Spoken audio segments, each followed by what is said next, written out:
Hello everybody, and a very warm welcome to you all to live coverage of the 2023 Club 100 Lightweight Cadet and Lightweight Junior Championships. It is day 2 of the race meeting for Club 100 here at Rye House Kart Circuit in Hoddesdon, Hertfordshire. It's a kart circuit with a lot of history to it, a lot of association with a certain Sir Lewis Hamilton and where his career got started in motorsport. My name is Howard Mitchell. I'm alongside Andrew Mather in the comms position.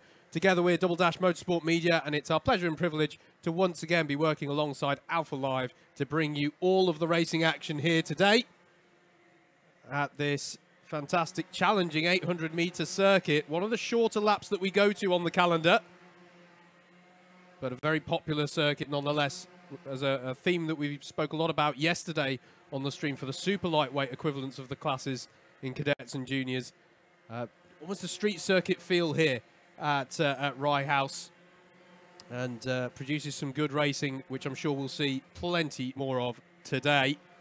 Weather forecast wise, it's a lot more overcast than it was yesterday at this time over the circuit. It's actually feeling quite a muggy day here at the track. Everyone's gut instinct is that it's about to rain, but nothing on the forecasts to suggest it. So it is scheduled at the moment to remain overcast for the next few hours for these drivers on the circuit. A slight cross breeze, a welcome addition as it is feeling quite humid here at the track today, surprisingly so for this time of year. As I said, I'm joined alongside in the comms box by my partner in crime as ever at DDMM, Andrew Mather. Andrew, how are you feeling with this one today? Good morning. It is the northern representative of the Club 100 staff team here with you, and as we say back up in Sheffield, it's right muggy out there at the moment. I agree, it does feel like it's about to rain, but all of the information that we've got here in the box, Met Office, other suppliers, is that no, it's not about to rain. I think what that is going to do is still going to mean there's going to be some challenges out there on circuit for the drivers. We did see some variance, particularly in the qualifying sessions yesterday with lap times, and as we talked about a lot yesterday, and it's again the case today, a lot of these drivers haven't sampled, well, they at least haven't sampled Club 100 karts around Rye House. Most of them haven't sampled Rye House at all. It's a circuit that we've been to a lot for the seniors over the years, but this is the first time that we've had the cadets and the juniors here this weekend, and we saw some mixed up results because of that yesterday. Drivers who have had good form earlier in the season losing it, some drivers who have struggled a bit then having their best results. It's going to be another topsy-turvy day on a day as well where we could see championships decided. Absolutely, it is the penultimate round of the season, round 7 of 8 here today at Rye House, and indeed yesterday for the super lightweight classes. And it's also the only time this year that we've got back-to-back rounds of this championship, because one weekend ago the drivers were competing around Clay Pigeon. So particularly interesting what Andrew was just saying with regards to how actually some of the pecking order got a little bit thrown on its head yesterday, and we do put that down to the nature of this track. It is a very different type of circuit to Clay Pigeon, that is for certain.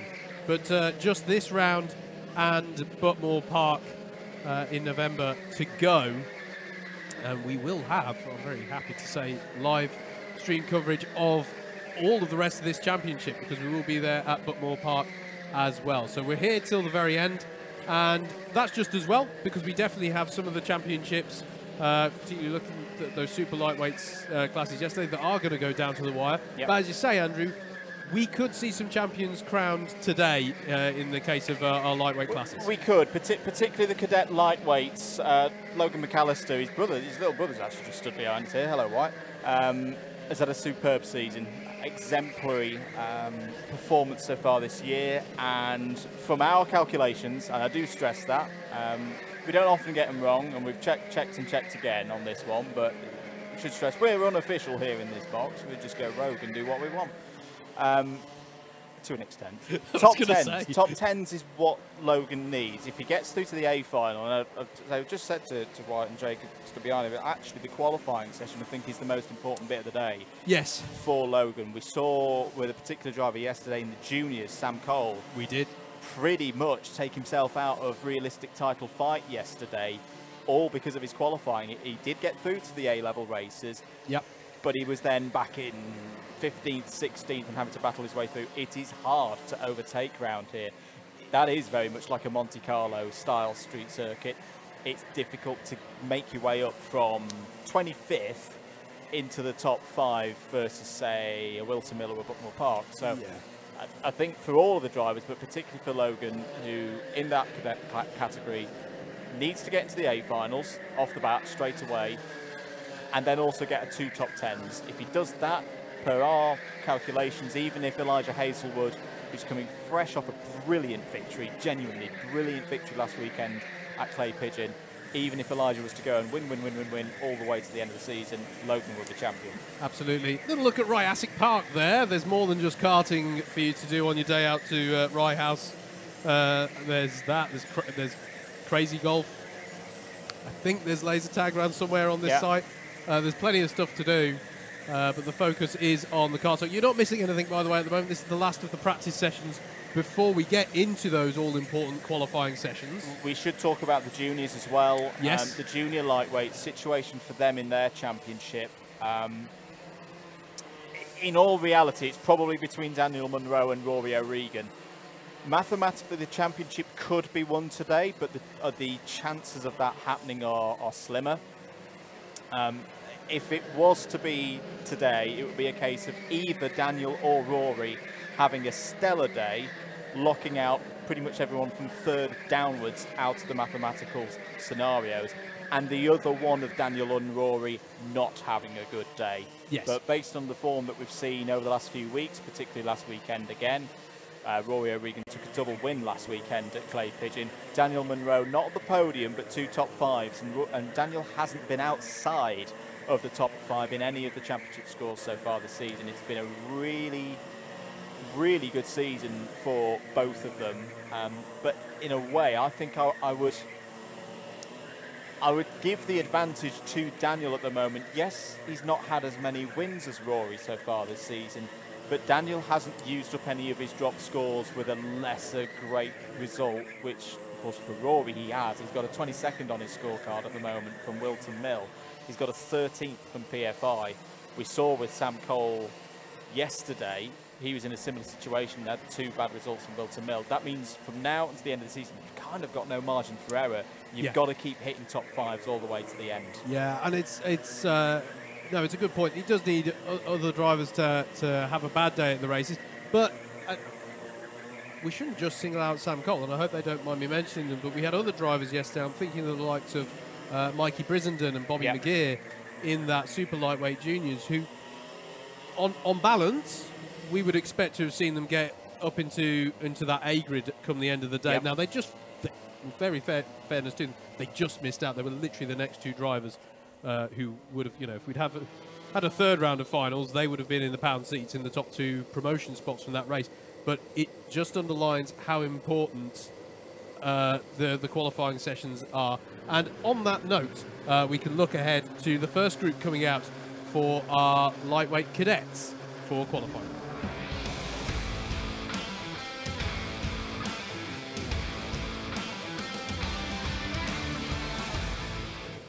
Let's take you through then the drivers who are contesting this session. Just as a reminder, the 2 classes we have for you here today, the lightweight cadets and the lightweight juniors, have been split into 3 qualifying groups. They are randomly allocated to a group and carts, just to make sure that it's fully randomly allocated machinery. So there are 20 drivers in this session of the maximum 60 that are allowed to enter the cadets. So if you don't hear a driver's name who you are tuning in to support, don't worry, they're probably just in one of the other groups. In this session then we have, and this is in order of cart number, we have the number 8 of Mason Turner, the 13 of Jacob Brown, the 25 of Charlie Williams, the 33 of Blake Southam, the 41 of Ollie Moody, the 42 of Alfie Lambert, the 47 is piloted by Theo Brown, the 48 of João Gabriel Castro, the 49 of Thomas Walker, the 54 of Ethan Barrow, the 55 of Elijah Hazelwood, the 56 of Ryan Rapini, Ryan Roy Chowdhury in the number 60, that's 60, the 66 of Aaron Hayward, the 67 of Harry Duggan, the 79 of James Wall, Bly Gregory is in the 82, and then it's the 83 of Max Miller, the 94 of Yusuf Yakub, and the 98 of Henry Eaton round out the 20 drivers out in this session in these Club 100 Cadet karts, and they need to definitely find an improved way of judging their braking point there for hairpin number 1, but the drivers just sorting themselves out, and probably, Andrew, focusing on an aspect that's definitely challenging here, finding space on one of the shorter laps that we come to in the year. It is indeed. It's another one of the niche references to street track circuits. You see in Formula 1, it's always difficult to qualify around a street circuit. And not that this is a street circuit, but it feels like one. It's very much the order of the day here at Rye House. That's number 48 of João Gabriel Castro trying to make a move down the inside. This isn't a race, ladies and gentlemen. This is drivers jostling to find some clear air. We talked about this yesterday, that at least not that we're the experts per se on this, on how to put a fast lap in, but from our own racing experiences around this circuit, this is one that you don't really want to be doing the whole, oh, I'll back off for a lap and try and find some space. It's a futile task. The circuit's too short to do any of that.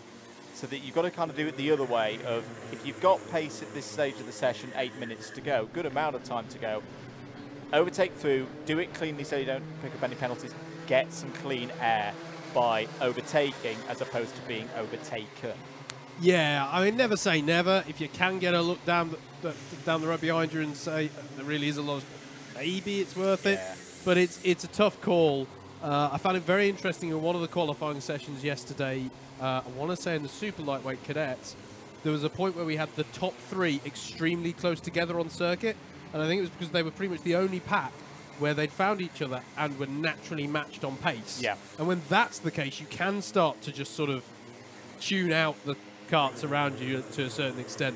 So it's a tricky one. I will say right now, I'm gonna slightly go against exactly what you just said, mate. There's a massive pocket of time. There's nothing coming to hairpin 1 for a good 20 seconds right now. So there is actually, unusually, you are right, it's unusual, but there is actually a fairly significant gap in the pack at the moment, unusually in this session. But, as you say, if everyone tries and does it, it then becomes like watching Formula 1 qualifying at Monza, where everyone holds back, everyone holds each other up, and nothing has been gained. So it is a tough call here. It really is. And it's one of the skills. And as you say it's hard to overtake. It is. It's a weird one, actually. There are actually quite a few overtaking opportunities at Rye House. It's just that I don't think any of them are easy. Yeah. They're all ones where you really do have to commit. This is one that they're heading to now. This is the 67 of Harry Duggan and co. Through Stadium, you can execute a pass there. That is definitely an opportunity, but you have to be bold. You have to dominate the inside line. Here, under braking to hairpin 1 looks like a textbook move, and we are seeing a very good example of it there by Blake Southern, executing a move there in the 33. But, again, you have to be very bold. The 2 hairpins, it's not as easy, is what I'm trying to say, as you would normally think for a braking move because of the way that it opens out on exit. And then the second hairpin as well opens out on exit. Through here too, Complex Novell that just went through. You could see there, Southern couldn't find a way, even though I think on balance he just has the edge of the pace over Duggan there. It wasn't nailed on that he made the pass. So the opportunities are there, but you've got to, you've got to be bold. And for drivers, many of whom have not seen this track for the first time until today, that's a real challenge. It is indeed. 5.5 minutes remaining on the clock. Just referring back to the notes from yesterday. So the job at the moment for the cadet lightweights is the same as the cadet super lightweights from yesterday. As long as we don't have a significant change in the weather. Is there a cart that's pulled off? Yes, there is a cart that's pulled off into the infield on the corporate hairpin 1. We'll come back to that in a moment. Groups A, B, C, 20 drivers in each of them for the cadet lightweights. Once all of those groups are completed, all the times will be amalgamated into one continuous long list of drivers. The 18 fastest drivers from that amalgamation will qualify through to the Pre-A final. That's what everybody's trying to do at the moment. As a reference, yesterday in the cadet super lightweights, for that kind of top 18, you were looking at something like a 43.7 or better. At the moment, Blake Southern is the only driver to have gone under that level with his 43.641. A bit of a moment there for the number 60 of Ryan Roy Chowdhury wide at the hairpin 1. But there is a little bit more weight, obviously, for that's the definition between the super lightweight and the lightweight. It is on the minimum weight of the drivers out there on circuit. So you would expect these drivers on the old force equals mass times acceleration side of things. The acceleration level hasn't changed because it's the same karts as we had yesterday. But I reckon you definitely need to be in those 43s, so probably a 43.7 or 43.8 to be getting through into the top 18 and straight into the A-level races, the 2 races, the Pre-A final and the Trophy A final, which from the championship perspective scored the same, equal weighting, 130 points available in both of them. Yeah, just to flesh out that point that Andrew's making, the weight categories are 35 kilo minimum weight in the super lightweight cadets that we saw yesterday, and a 45 kilo minimum weight in the lightweight cadets today. Any Club 100 senior drivers tuned in are probably wincing at those figures, but bear in mind, we're bigger kids when we get into those senior karts. Now that's a decisive move there from James Wall, who has sought to get to the head of this pack, and this is the interesting point, Andrew, where you know, he's gone to the head of the peloton, as it were. He's found that space by passing rather than by hanging back. Now, you might think, well, you get a little bit of draft, don't you, off of it? You get a bit of slipstream. You do, but you better hope that you and that driver ahead of you are evenly matched through the next corner, because any tiny fractional benefit you get on the straights will be completely offset by any detriment in the corner, or even by a loss of focus just by having another person in front of you to have to process in the split second. And it was in the mid pack, wasn't it? Just the higher reaches of those who went into the B-level races. The margins are so tight this weekend. We had a Jerez 1997 moment. 3 drivers set exactly the same lap time to the 100th of a second. Did, and that was quite close to the. Quite close on the cusp of whether or not they got into the A or B grid, wasn't it? It was indeed. In the end, they all ended up at the front of the B-level race. Yep. 2 minutes to go. Then Blake Southern currently is your fastest driver. We will see faster lap times coming in the next couple of minutes. But a 43.641 is currently the fastest lap for Blake Southern. Would give him provisional pole position as well, because this is the first group. Henry Eaton's put a nice lap in, 43.797. A driver that we haven't seen all throughout the season, Henry. I'm just going to have a refer to, he's not made an A final so far this year, so we've got an early candidate straight away for a driver. Ryehouse is mixing things up this weekend because it's stripping away track experience for the vast majority of the field. There's certain tracks that we go to, not just in the cadets and the juniors, you see it in the seniors as well. I always say when we go to Wilton Mill, you've always got to bring your A game to Wilton Mill because everybody knows it so well. Football Park as well. Ryehouse, particularly for the cadets and seniors, I don't think anyone's quite on their A game so far this weekend because no one's got the grounding of previous visits to build that game upon. So it is all about drivers going and tuning themselves into the circuit as quickly as possible, and that is going to change things up today. Yeah, absolutely, and one of the points that we made yesterday was that I think there's a fair old difference around here between a good solid lap and a great lap. Someone who can really nail this track. There are some subtleties to it that that really pay dividends on the lap time. You know, for example, the section they've just come out of at the end of the lap, they're carrying the momentum and threading the racing line, you know, not going too far on the over to driver's right on the exit of the left-hander before paddock. Yep. I don't.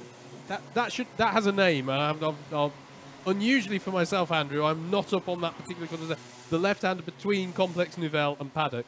But you don't want to over-sacrifice there, else you're going to hamper your slingshot onto the start-finish straight and have a poor run all the way down to stadium. Time running down. Then anyone crossing the line before that point there will get another lap in. Anyone crossing the line now, they will see the checkered flag. Elijah Hazelwood comes over the line. His third. Does go quicker on that last lap, a 43.8. I think that'll be okay to get through into the Pre-A final, but last week's winner will not be on the front row of the grid for the Pre-A final. Everybody else coming over the line.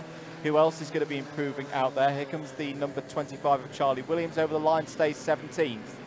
Over the line comes the 79 of James Wall. No one really improving at the top half of the order. Max Miller improves to a 44.526 there, but that's only good enough for 12th. That probably will not be good enough to get into the Pre-A final. So it's Blake Southern, who hasn't taken a race win since earlier in the season at Glanny Gores. Provisional pole position after Group 1 on a 43.6. That is a tenth or two slower than I was perhaps expecting, Howard. Maybe the track conditions, the mugginess playing into things there, but not that that matters too much for Blake, because he's gone fastest in Group A. Yes, absolutely. Well done to him. We look immediately ahead, though, to the equivalent session, Group A qualifying for our lightweight juniors.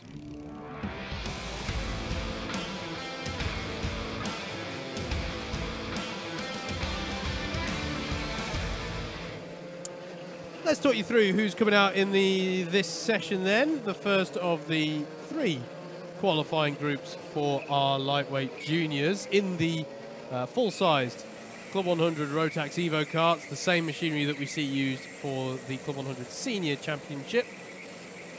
This session has 26 drivers in it, a larger entry size permitted for the juniors. The number 9 of Brady Pollock is out in this session, as is the number 10 of Samuel Crump. Max Mottram pilots the number 18, with the 25 being piloted by Nathan Kahn. Leo French is in the 33. The 35 of Joe Craddock is also out there, as is the 36 of Matthew Cooper. The 38 of Max Papworth also has the 39 of Ben Smiles alongside. 43 of Harry Clark is out there, as is the 44 of Tomino Colavecchi. The 60 of William Henn, the 62 of Claudia Bushby, the 68 of Ryan McDonald, the 69 of Henry Lopez Gracie, Lopes Gracie, excuse me, the 75 of Finley Marshall, the 76 of Tom Walker. Aaron Asarkas is at the wheel of the number 77, Callum Costley at the wheel of the 84. The 86 is piloted by Yassine Ali Khan. Caleb West is out there in the 88, as is Leo Cusden in the 92. The 94 has James Taylor at the wheel. Nick Fallon is in the 98. The 99 has Jack Whitehouse in it. And the 175 has Leo Jackson at the wheel. Those are the 26 drivers who are out there right now trying to find some space around this 0.8 kilometre Rye House kart circuit in Hertfordshire. Do hope you're enjoying the early phases of our coverage of the racing here today. If you didn't join us for yesterday's action, where were you? It was really good racing, really good day's racing, as today promises to be for our super lightweight cadets and super lightweight juniors. Definitely go and check that out. Not now, because we're doing this live stream right now and you want to keep your eyes peeled to that, but check out the streamed action from yesterday, available on the Alpha Live YouTube channel and also available on Facebook. Should be able to find details on the Club 100 Facebook page.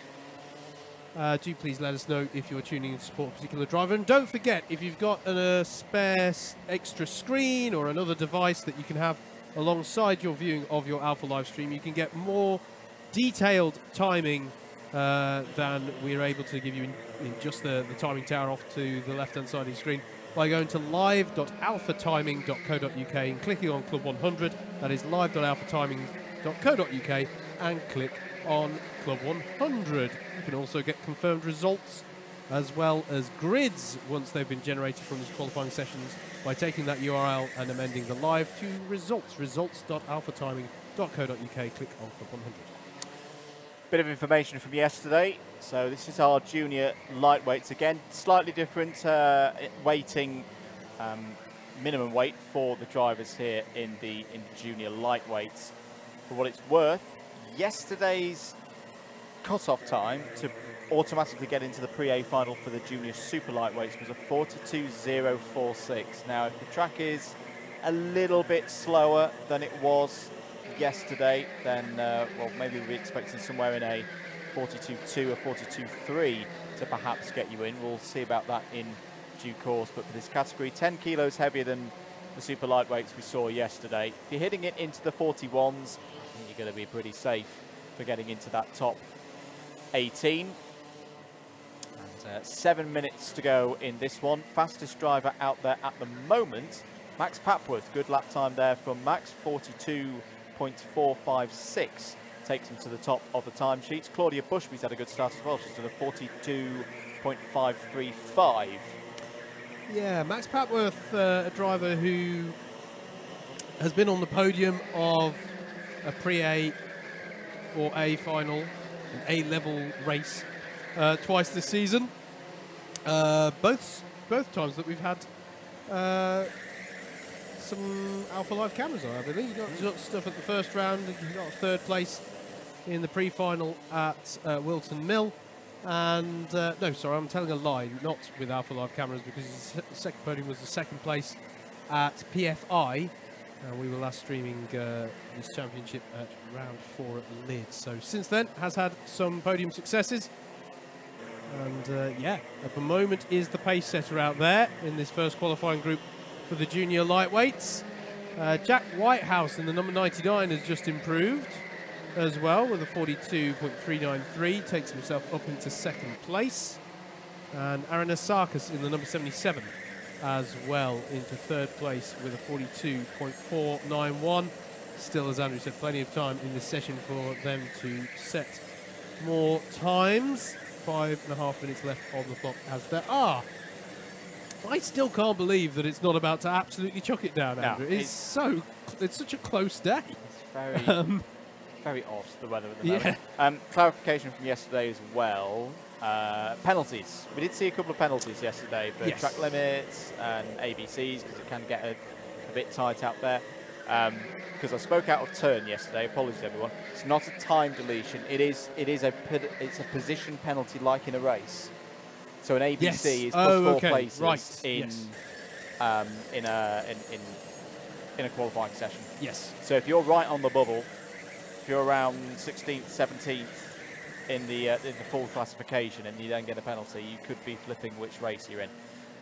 Either way, you just don't want to be doing it, don't you? You don't want to be going out there and getting clean laps in. So nothing of that nature so far in this one, which is good. I do think the track's slower. I think this track is slower than it was yesterday. And now there's 10-kilogram weight difference between the classes that we've got here today and what we had yesterday. But Max Papworth currently fastest. Well, not that he'll care about this point because he's done a 42.296 and is top of the timesheets, doing what he needs to do right now. This is the 175 on the screen now of Leo Jackson. Spins in hairpin 1, just to tell you about the 62 and the 44 involved. That's Tamino Colavecchia in the 44 and 62 was the other one I mentioned, wasn't it? I just can't quite find where they are on my timing screen at the moment. So we'll move on for that. They won't get named, which is probably better for them. It's Claudia Bushby. Apologies, Claudia. I found the number 62, and now you have been named. There's a spin down at hairpin 1. But nobody saw it, so therefore it didn't happen. What's good is we didn't draw attention to it by talking about it for 30 seconds. No. There we go. But, you know, 3.5 minutes to go. To be fair, now's the time to push those limits. Yeah. Right? Within reason. We always said it when back in the day, the BUKC days, of drivers who aren't going out on a brand new circuit for them on a test day in a non-race scenario. If you're not finding the limits, if you're not pushing, you're not trying hard enough. Yeah, I always, as you say, early days of us competing in the BUKC. Long-time viewers and listeners to Double Dash Motorsport Media Commentary will know that I was involved in the committee for the University of Birmingham Motorsport Club for a long time, and for back then we had clutchless Club 100 carts, and if you spun them out, you could lose a lot of time waiting for a pusher cart to come along.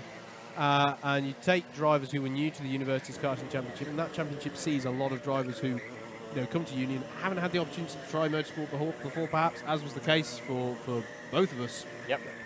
In terms of kart racing, certainly outdoor kart racing, and it wasn't that you would look for the driver who never threw it off. You wanted to see the driver who improved and really got used to the kart and understood the concept of controlling that kart. The drivers who could be concerning were the ones who were extremely rapid but continued to throw it off, and that's an interesting piece of avoiding action. Effective piece of avoiding action, to be fair. Yeah. Coming out of Stadium. You actually don't get a lot of Tonchery out there because the tyre wall on the inside of Stadium suddenly ends, and you suddenly see the road ahead, and this is a point that we talk about later, in fact, on our pre-recorded paddock walk about the driver's eye line through these corners. You know, some things come up on you pretty fast around this Rye House circuit because there's actually quite a few blind corners around the track. Good improvement by Max Mottram in karts number 18. Goes up to 3rd place in this first group, 42.352. 1 minute and 20 to go, so anyone crossing the line now will get 2 more laps in. Jimbo's either protecting his ears there or he's got a face of worry. Like, oh my goodness, what's happening out there? No, he's fine. Few drivers improving. Max Mottram has just, sorry if you just mentioned that one, mate, but 42.352 takes him to 3rd. Matthew Cooper in the 36 just improved as well, 42.77 to take him up to 17th place. As I say, a few drivers coming across the line now will get at least one more opportunity, actually. There's 48 seconds left on the clock, and it takes about 42 to 43 seconds to get around this circuit. So they'll get 2 more opportunities, except for the drivers now who are crossing the line, who will be crossing it for the last time. No one improving at the moment, although as I say that, Nathan Khan and Yasin Ali Khan both improved to take themselves up to 24th and 23rd respectively. Brady Pollock has just got himself a cone warning for hitting a piece of the track furniture. Now that's not a penalty, that's just a warning, but what I will mention is that he's right in the bubble area, 8th place in this session at the moment on a 42.5, so needs to keep that as a warning and not anything further, otherwise could be one of those drivers that bumps down from an A category race to a B category race. Checkered flag is out, so let's just note these drivers coming over the line now. Here comes the number 9 of Brady Pollock over the line, stays 8th for another 42.7. Jack Whitehouse comes over the line, stays in 5th place. It's the number 38 of Max Papworth, still out there. Still reason for him to push on, because if he can improve his lap time, it could be what gives him provisional pole, well, will give him provisional pole position, could be full pole position once we've completed all 3 groups. Still no one improving. Nick Fallon goes up to 9th on a 42.617. No, nobody really improving. Everyone just kind of getting in each other's way, I think, at the end of this session, but not a problem for Max Papworth. Into provisional pole position, 42.236. Good qualifying from Leo Jackson as well in 2nd, Max Mottram 3rd, and Aaron Sarkis, who I must say I think is one of the drivers with the most improvements across the course this season. He's a driver who started in the C finals back at round 1 and is now a very regular driver in the A category races, and probably will make it again there with 4th place in that 42.372. Indeed. Group B for our lightweight cadets is coming up for you next here at Rye House.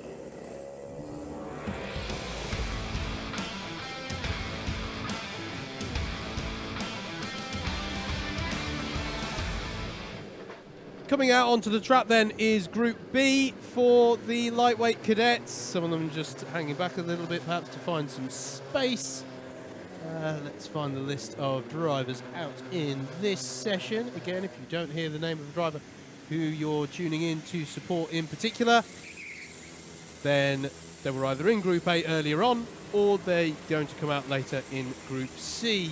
And I'll give you the kart numbers as well, bearing in mind, just to make something clear on something I said earlier on, because I was talking about randomly allocated karts. They are randomly allocated karts, but they carry their kart numbers with them throughout the entire day. So if you are supporting a particular driver, it's very good to make a note of their kart number. In fact, they have the kart number, I said, for the whole day. The whole season, they carry the same kart number. So if you've already made a note of that at a previous round, it's the same as today. So, yeah. If you've done sort of rental karting at tracks before, usually the number is fixed on the kart. That is the kart's number. Here, the drivers have their own number plate, which they then attach to whichever kart they are allocated. So the number and the kart can be separate things, as it were. So randomly allocated karts, but they carry the same number as they have done all season. In this session then, in order of ascending order of kart number, the number 12 of Christian Gonzalez Rund, the 14 of Hayden Adams, the 15 of Tabitha Mella, the 16 of Adi Manu, the 32 of Solomon Edeniji, the 37 of Oliver Harrod Atfield, 39 of Zane Perry, the 43 of James Finley, the 46 of Joseph Baxter, the 53 of Jake Anders, the 58 of Daniel Clancy, the 61 of Joey Mims, the 64 of Jack Shelley, the 65 of Thomas Barker, the 68 of Logan McAllister, who I feel we're probably going to talk about in a moment's time, the 70 of Bobby Peters, the 76 of Callum Wood, the 90 of Joseph Mills, the 103 of Lewis Davers, and the 119 of Druv Rout. Indeed, there is your championship leader, Logan McAllister, number 68 out there, already to the top of timesheets, the 44.293. Reference times, if you're just joining us, we've already seen Group A for the cadet lightweights out on circuit. Blake Southern is currently in the clubhouse with provisional pole position of 43.641. That's what Blake did earlier on this morning. Other key times, because remember it's the top 18 in the full classification to go through to the Pre-A. 6th place at the moment is Ryan Rapini's 44.069. 12th place Max Miller, 44.526. Charlie Williams is now outside the top 18 because it's set at a 44.936, which has already been beaten by a number of drivers out there. Druv Rout goes quickest, 44.263. And Logan McAllister, there it is. That's the pace. That is the pace that Logan McAllister has been looking for, 43.757. We said at the start of the show that I think this is one of the most important bits of the day. Get in those A category races. I think with that 43.7, what we saw from Group A's, he may have already done that with 7.5 minutes to go. Yeah, absolutely. Impressive pace there. As Andrew says, Blake Southern is still in the clubhouse with the fastest time. That's the figure of speech in the clubhouse, by the way. He might be in the actual clubhouse, but we can't. Not that good at keeping track of the drivers. We can only focus on the ones on track. But yeah, he's that provisional pole sitter at the moment. Was that another improvement there by Logan? Yep. By at least a few thousandths. It's consistent lapping as well. 43.697 to improve. The 43.641 is that target time set by Blake. Good lap time from Jake close. Anders has just gone in. He's gone for a cool down lap on that last one, but a 44.335 means Jake is now into the top 5 within this group. Yep. Still at the moment, only Logan McAllister quicker than anyone in the top 6 from Group A. But then again, fuel going down, the tyres warming up, the engine's warming up. There will be improvements out there. There's another 43.7 for McAllister. Adi Manuk's come over the line, done a 44.046. Adi goes up to 2nd place. That's a very good time from Adi. Yeah. Driver who we've not seen. Oh, I'm just checking actually. I think, apologies if I got this wrong, but I think made it to the A finals for the first time last weekend at Clay. Yep. So really good. We've spoken about the back-to-back nature of these weekends. The only time we see it this season. Fairly unusual actually in general for Club 100 Championships to have that back-to-back weekend stuff, but a very good time to have some momentum in your championship campaign. So good stuff there from Addy. Joseph Baxter improves in the number 46 to a 44.229. Is part of this group on your screens at the moment, which also contains Adi Manu as in that number 16 and the number 32 of Solomon Denergy. Currently in 12th place, so needing a bit of pace, a bit of further pace to break through into that top 18.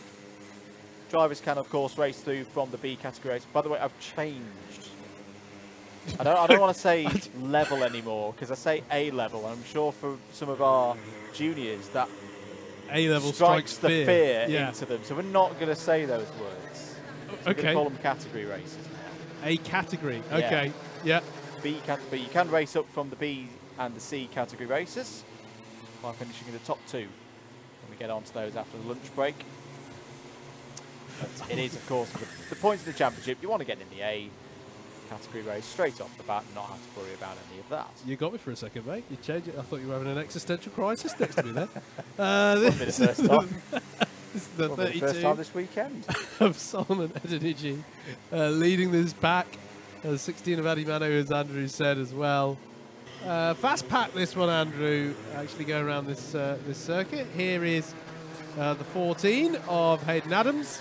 Just gone up into the top 6. Yeah. Logan McAllister has caught up to the back. So this is going to be an interesting one in terms of the fastest car currently on track. Trying to pursue that time. But and I will say this of Logan, Andrew, one of the most consistent lappers in a qualifying session this weekend. It has been in the 43.6. It's been 43.6 something for the last. So as an example, fastest lap time he's done is a 43.672. Yeah. Last lap a 43.675, 0.003 of a second. I tell you what, he seems pretty handy at the sprint racing. But if as he gets older, he'd like to try his hand at endurance racing. That is the mark of a good endurance racer: is consistent lapping. It's gone quicker again. 43.521. That's a new provisional pole position then for the whole field. Blake Southern's 43.641 has been beaten. So Logan McAllister will now be thinking about, again, just trying to get a bit more pace. Maybe try and get that down to a 43.4. Yeah, that's a big improvement as well, Andrew. Takes it for, I say, that's the least consistent he's been, is improving by a 10th. It's just not good enough. Jake Anders as well, with good pace as well, as the only other driver to have got it into the 43s. 43.740 as Hayden Adams puts in a good lap there, a 43.867. And I tell you what, Hayden's done really nicely there. And Yep. sometimes you've just got to accept this as a driver. Logan's come past. He's not tried to fight him. He's gone, Logan's quicker than me here.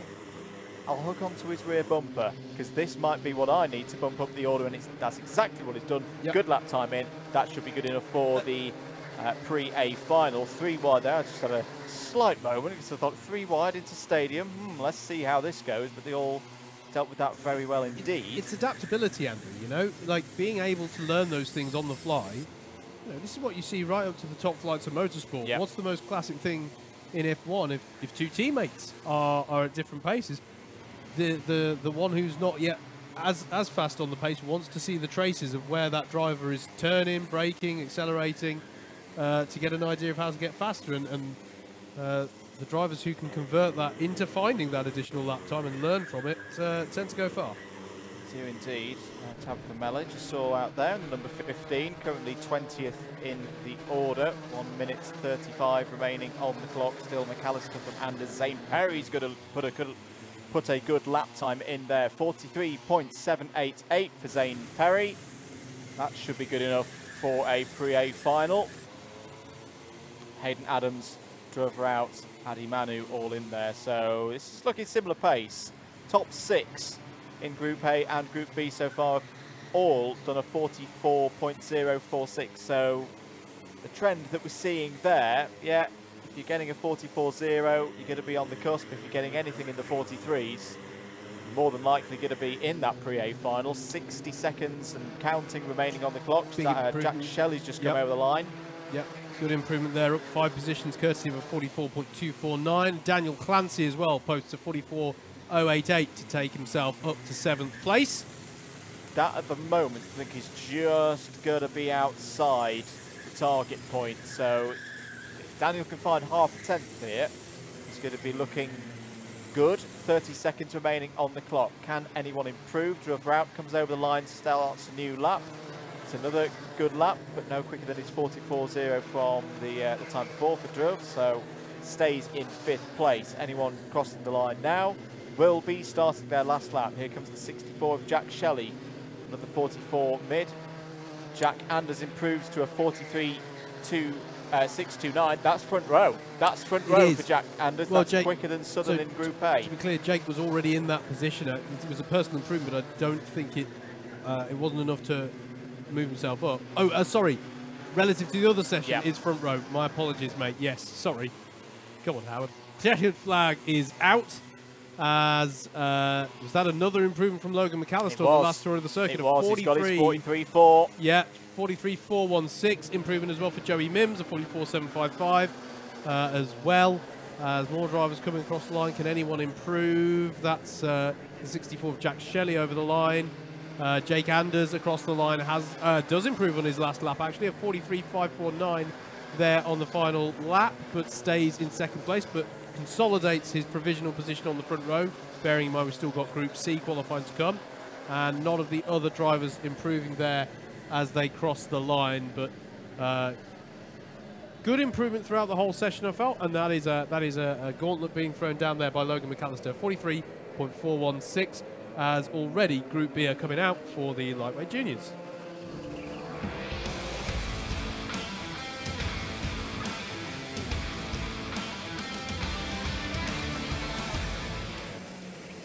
Coming out then onto the circuit for their 11-minute qualifying session is Group B for the lightweight juniors for round 7 of the 2023 Club 100 Cadets and Juniors Championship. Out on circuit in this session, and there's 26 of them.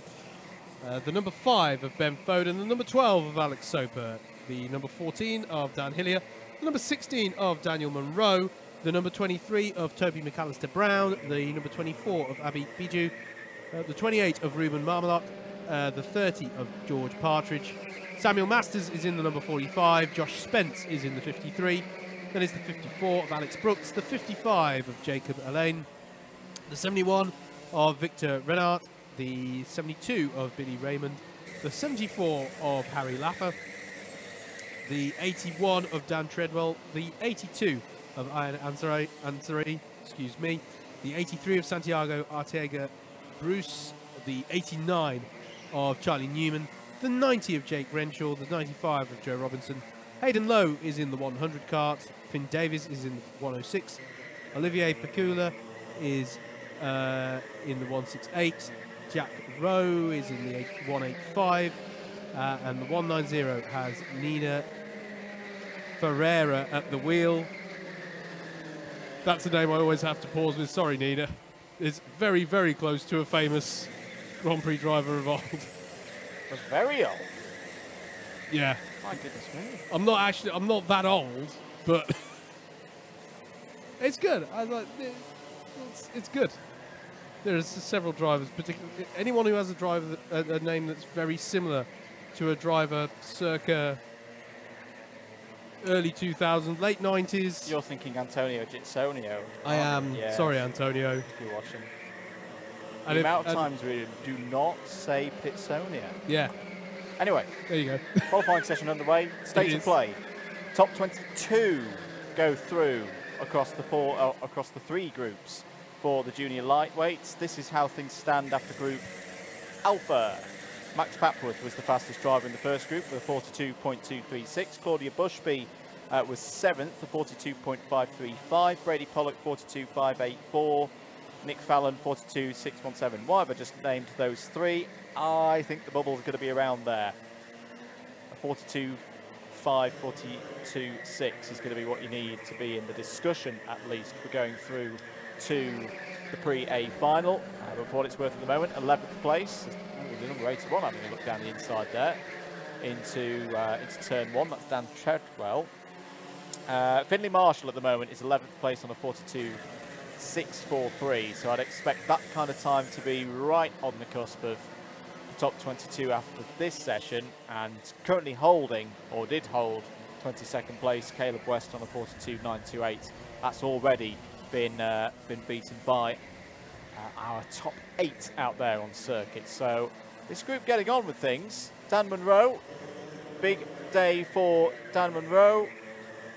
Top of the championship at the moment. We'll be looking for a continuation of the form that has been with him throughout the whole season so far. Hasn't been outside the top 5 in any championship score before today.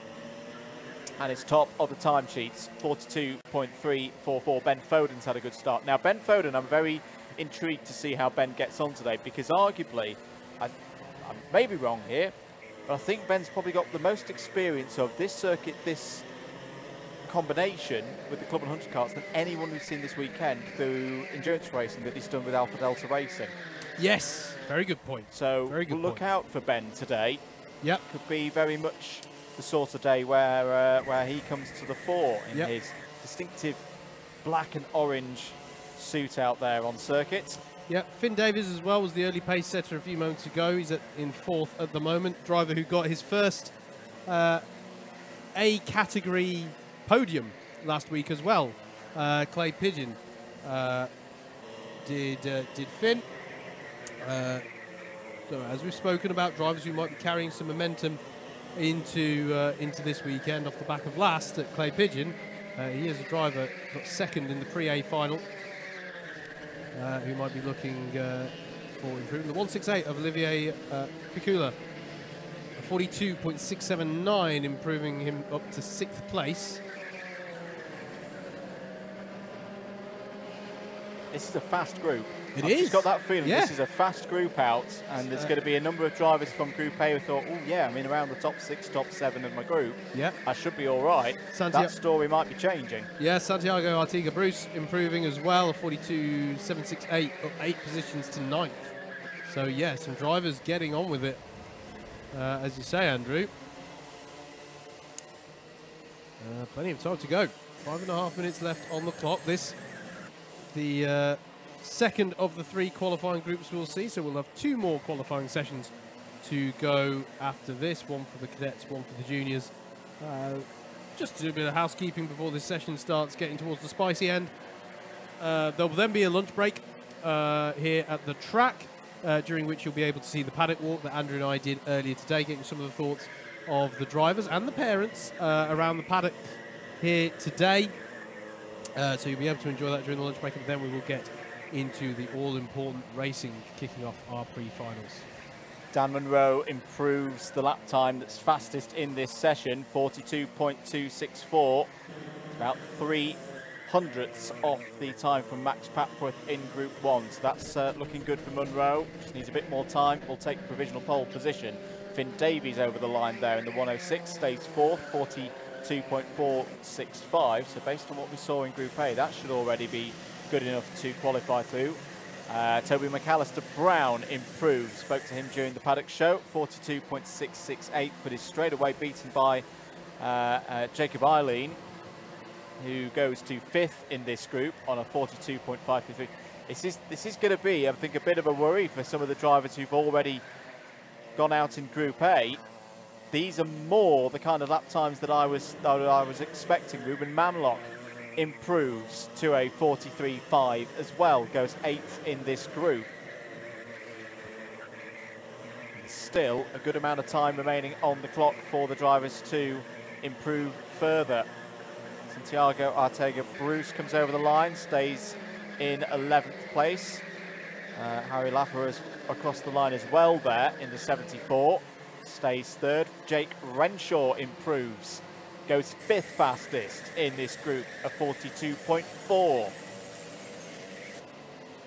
And depending on how Group C do as well, we may be revising that that target time of a 42.6 to something like a 42.5, maybe even a 42.4 to get you into the Pre-A final automatically. There is Harry Laffer in the number 74, just trying to find a bit of space, taking the wider line through pylon.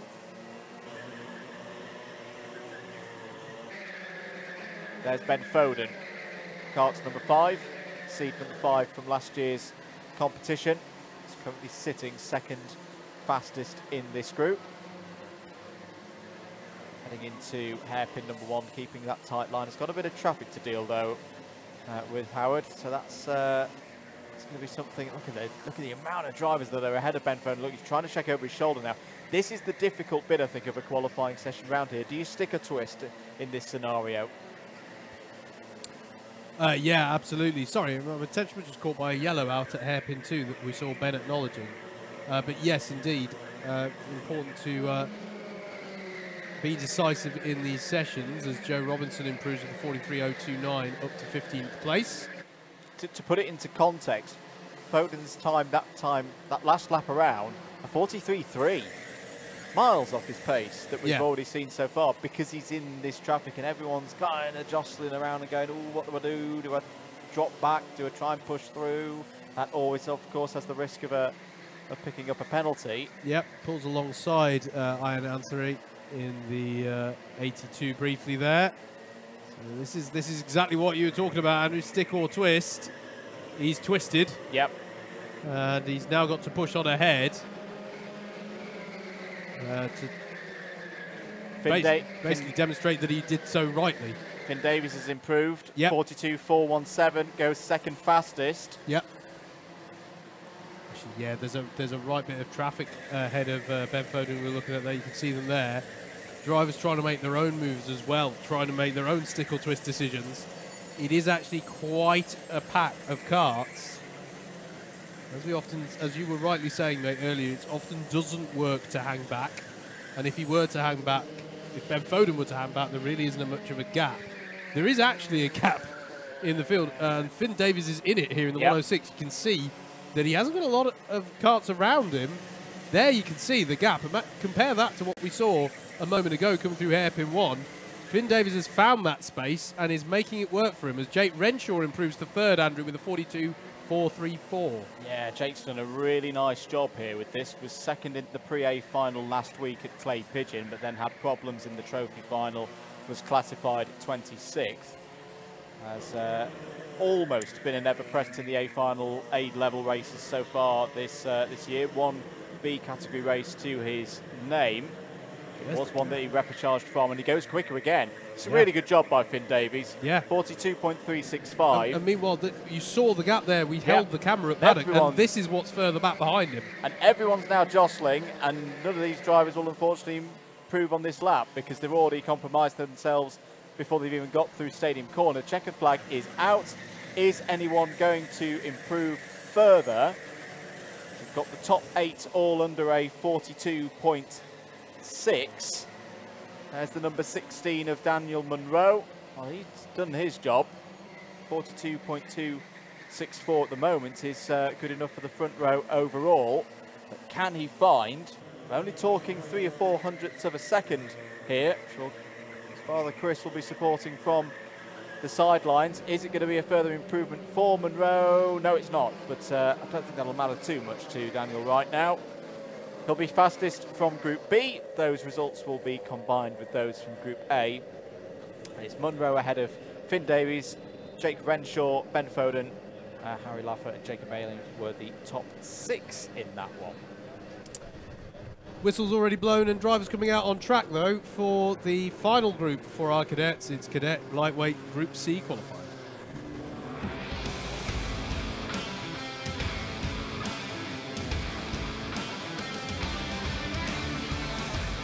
In this session, then, we have 20 drivers competing, as we have done in the other 2 groups of Lightweight Cadet qualifying. Max Winfield takes the number 10 kart out there with the number 11 piloted by Jamie Warner. Anthony Chenecki drives the number 19. The number 20 has Oliver Sanderson at the wheel. Miles Harrison is in the 22. Jacob Lamas is in the 23. The 24 is Ian Bagger. Timmy Shahini is in the number 26. The 28 of Leo Edger is out there, as is the number 30 of Matthew Lederer. The 31 of Quentin Vajur. The 44 of Oliver Peters. The 52 of Oscar Stockley King. The 59 of Ardit Roy Chowdhury. Matteo Ehrenfeuchter is in the number 62. The 63 of Dmitry Borovsky. The 72 of Fawaz Zadra. Marley Bowen is out there in the 81. Ollie Orteo is in the 87. And the 95 of Lewis Williams rounds out the 20 drivers out there competing in the final Group 4 qualifying for round 7 of the 2023 Club 100 Lightweight Cadets Championship. And I'm past the test there that my colleague has paused the timing screen on the results from the Lightweight Juniors. First few times coming in, we'll get onto those in a moment when everyone's had a chance to set a time that wasn't heavily compromised by everyone emerging from the pit lane. Max Winfield there in the black and green helmet, the number 10, setting a good early pace. 44.038.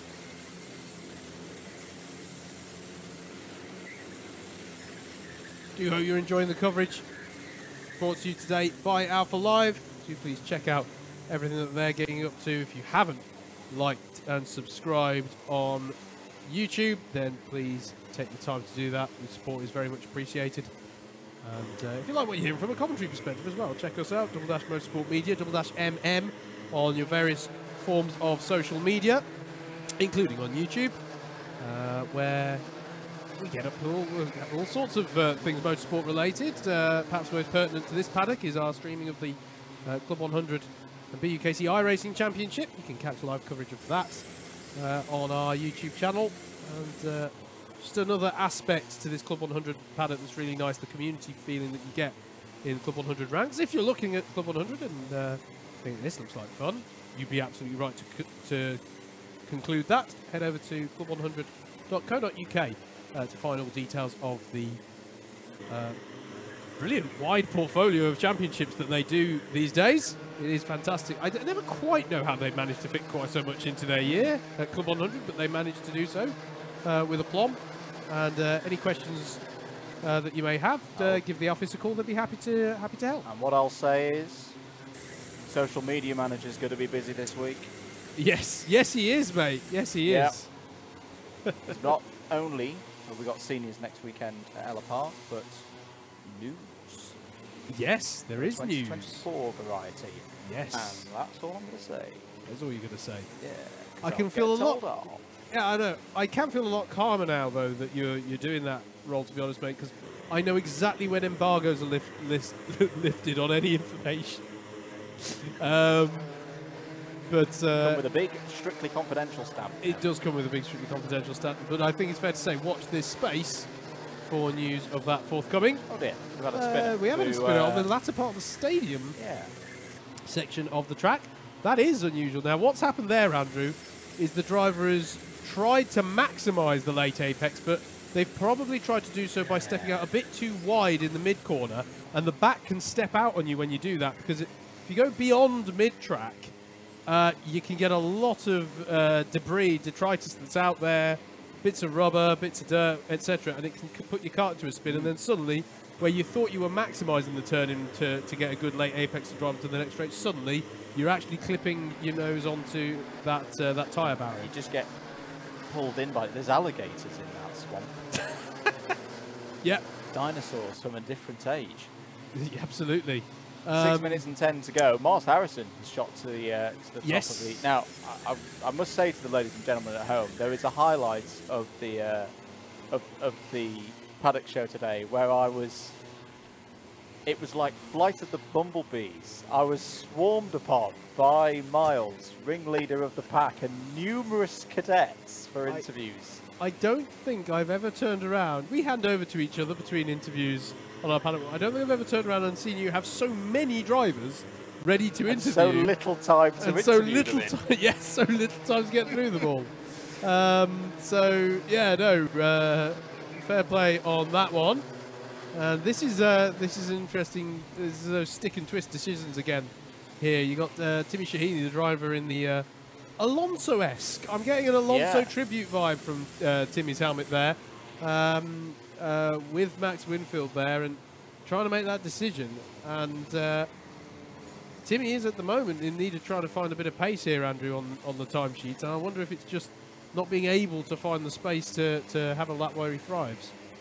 5 minutes remaining on the clock then. Just a recap, if you're just joining us for Group C, this is the third and final group of cadet lightweights doing their time qualifying. Current trends, the top sixes in Groups A and B, so equate them to be 12. Oh, that's going to be a spin for the number 26. That is Timmy. Everybody's going to need to be a little bit aware of what's going on there. And he was sort of nerfed into it with a bit of contact, but that's drivers starting to feel the pressure of the clock ticking down. They're like, I need to find space. I don't feel like I've had a good lap yet. And it's just going for the moves there, trying to get through. 44.0, 44.069, for example, by Ryan Rapini was 6th in Group A. Adi Manu with a 44.046 was 6th in Group B. So you're looking around that region again to get a top 18. Sorry if you mentioned it as well, with it being Timmy who's got the Alonso spec helmet, because what did he have before? He's changed out of his Sebastian Vettel. It was a Vettel, wasn't it? Replica helmet. Yes. Yes, indeed. I feel bad for Sebastian. Anyway. I mean, to be fair, he's got if there is a driver who changed his own helmet more times than anyone else, it is Sebastian Vettel. Yeah, no, that's a very good point. I know he had consistency for the last few seasons, but back in the early 2010s, it was different every week. Do you remember the Singapore one with the stars that lit up and all that going on? Anyway, 3.5 minutes left on the clock. Ollie Ortio improves with a 44.243, takes himself up into 9th position. Jacob Lamas as well with a recent improvement, 44.6 to move up to 13th place. And Ian Bagger gets up to 4th there with a 43.855, the driver of the number 24. Here is Jamie Warner going on to a new lap in that number 11. And still that pack in the middle of the track, Andrew. I think they're hampering each other from improving here. Easy for us to say. I know we've been talking. Perhaps you can tell what the difficulty is in qualifying simply by the different approaches that Andrew and I have outlined. Yeah, there are cases where hanging back is helpful. There are cases where you've just got to go for the moves, and it is tough. Leo Edger improves, a 44.191 up to 9th place now. That pushes Aaron Feuchter out of the top 10 for the time being. There is the improvement from Aaron Feuchter up to 6th place in the number 62 of 44.050. So that's right on point for the margin of error of getting into the top 18. I'm going to look at Jamie Warner here, currently 2nd fastest. Been a good season for Jamie, 6th in points if you take into account all scores so far this season. He's had a couple of podiums at round 2 for Wilton Mill. Has got just the one not so great result, having an exclusion earlier in the season at Wilton, another one of the Wilton races. Should explain though, because for exclusions in some events is like big 0 points. Not necessarily the case in Club 100. You basically get relegated to the bottom of whichever final you're in. So if it's an A final, it's still a half decent score. Yep. You still get points for getting into there. That was a fairly robust. brave one, yep. Robust. Down the inside by the number 62 of Aaron Feuchter. Yeah. With good reason though, because he's needing to get up the road, get another quick lap in. Okay at the moment on that 44.050, that should be enough to get in, but you'd rather get another 10th or so in the remaining couple of minutes. And Fawaz Adra, who we put the move on, this is an opportunity similar to what we saw in one of the groups previously. You can now learn, and there's the bumper pass penalty from Aaron Feuchter. Yeah, it was a bit too now robust. He really does. Now Matteo really does need a faster lap to mean that 4th-place drop doesn't go from inside the top 18 to outside the top 18. Ian Bagger's just gone and put a great lap in. Ian goes to a 43.782. That should be quick enough to go in. Here's Oliver Peters, currently 4th in this group on a 43.8. That will be enough to get into the top 18 as well. 40 seconds remaining on the clock. It's now do or don't here in the final qualifying group for the cadet lightweights. Oliver Peters improves. That's a big time, a 43.619 for the driver of the 44. Not the first time that the number 44 has done well at Rye House, is it? But a 43.619 to the top of the field. Yep, and that could even be front row. Apologies, I haven't quite got the 2nd fastest time of anyone yet, but it's gone quicker than what Blake Southern did in Group 1. Yep. 7 seconds remaining on the clock. Is anybody else improving? Ollie Orto's gone up to 8th place.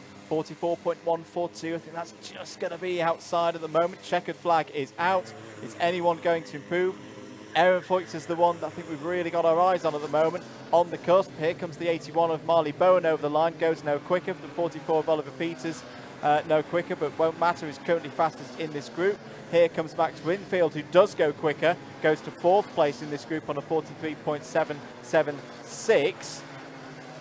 Anybody else improving? Ian Bagger improves. But, oh, big lap from Aaron Feuchter right when Matteo Aaron Feuchter needed it. That should be okay now.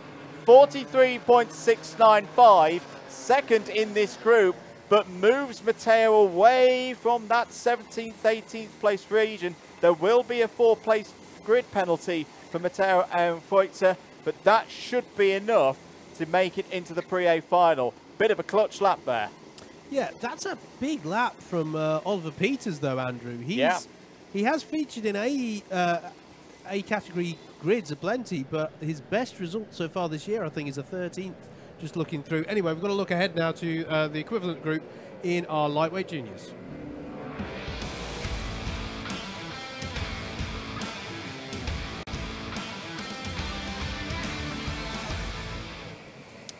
Last of our qualifying groups for the day taking to the track then. After this, we will go into the lunch break with the pre-recorded paddock walk before we get into the racing. And look at this, the drivers seem to have... Everyone wants some space on the track now to get up to get to grips with the circuit. Let's take you through who's out there then. We've got the number 8 of Lewis Davis, the number 11 of Giovanni Castle-Joseph, the number 13 of Harry Collins, the number 15 of Harley Hillier, the number 20 of Raphael Mangop, the 22 of Hudson Gordon-Huntley, the 27 of Marcus Allen, the 31 of Tom Smith, Christopher Wilkinson in the number 37, the 48 of Rory O'Regan, Cameron McDonald in the number 49, Christian Barber in the number 57, the 63 of Elliot Baker, the 67 of Matthew Bolton, the 70 of James Reynolds, the 73 of Alexander Grace, the 79 of Salvador Newman, the 80 of Sammy Barnes, the 85 of Zach Whelan, the 91 of Charlie Walmsley Ride, the 93 of Bertie Bream, the 97 of Charlie Bevan Dick, the 119 of Ollie Hardy, the 171 of Lionel Sinclair Ikaroha, the 172 of Michael Meow, and the 189 of Charlie Foster. That's the 26 drivers out on circuit for the last of the sessions, where we will have randomly allocated sessions in order to go out in. After this session, the terms A, B and C mean something. It shows which of the grids you have got yourself onto, although, as we've mentioned, I think once already, it is not the be-all and end-all. There are opportunities for promotion up through the grids, which we will get into the details of once we get into the racing, I'm sure. But there's not that many tickets going spare. Only 2 people get promoted from each of the races up as the early times are coming in. Matthew Bolton, Andrew, the early pace setter on a 42.595. What are the scores on the doors for what the drivers need to be getting in this one? I reckon you need to be in that 46.5 region. The timing screen is currently going up and down like a 1980s kid on a pogo stick, so it's a bit difficult to read which of the drivers are looking good right now. There's still plenty of time to sort that one out. That's a nice lap from Charlie Walmsley Ride, goes to a 42.485.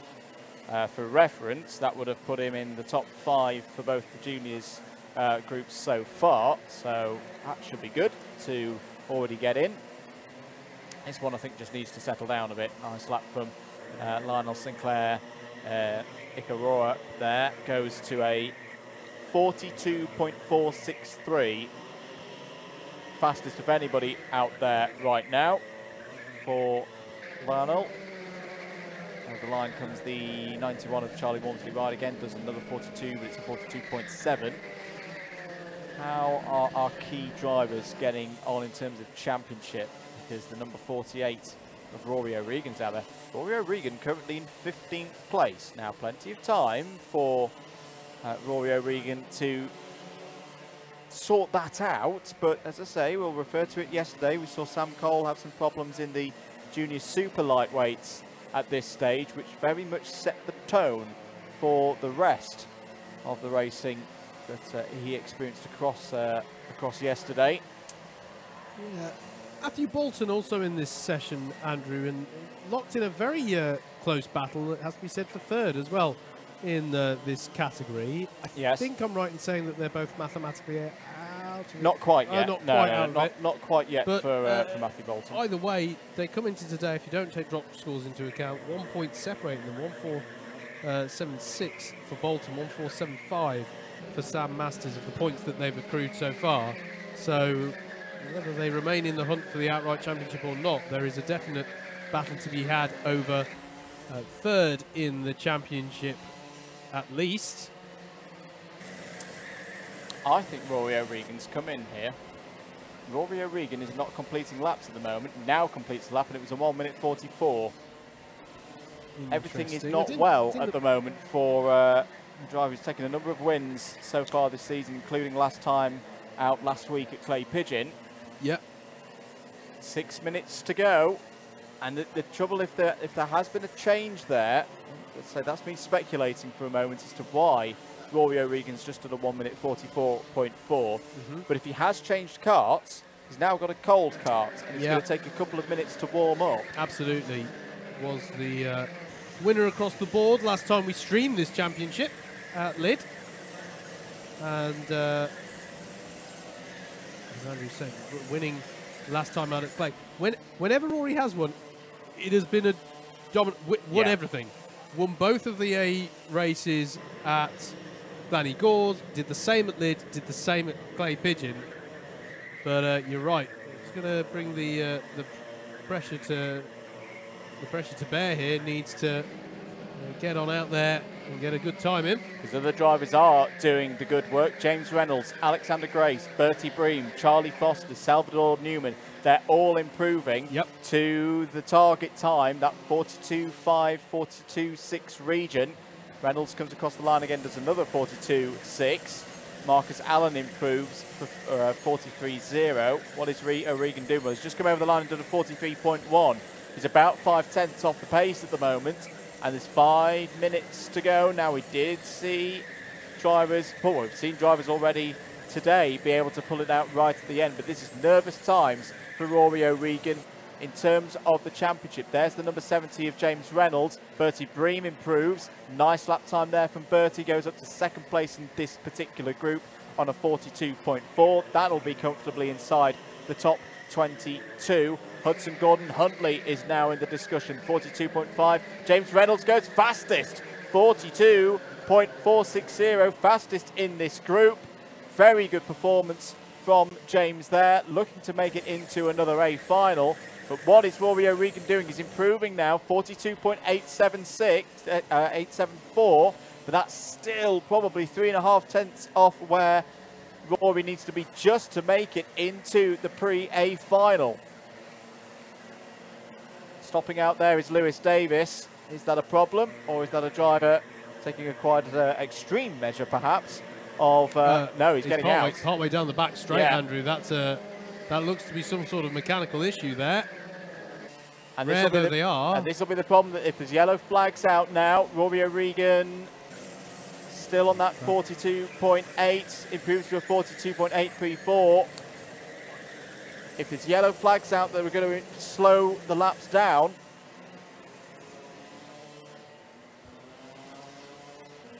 Three minutes and 10 seconds to go.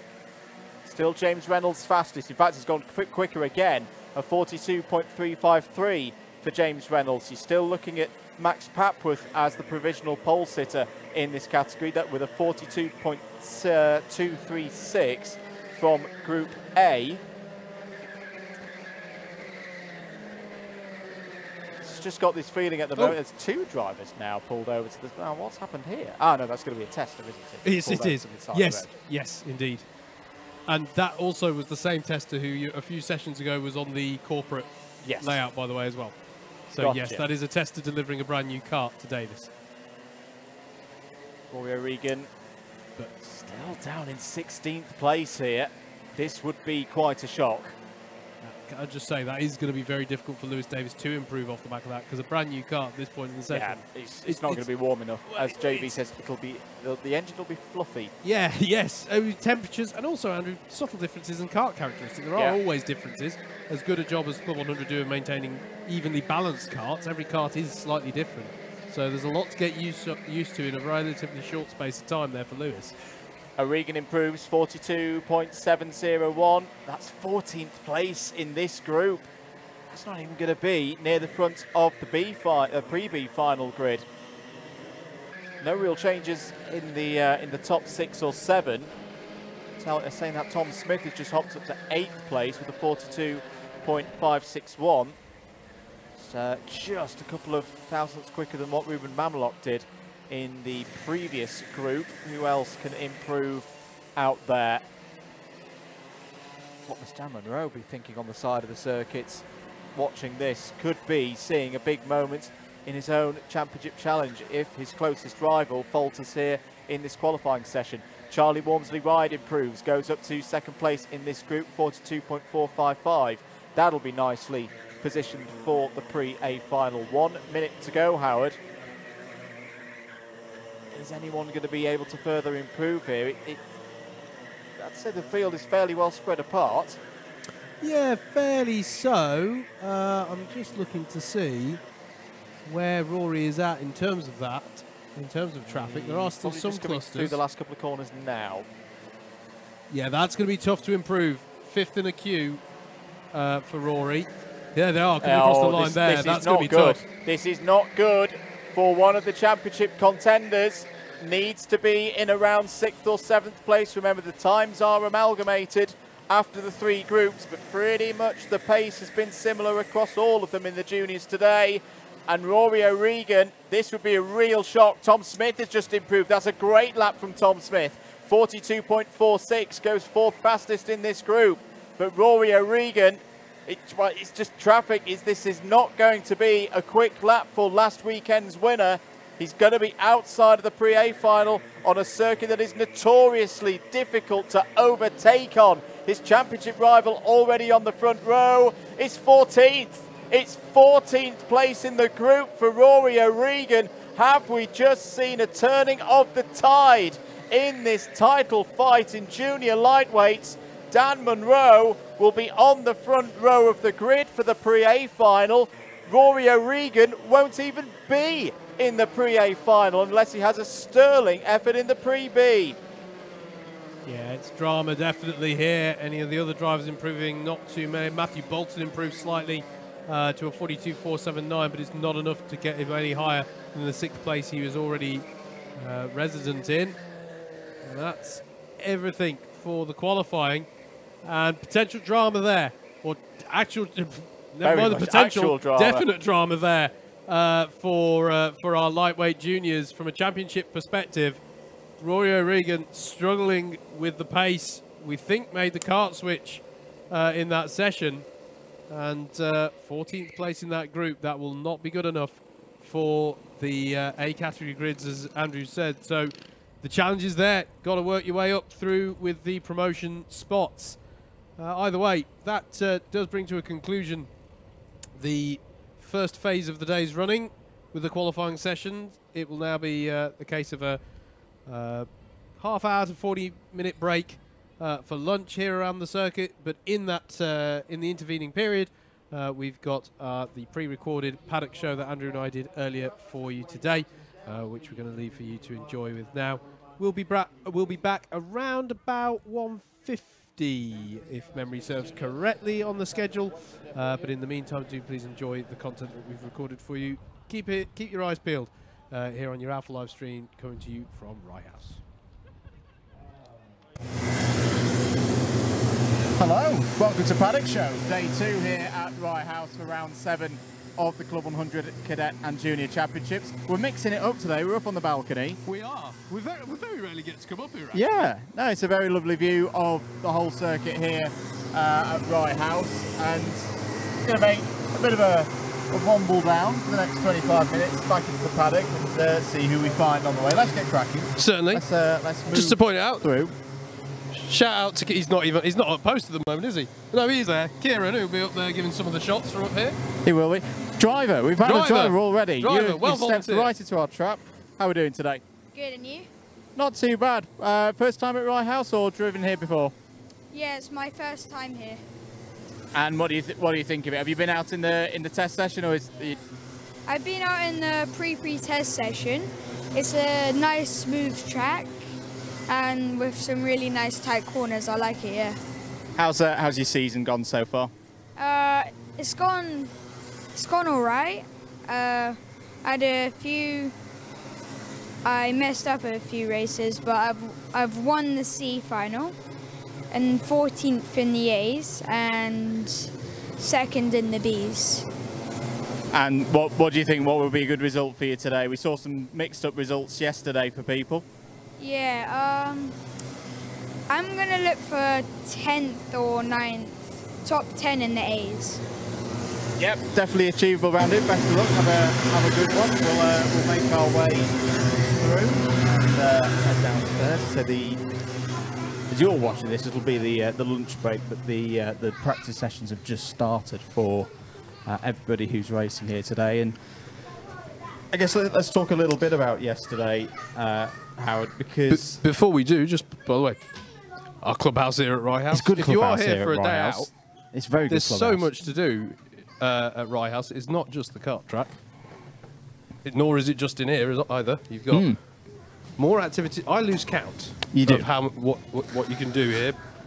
We'll see some of them as we're going around. But yes, yesterday, mate. Yeah, yesterday we kind of made a bit of a bold prediction, and I think we were pretty much right with it to say that we would see some mixed up results compared to what we had seen earlier in the year. That being, you know, think of Edward Jones, for example, hadn't been in the top 10 of an A final before yesterday goes out and wins in the cadets. It's a really good result for a number of the drivers yesterday. Yeah, he was the prime example, I think, mate. But in general, definitely, it did throw up some surprises yesterday. Drivers, Zachary Watson stood out to me as well in the super lightweight juniors, actually, as a driver who seemed to really have some pace here. Not that he hasn't already had some good days out at the races already this year, but yeah, some drivers gelling really well, and it's something actually that segues nicely into something that I thought we'd draw upon whilst we were doing this little walk. We'll hopefully show you a little bit more of the circuit that you don't always get the perspective of. We spoke a lot yesterday about the street track nature here at Rye House, and one of the things that I want to get across to the audience is that most of the cameras that we use to bring you the streamed action are mounted higher than the eye line that the drivers will have in the car. Yes. And what that essentially means is that you can't always see through the corner. You know, the track furniture, as the sort of term likes to be, around here, means that you can't always see through the corner. The start-finish straight and stadium is probably when you have the most visibility, And the way that impacts the drivers is that they can't gauge things as well. We spoke yesterday about how sometimes, because it's a short lap, you can feel like qualifying's gone terribly, but because everyone has the same problem, you actually, it's okay. Just keep on persevering and you'll probably do all right. And if I contrast it... Sorry, go on. I would say we saw that in the qualifyings in particular, which, well, you'll know if you're watching this on the live stream, whether it's happened again today, but we did see some drivers who we wouldn't expect to be on that bubble of B-level race to A-level race, having a bit of a struggle of getting through and getting a good lap time in. It mixed the grid up for the races we saw yesterday. Absolutely. And if you contrast that with a circuit like Wilton Mill. At Wilton Mill, if I'm chasing somebody or being chased, there's loads of opportunities as I'm coming up the hill, because there's height difference as well. I can look and see each lap as a reference point. I'm getting closer to that pack ahead of me, who's going over the top of the hill as I approach, say, Christmas Corner. Here, because it's not just that I can't see through the corner, you'll see the drivers today, we saw it yesterday, much more often you'll see them just do a quick shoulder check. They'll look over behind them, because you don't have those natural points where you get to calibrate where you are relative to your competitors. And that's how the street track, as we like to say, nature, obviously it's not a street track, but that's how it impacts you, because you'll very often, as we're now looking at a famous view, I think, of Rye House here, this approach to the stadium section, the commitment that you have to have to do this, and one of the prime overtaking spots as well. But it makes it tiring. A lot of drivers in all types of motorsport will talk about how mentally tiring it can be to drive a street track, and it's because, you know, it's a short lap, you have very few opportunities to take in all the information. And you'll see that the drivers are having to make split-second decisions in a way that they maybe don't do at all circuits. I fully agree. You'll see here how even the pit straights. I say some people do refer to this as like the Monaco of British karting. The pit straight is not straight. It's got that kink that we did see a couple of drivers having some issues with, just in terms of concentration yesterday. But I think we'll break the grandstand. There's a bunch of people behind the 25 vehicles. We are going to jump on them. Yes, shall we do? Let's talk to some parents. Let's talk to some people. Well, I'm sure we're looking for a nice quiet time in the grandstands, but we're going to... This is actually, to be fair, if you do come to the track, this is a nice aspect that you can get. I'm going to dive in. I'm going to dive in. Hello, hello, hello. How are you, sir? Good. How are you? I'm fine, thanks. Who have we got here? You what, sorry? Who have we got here? Oh, Santiago. Cool. And how's your season been going, Santiago? Well, seems to be going good. But it's a bit of a bendy track, so obviously there's a lot of like on-off corners. But hopefully, if I just stick to it, I can try and get a good position. So. Brilliant stuff. And you'll forgive me, madam, for just conducting an interview across you. Are you mom? Yeah, I am. Yes. And how we're keen to get the perspective of the parents as well on these things. How have you found the Club 100 experience? Brilliant. Really, really good. We've done all of the races apart from one. So we've been up and down the country, everywhere. It took us 5 hours to get here yesterday, and we stopped overnight. So it's a full weekend when we come Club 100. Brilliant stuff. Have you got much experience at Rye House before? No, this is my first time, but it's a really good track. I've been on the practice in it. It really is a nice track. So. Brilliant stuff. We'll have fun out there. Thank you for being good sports and talking to us. I should pick on the people sat at the back of the grandstand because I'm cruel. Who else have we got? Hi, sir. How are you feeling today? Where have you come from today? I'm good. I came from Leighton Buzzard. Cool. And sorry, who have we got, mate? What's your name? Oliver Sanderson. And how's your season been going, Oliver? Quite mid. Okay, okay. Is Rye House a track you've got some experience at? No. Okay, so you've got to get your eye in on the track and get focused. What's your favourite track? Probably Buckmore. Buckmore Park, good choice. I'm a fan of Buckmore. Great stuff. Okay, we'll definitely enjoy getting to grips with the track today. Forgive me, sir, are you dad? I am, yeah. And how do you find the Club 100 experience? It's really good. It's a lot of fun. It's like, obviously, arrive and drive, but like the next level above, you get to go and try out different circuits. We spent a couple of years at our local circuit in Milton Keynes. Wanted to have a bit more variety, and that gives us this without having to go for like the whole shebang of buying a car and all that kind of stuff. Brilliant stuff. Have a good day out there today, Oliver, and thanks for talking to us. Thank you. So there we go. Another example of a driver who's not been to Rye House before, and this was an aspect we spoke about yesterday. Yeah. Of a lot of drivers having to get used to the track. I think I've said the term "get your eye in" about 20 times this weekend already, so you can cross that one off your bingo cards for today, folks. But it is a big factor, and it's what we were talking about right at the start. Of it gave us some outlier results, should we say, yesterday? It did, but I'd say it was a real show yesterday of the skills that there's here, getting your eye in, and which drivers can pick up the little details quicker than others, perhaps. I noted yesterday that quite a few drivers, because they hadn't necessarily had track time in a Club 100 piece of machinery on the circuit, some of them had experience in other categories per se. But a lot of people had like maybe a driver coach for them, or just someone, particularly if they were one of the younger drivers, the cadet drivers or less experienced juniors, someone just over the shoulder would like, try this, try that, because it does have characteristics, this circuit, that you don't really get at most kart circuits in terms of the lines and transition of corners, etc, etc. And also the fact that we mentioned yesterday that this track surface here at Rye House is relatively new. I want to say it was laid around 2020, 2021, or that kind of timeline is a bit of a mush in my head, I think you're right. For most people. But it's still very much Rye House. That's one of the real appeals of this circuit, that it hasn't really changed that much over the decades. But it's still had those little changes, like the bigger curbs have gone. That I think is a blessing for everybody. I think it's definitely improved the circuit here at Rye House.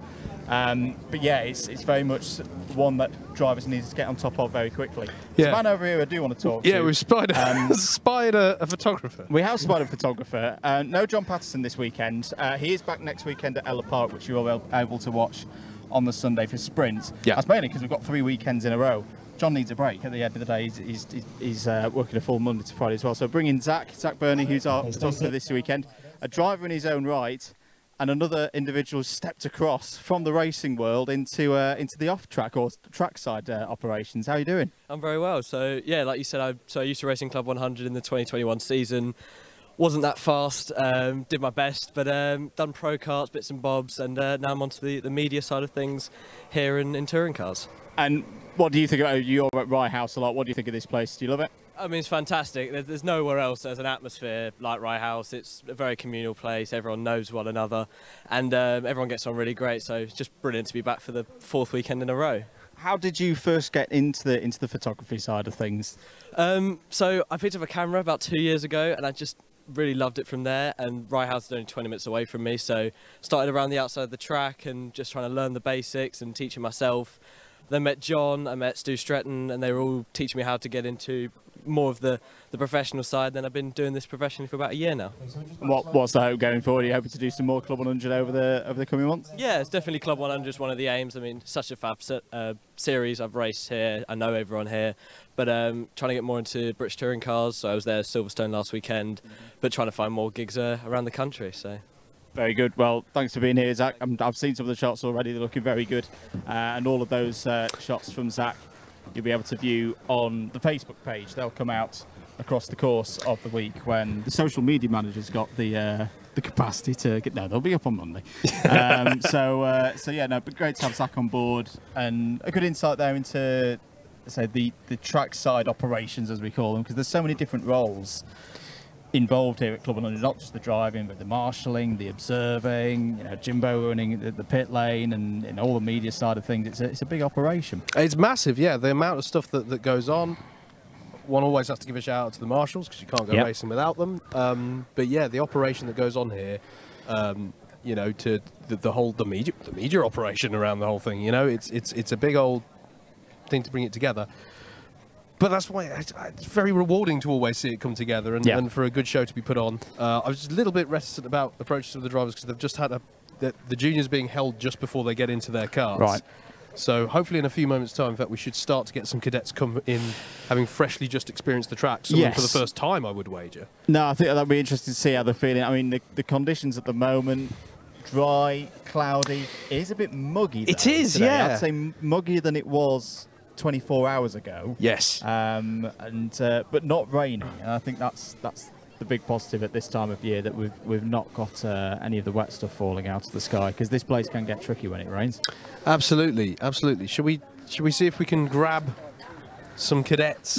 Let's try and grab some grab some of their thoughts on the cadets track, and maybe some more parents as well. We didn't talk to any parents yesterday, so let's see how our cadets are feeling. There's a driver here in a very nice Cosmic Racing kart suit who I'm gonna ask a few questions. Hello, young sir. Have you been out on circuit today? Yeah. How is it out there? Annoying. Annoying? What's annoying about it? Can't take the corners right. Is this your first time here? Yeah. Which corners do you think are being the tricky ones out there? Second hairpin and then the last corner. Well, for me. Yeah. And what have you got any like videos that you can watch and have a think about and improve? Watched one right now in the car when I went, and then my mate went out on track. Qualifying later on, the guys on the live stream will have just seen it. How do you think you're going to do, or you have done, in terms of how we're timing all of this? I think I'll do better than I did in pre or practice. Good stuff. Well, best of luck. We'll catch you later on. Howard's pounced on another driver. Hello. We've got bad continuity. We've just spoken. No, it's fine. Who we got here? Ryan Rapini. Ryan Rapini. And I didn't have the earpiece in, so who was Andrew just talking to? Anthony Charnetsky. Cool. Ryan, you've just come off track? Yeah. Much experience at Rye House before? I went there 2 days ago, but otherwise, no. Right, okay, so one of your first times out on the circuit, how do you find it? It's very physical through turn 1 and 2 because of the G-forces on my neck, but otherwise it's a very good track, I'd say. Yeah, it's a long turn 1, is it? Basically 2 turns the first corner. Talk us through your season then, how's it been going? I'd say consistent, because I've been consistently in the A's, and I'm 11th overall now in the standings, so I'd say decent. Brilliant stuff. And it's always about A difficult one to put people on the spot. What's your favourite thing about Club 100? Probably just, it's very competitive, considering it's just arrive and drive, and it's decently quick, I'd say, for rental as well. Brilliant. Quick fire questions. Favourite track? Right. Of F1 or? Either. Tricky one. Singapore? Singapore, nice. Marina Bay and all that, yeah. Anthony, I'm going to get you in on the quick fires. Favourite track? GYG. GYG. Favourite driver? Myself. Backing yourself, like it. Favourite driver? Daniel Ricciardo. Favourite food? Steak. I said chicken last time, but I've changed to steak. Exciting development since we streamed lids. Steak has moved to the top. I'm with you there. Favourite food? Pancakes. Pancakes. I'm also liking these answers, guys. You guys have a good day, yeah? Enjoy the racing. I'm surprised you guys didn't do. So yeah, that's really awkward if Andrew had already asked them the quickfire questions, but there we go. Andrew, who you got? I've got Toby McAllister-Brown with me. Toby, good to see you. It's been a while since I've seen you, probably since Bookmore Park 24 Hour. You've been keeping well? Yeah, I've been doing well. Training, making sure, staying up a lot with the rest of them. I mean, Rory's been quick all year, but managing with Buckmore, staying with him, which is the main thing. I mean, as long as you can stay with someone with one thing, then you know you can stay with them in another. It's just trying to make sure, be consistent and just close the gap towards him, really. And in terms of the season as a whole, how do you think it's gone for you this year? I think it's been good. The only thing I think that went wrong was round 2 at Wilton. Mainly because obviously with the pace I have, I think I should be A final, and seeing how every race I've done, it's been A final until apart from that one. So it's a bit annoying, but I mean, to be honest, with the way it's been the rest of the season, I'm pretty happy with it. And in terms of Rye House here as a circuit, it's the first time we've had the juniors here. Have you had a chance to get in anything to sample the track before today, or is this first time? First time Club 100, but I mean, watching the others I know who are quick round here, I mean, I've got a few friends who I know, so if I can learn what they've done, see what they can do, then I know what I can roughly add to my strategy for me. And obviously we're coming to the end of the season. You've got this here today, Bookmore Park also to finish, a circuit you know very well. Are you confident with that? I think with this, try and do the best I can, but more, I mean, looking at last year, seeing how managed to get top 10 last year, so I think if I can get top 10 again for the next race, I think that's very good for me, seeing how the season's gone. Good stuff, Toby. Good to see you, mate, and we'll catch you again later on. Howard's got some more of our cadets, I believe. I do indeed. I've got Max and Jamie. How you guys do? You've been out on the track, both of you, haven't you? Yeah. Actually, before I say that, experience at Rye House for either of you?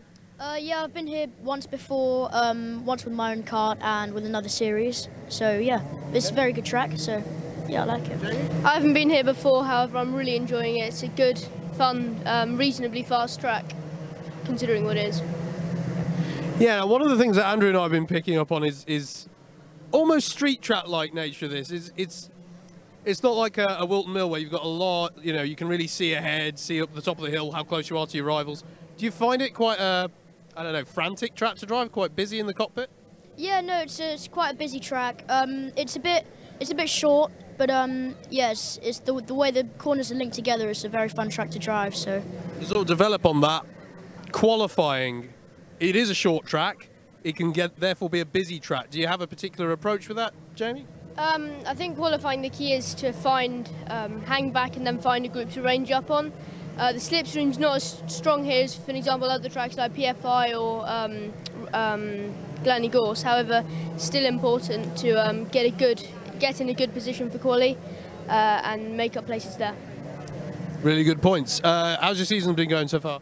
Yeah, I'm doing good. I think I'm sitting in about 6th or so. So yeah, it's going pretty good. So yeah. Okay, and Jamie? Yeah, I'm 7th in the championship. Looking to get hopefully a podium by the end. So it's a good opportunity to make up points here. Brilliant stuff. Quick fire questions. Favourite track? Probably Wilton Mill. Rowra. Rowra. No, that's a long way, but it's a good track. Good track. Favourite driver? I have to say George Russell. I'd probably say Lando Norris. Sweet. Favourite food? Sushi, by far. Ooh, beef stroganoff. Beef stroganoff? Yeah, good. I've not had sushi this weekend, as in heard someone say it. I like sushi too. Good answers, guys. You have a good time. Enjoy your racing today. And yeah, thanks for talking to us. Cool. Oh my good, Andrew, you've got a whole... I've been attacked. I'm just going to hand over to Ringleader you. of the pack, Miles Harrison, is here with me. Miles, good to see you, mate. You feeling good today? Yeah, I'm feeling alright. Honestly, I'm back at a track that I've been for a bit of a time. I'm hopefully going to get a good result out of this. Good stuff. We've got Elijah Hazelwood with us here as well. Elijah, we need to talk about last week. An amazing win at Clay Pigeon. Really close racing with Logan McAllister. Let's talk us through it. Yeah, it was so difficult where he's such experienced and having to do the overtakes on him and trying to get him to go defensive and not was really hard since where he's used to doing all of it. But first time there, I managed to have the pace because I have a coach at Kart Sim called Josh, and he coached me through it all the day before, so that really helped. How key is having that resource of the driver coaching to be able to improve, particularly if it's a new track to you? Yeah, really good. Where he still does karting and he's so experienced, it really helps because when I do the testing or practice, I can go like on the pace straight away instead of taking my time to find the pace, so it really helped. Straight back into racing here today as well. Do you think you can get another win? Yeah, that's my goal. That is my goal. It's first time here.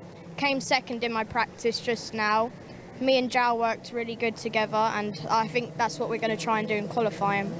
Good stuff. Miles, for yourself as well, how have you felt the season's gone as a whole? I feel the season's gone pretty good. I've got a couple of podiums, which I'm happy about, but this race is the penultimate round, which is going to be the most important round of the season, in my opinion. So hopefully we can get a good result of this, and probably, hopefully a win. Who knows? Who knows indeed. Best of luck for today, boys. We're going to grab the thoughts of one more of our drivers before we wrap up. What's the name? How are we doing out there? Good. My name's Theo Brown. Theo, in terms of this circuit, have you done it before? No. What are we thinking ahead of it? It's a great circuit, you know. It's really good. 2 hairpins. Got to love it. Have you been out in the practice sessions already? Yep. I've been in the test and practice. What do you like about Club 100? What do you like about these karts? They're really quick and they just sound amazing. And in terms of the rest of the season, we're going to see you at Buckmore Park as well? Yep. Last year, I think it was last year, got second. Good stuff. And coming back for next year as well, plans for 2024? Yeah. I love the circuit. Good stuff. We'll catch you later on, Theo. Thanks for having a quick chat with us. Apologies, we had to cut that one a little bit short because of time. I think we will, yes, we'll have to. Shout out to Laura, the camera operator, who I think has just set the world record this for week. walking backwards around a go-kart track. But yeah, I think we're out of time. Great to get some thoughts from some of the drivers and the parents. And looking ahead now on your stream, ahead to the afternoon's racing. And we'll do another one of these at Buckmore Park as well. So if you do want to be on pre-recorded, my words have gone, but pre-recorded paddock show, that's the one. That'll get edited out, hopefully. Probably won't. Yes, come and find us in the paddock, because as I say, we pre-record these. They're not absolutely live. But yeah, it'd be great to have your thoughts for Buckmore Park as well. As Howard says, keep it locked here on Alpha Live. We'll get back into the racing in a few moments with the pre-C final.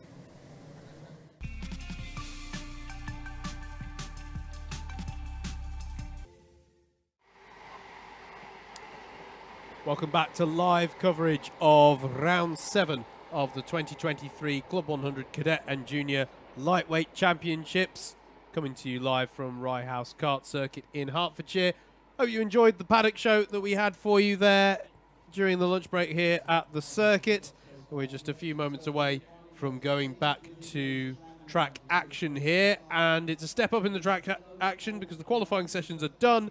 It is now that we go back. We go back relative to yesterday. We go into racing action at the circuit. We're going to be kicking off with the pre-C final for lightweight cadets in a moment's time.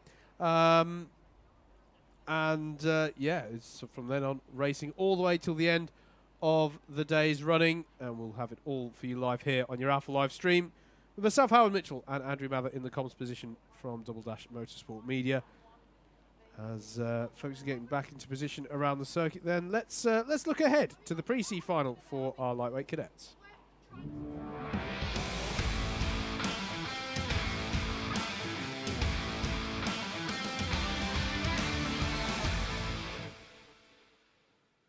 This the first race of the day. Opportunities for promotions. Let's should we take the opportunity to look at a grid? Let's have a look through how they're going to line up on this grid. 22 drivers in this pre-C final for the lightweight cadets. Oliver Sanderson will lead them away from pole, with Dmitry Borovsky alongside him. Jacob Lamas and Marley Bowen are on row 2, with Christian Gonzalez-Runda and Max Miller on row number 3. On row 4 we find James Wall and Harry Duggan. Ardit Roy Chowdhury and Yusuf Yaqub round out the top 10. Oliver Harrod-Atfield and Theo Brown are on row number 6. Then on row 7 it's Joey Mims and Thomas Walker. Lewis Adams and Bly Gregory are row 8, with Rayan Roy Chowdhury and Charlie Williams on row 9. Rounding out the top 20 on row 10 are Lewis Davis and Timmy Shahini. Bobby Peters and Tabitha Mellor round out your 22 karts, taking to the circuit in just a moment's time in the Club 100 Cadet karts. There is the race control tower, which is also the broadcast tower. That's where we're stationed this afternoon and have been throughout the weekend to bring you coverage of round 7. Don't forget, we'll also be covering round 8, the final round of the championship, in a few weeks' time at Butmore Park. So be sure to join us for that. And if you have missed any of the action that's already been streamed of this season, then it's all available for you on the Alpha Live YouTube channel. Check the videos out there. We were last streaming at Lid, and we also had coverage of various other rounds from early on in the year. We were at Wilton as well. Club 100 Seniors as well. We've been streaming bits of that, and obviously going further back in the calendar year, there was the British Universities Karting Championship, all running on Club 100 machinery, all there for you to check out and enjoy if you've missed any of it on the Alpha Live YouTube channel. The man walking with his back to us is John Viger, the man with the plan at Club 100, and he's just making sure that all of his staff and the circuit marshals are back in position, ready to rock with the first of our races here today. And the big thing to be looking for in this pre-C final is the possibility of promotion. So as the drivers come out onto the circuit, as I said when we went through the grid, they'll be led out by Oliver Sanderson. They'll get themselves into a rolling 2x2 formation, ready for a rolling start, as we have with all of our races in Club 100. The repechage system, the promotion system that sees the top 2 drivers from every C and B race get promoted up to their respective next grid up.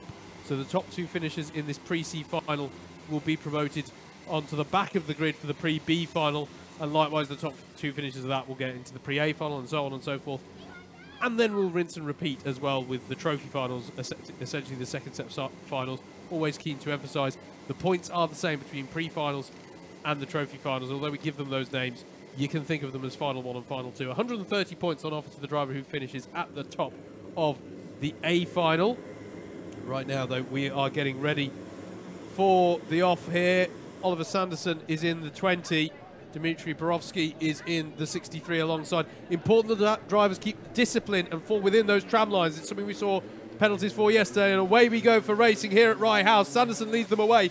Good moves from Jacob Lamas from 3rd place, already to slot into 2nd place in that 23 kart. Can they all keep it clean through stadium section? First time today that they had so many karts around them as they head towards hairpin 1 for the first time. Can be a bit of a flashpoint for accidents, but I'm delighted to say that they've all got through there, pointing in the right direction. That's a good, clean start from the pre-C final field in our lightweight cadets. It is still Oliver Sanderson at the head of the field, as there's a usual jostling for position around the mid part of the lap.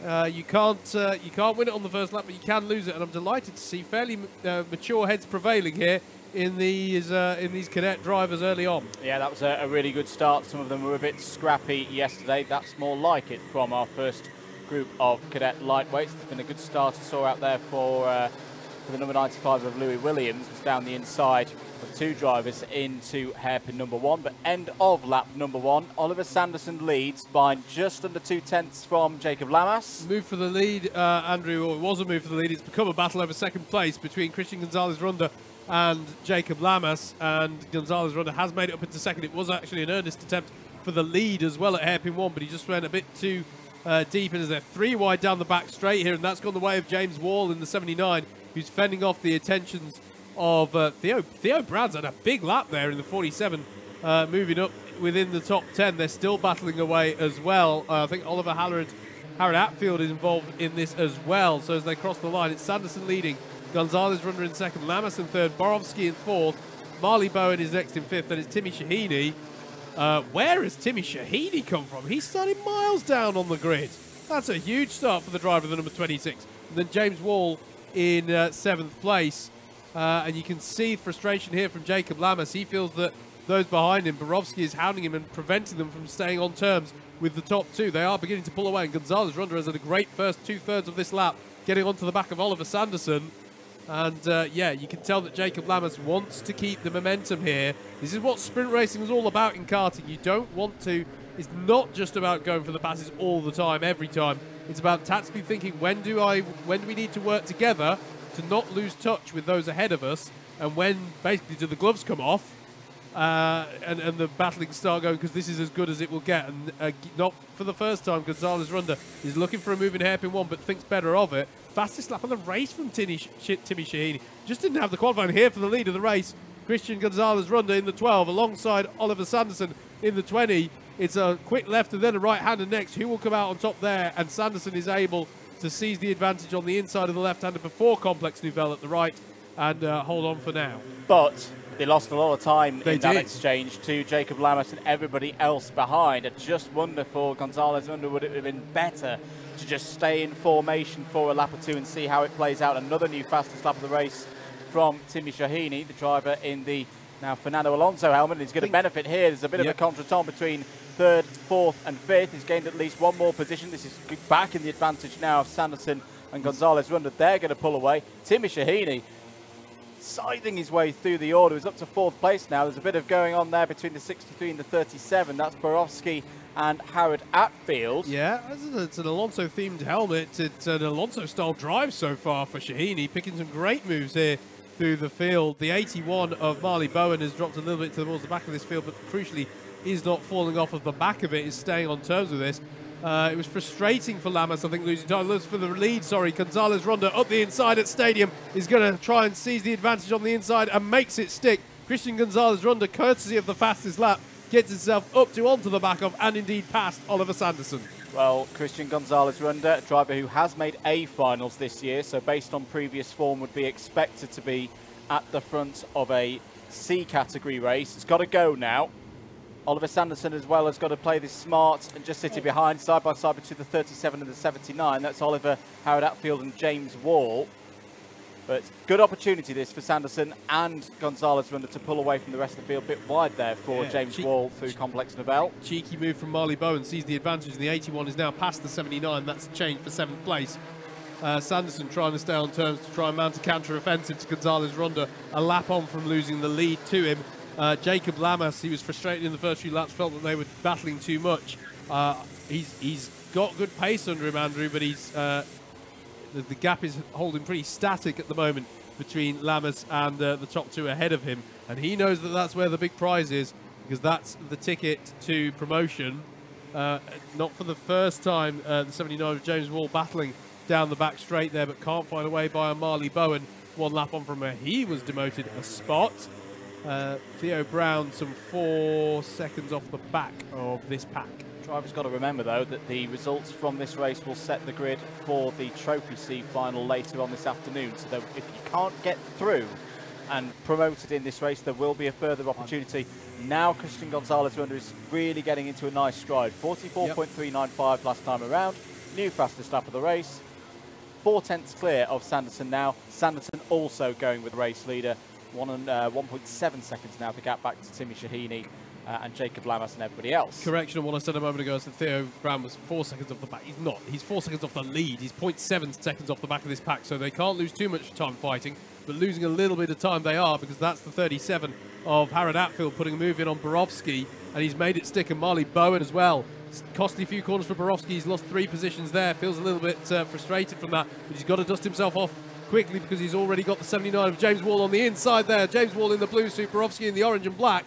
And Borowski's, the back tips round slightly on Borowski, and there's contact. It was the 47 of Theo Brown as the pack behind catches up.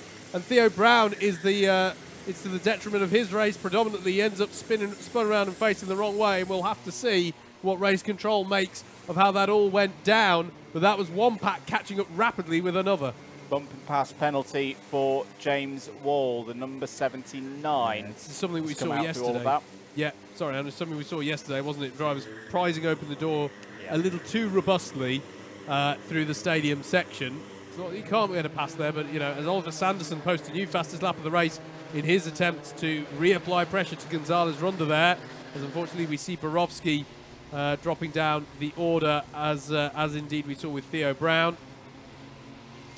Off the back of that last lap.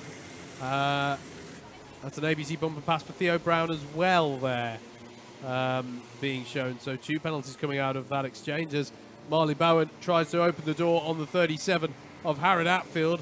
Again, having to get his elbows out there. The 79 of James Wall in there as well. This is good racing, if a little bit elbows out, but and behind them as well. Look at this pack behind them. Brilliant stuff. Between Harry Duggan, Louis Williams, Max Miller and Joey Mims. They've been battling all race long so far. At the moment, it's the 95 of Louis Williams who's at the head of this field in 8th place. The 67 is Harry Duggan. He's worked his way up. Black flag for the number 63 of Dmitry Borowski. I'm afraid to say I'm not too surprised on that one. That's not a great moment for Dimitri there, side by side, the number 67 and 95. The intriguing way this circuit races, there'll be advantage number 95 on the inside to hold the position. That's a good move from Louis Williams around the outside, who's continuing to make this progress up through the order. Also, I'm not surprised at that one, 2 times ABC penalty for James Wall and the number 79. Yeah, not good for those drivers there. To just review things a little bit. 2.5 minutes to go here. Comfortable lead at the moment for Gonzalez, Ronda and Sanderson over the rest of the field, doing a very professional job, doing what they need to do, looking to book their places in the pre-B. Yeah, I think Jacob Lamas as James Wall fires a move at the inside of Harrod Atfield, and it pushes them both out wide, and that allows Marley Bowen through. Marley Bowen gets such good drive. He's going to challenge Timmy Shahini. Can he hang it round the outside at Pylon? No, Shahini's going to close that door on him by the time they get to the apex of Complex Nivelle. But Marley Bowen, I have to say, is reading these opportunities very well so far in this race, Andrew. He's getting through in some of these tussles. Has he got the overspeed there? I think Shahini is wise to it and is going to make sure there's no opportunity on the inside there. They head into stadium, but both Shahini and Bowen have got where they've got through reading situations well, as once again that was Wall and Harrod Atfield going side by side. Still James Wall to the fore. And there's the move from Bowen. And yeah, I just feel like these 2 drivers got their head screwed on well today, Andrew. They're making good moves, they're making good calls through the traffic. And you've got to feel a little bit for Jacob Lamas. His pace is good. He just got involved in a few of those fights at the beginning. It means that the top 2 have slightly fallen out of reach for him. The confidence that can be grown from this performance from Jacob Lamas is he's in a very comfortable 3rd place in this race. That'll convert into a pole position for the Trophy C final. If he performs in exactly the same way in that Trophy C final, he should win it fairly comfortably. And it's not over yet. Sanderson and Gonzalez Ronda could yet start to battle, and that could bring them back into his clutches, as that's Harrod Atfield trying to make a move, and it actually slows him down and allows James Wall to get alongside much more so than he did last time around. But the switchback is going to come into effect for Oliver Harrod Atfield in the number 37, and can he sling it around the outside of Pylon? No, he's just not going to. If you've got enough ahead, he uses all of the inside curb there to try and hook his cart round the corner and set up a move into paddock. But if anything, that's going to compromise him down the straight, and I think he'll be under pressure from Max Miller in the 83. Louis Williams continuing to work as well. I saw a little sign from Williams back to Miller behind, saying let's work together. There's places to be gained here. Up the inside is Williams. Yep. He's going to gain and get through in all of that one. 10 seconds to go. Leaders are on the back straight. This will be the last lap for our race leaders, who maybe were a little bit nervous in the earlier stages of this race, but since they've gone into this order of Gonzalez Runda ahead of Sanderson, they've done a very professional job indeed. They'll go through to the Pre-B final, repechage from the Pre-C. It's a win for Christian Gonzalez Runda, Oliver Sanderson P2. Jacob Lamas can be pleased, I think, with P3. Shown has got the pace for the B final later on. We'll have another opportunity when the C final occurs later on in the afternoon. Marley Bowen 4th, Timmy Shahini 5th, James Wall, Louis Williams, Oliver Howard Hatfield, Max Miller and Joey Mims all inside the top 10 from a provisional perspective on the road, but there are going to be some post-race penalties to apply and all of that. Harry Duggan, Ardit, Roy Chowdhury, Bly Gregory and Rian. Roy Chowdhury finished in the top 15 along with Theo Brown. Tabitha Mello is 16th ahead of Charlie Williams, Thomas Walker, Louis Davers, Bobby Peters all in the top 20, Yusuf Yakub 21st, and a non-finish for Dmitry Borovsky. It's a big grid now that emerges from the pit lane immediately, and that is for the Pre-C final in junior lightweights.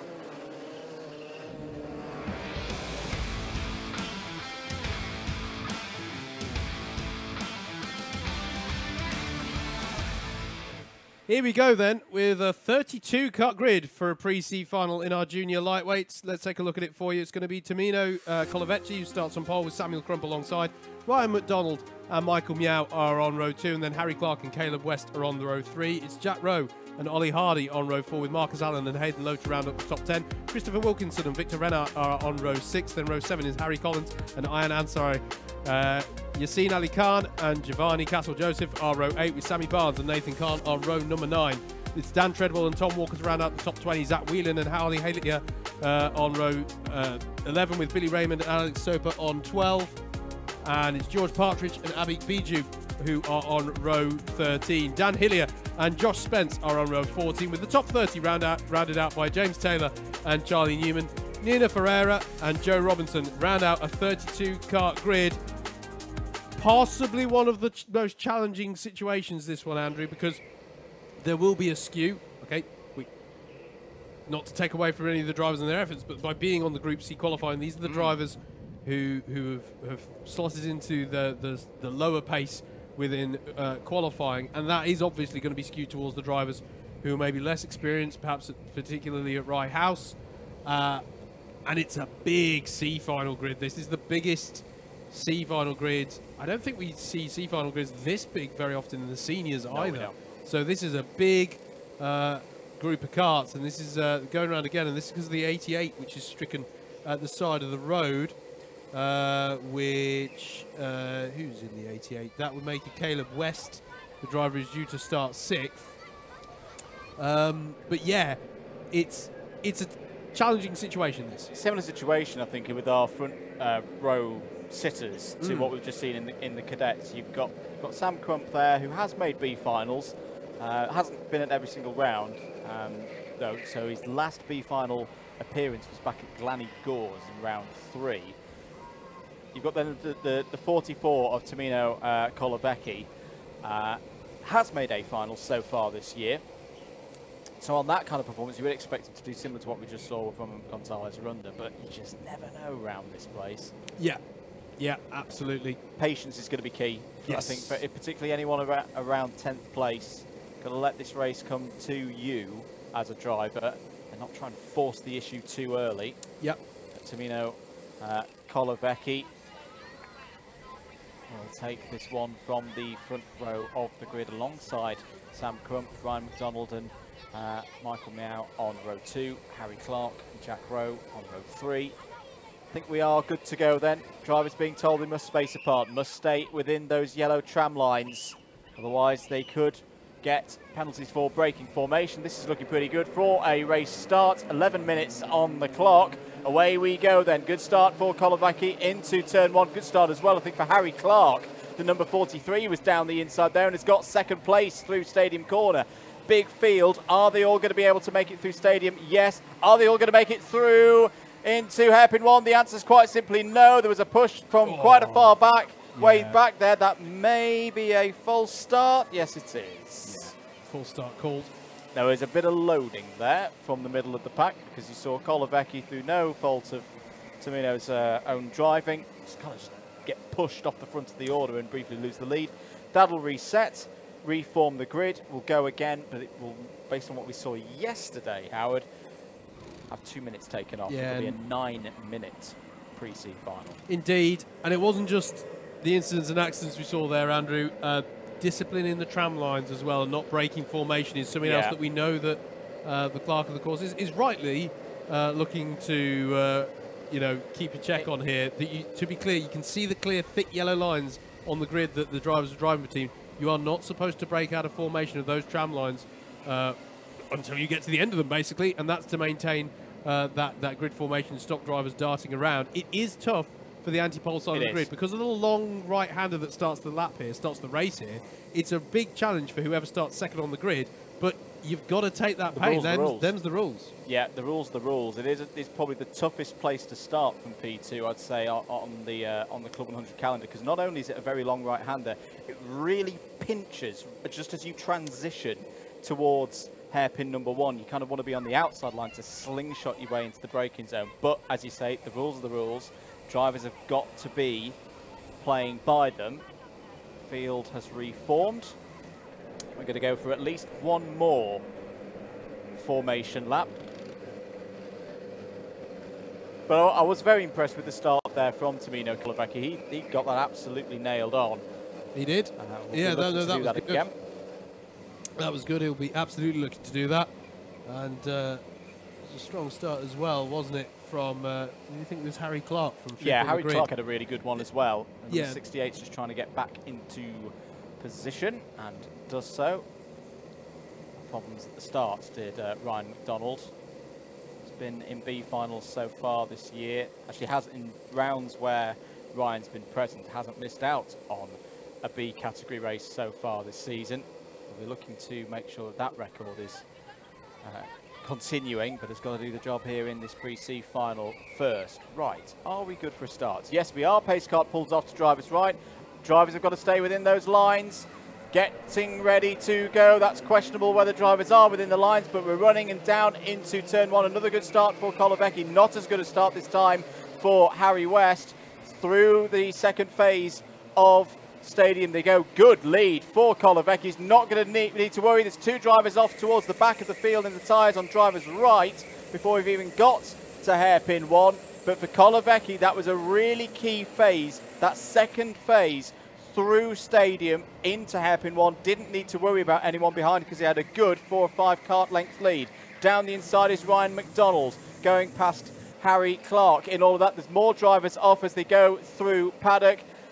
I think one of might be the 119 having an issue there. We'll count them through at the end of lap number 1. Kolovecki leads by 0.5 a second, should have this one done. Just got to get head down, get those laps in, consolidate that place in the pre-B final. Michael Miau's had a good start, up to second place. Ryan McDonald's held third.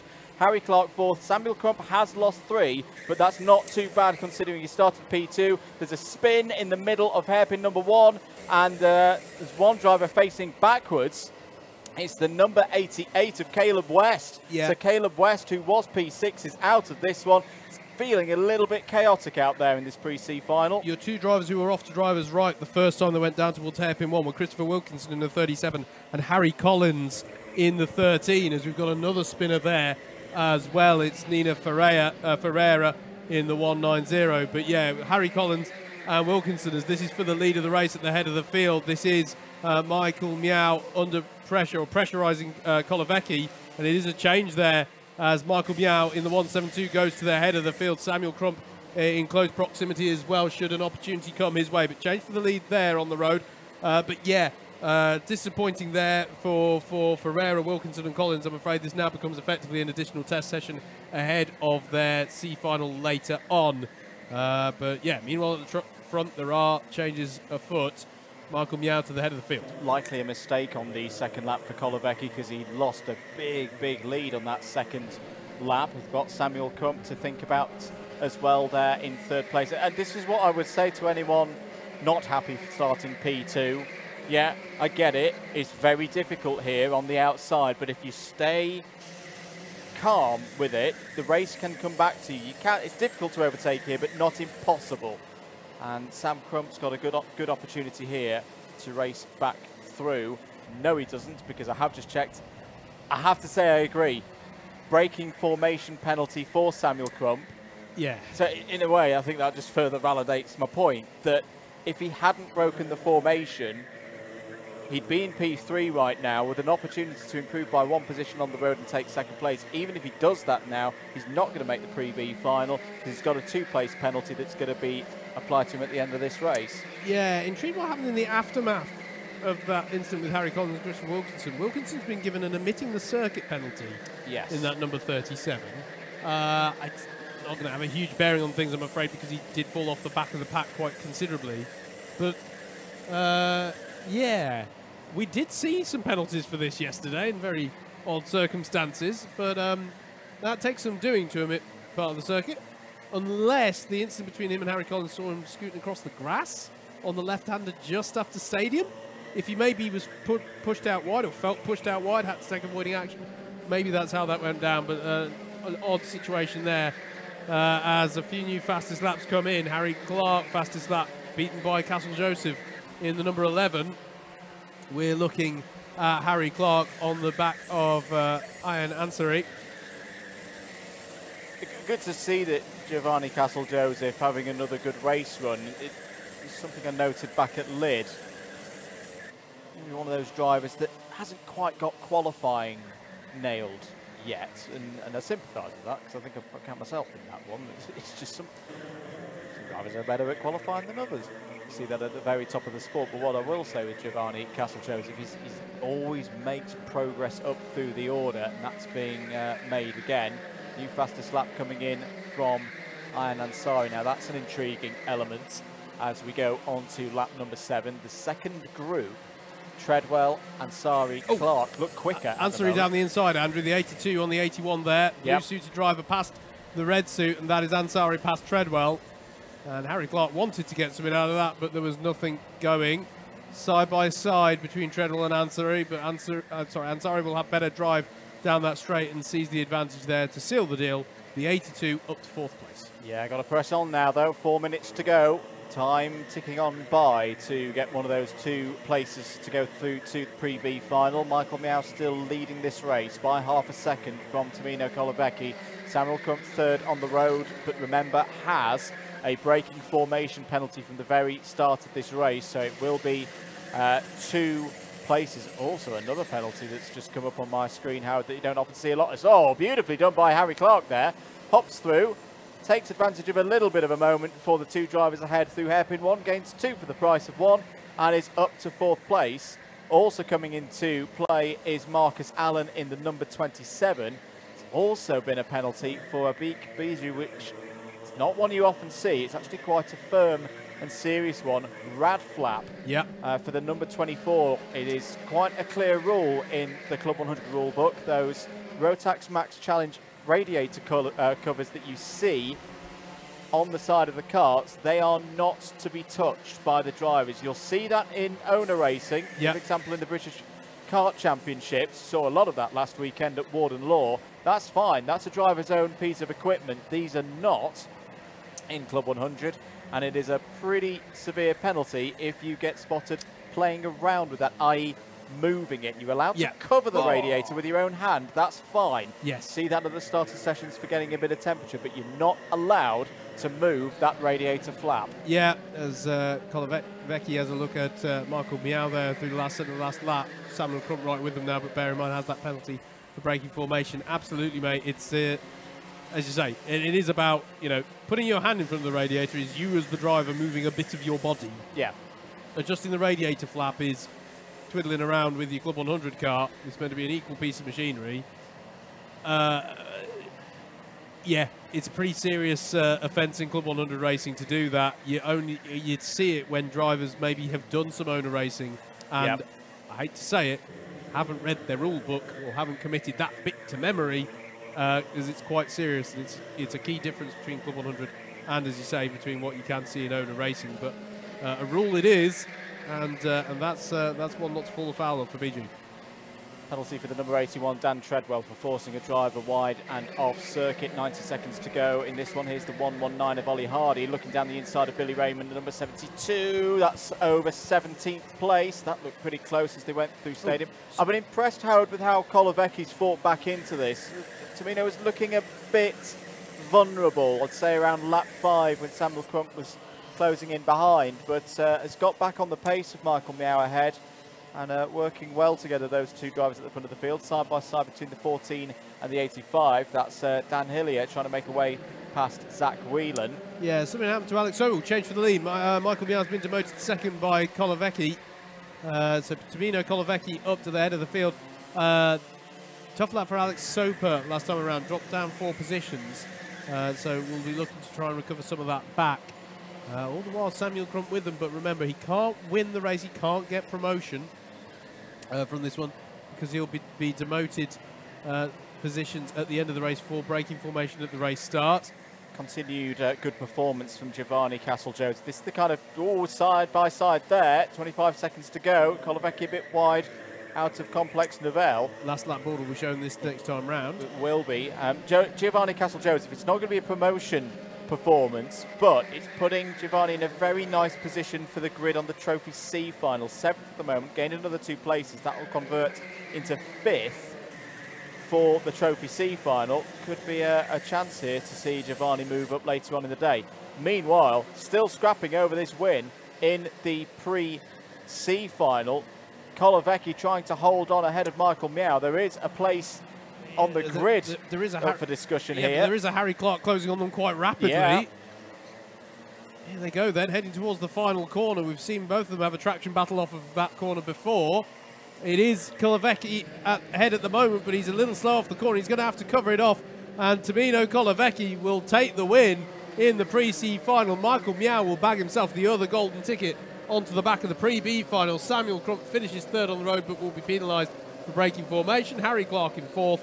Ian Ansari with a strong run there to 5th place. Then it's Dan Treadwell, Giovanni Castle-Joseph with some good moves throughout that one, and fastest lap in the race.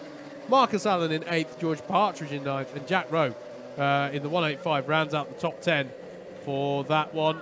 A few drivers figuratively licking their wounds at the end of that one, and we were hoping for a better time of it in the C final. We haven't got too much time to reflect, because already we're going out for the pre-B final in lightweight cadets.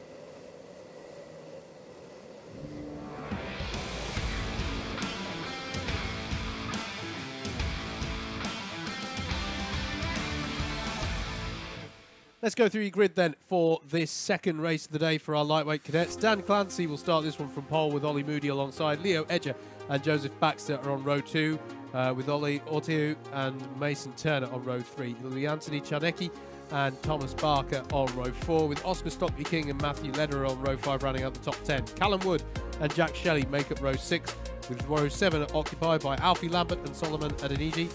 Joseph Mills and James Finley are on row 8. Then it's Quentin Vajur and Aaron Haywood on row 9. Ethan Barrow and Fawaz Adra round out your 20 carts in this one.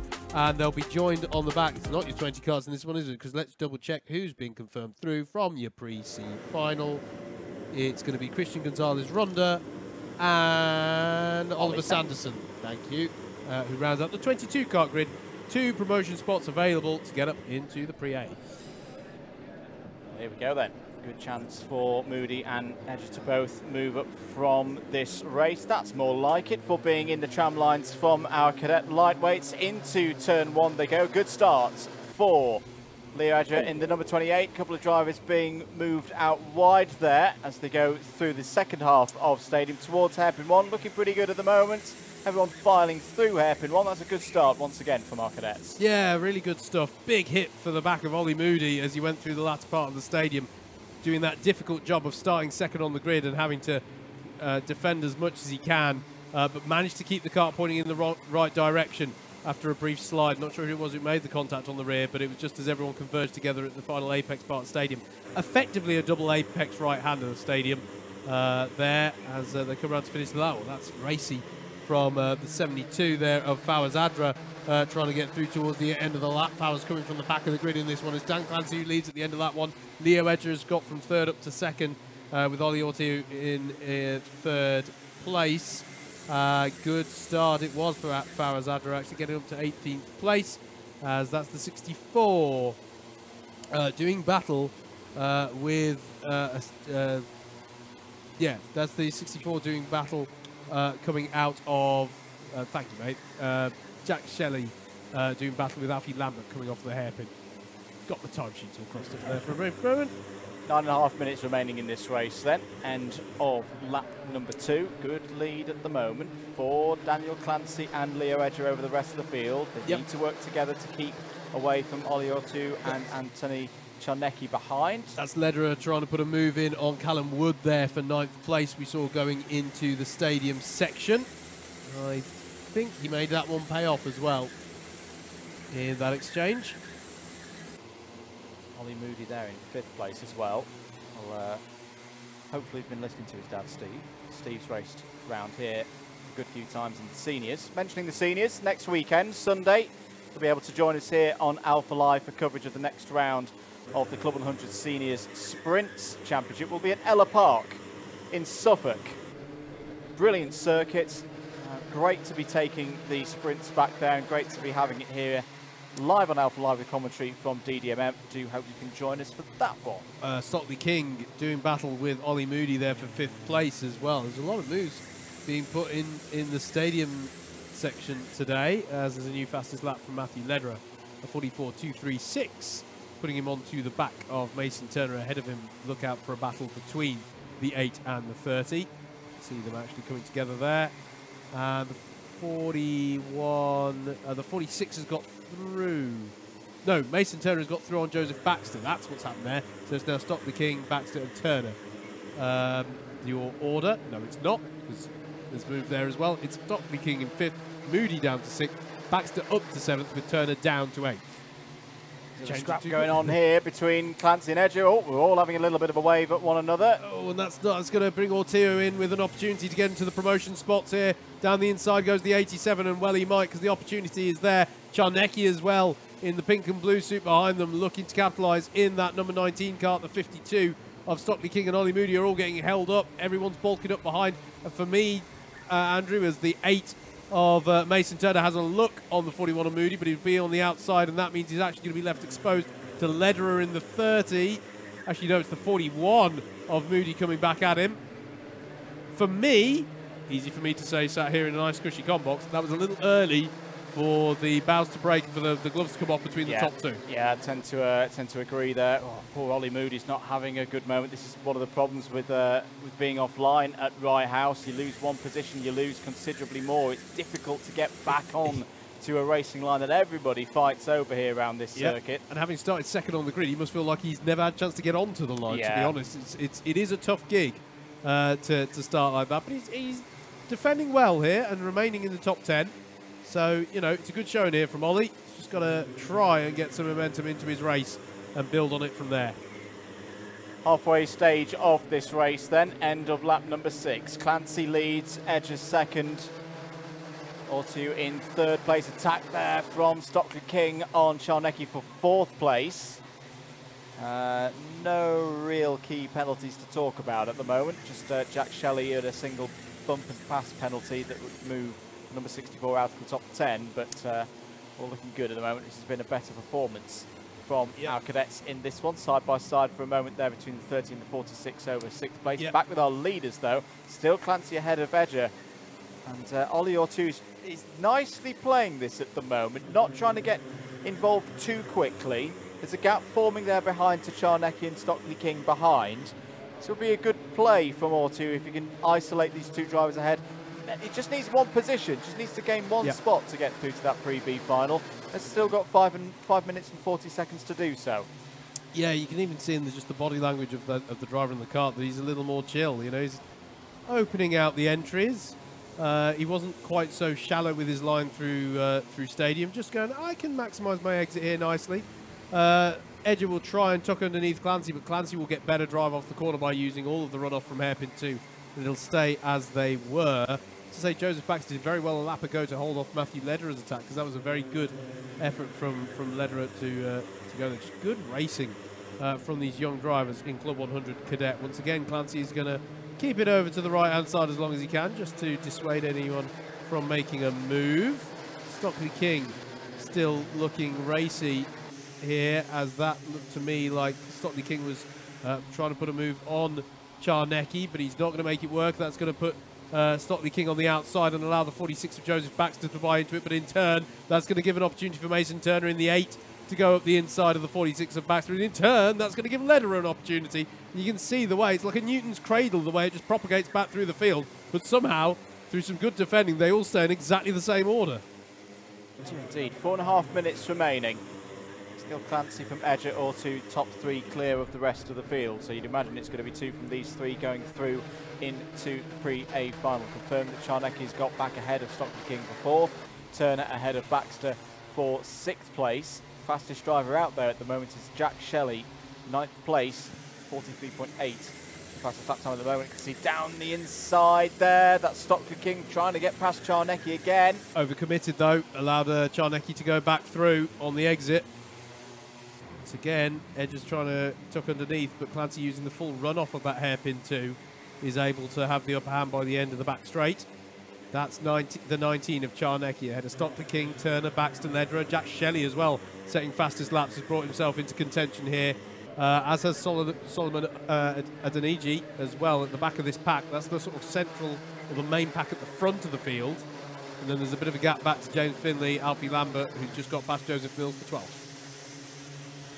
Daniel Clancy is absorbing the pressure here quite nicely. 3.25 minutes to go, and through has got Stockley King for 4th place on Czarnecki, side by side between Baxter and Turner, although it's not good news for Joseph Baxter. Penalty, bump and pass, that'll be +4 at the end of the race. It's Baxter and Lederer. Lederer's got by in the first half of the lap on Mason Turner as well, so Matthew Lederer up to 7th place now. Wasn't quite able to make it 2 positions in a lap. Joseph Baxter hangs on to 6th place for now. Interesting, Andrew, isn't it? When is someone going to throw a move here in these top 3? I feel like someone's going to. If you are the top 2, it's best not to. But if you're Ollie has played himself into this one brilliantly. He can just turn the screws up the pressure on this. He's got nothing to lose. He's either going to get... Oh, as it all checks up there, and that was Joseph Baxter going wide. He's lost out heavily there. He's gone to the very back of the pack, somewhere around 9th or 10th place. So it's Stockley King in 4th still, Czarnecki, and then it's Lederer, Turner, and the 32 of Adeniji has gained from all of that. I think for Ollie Ortu, he's almost got a lean, and I know this is 4D chess for some drivers out there. He's got a lean on the psychological pressures almost for Leo Edger.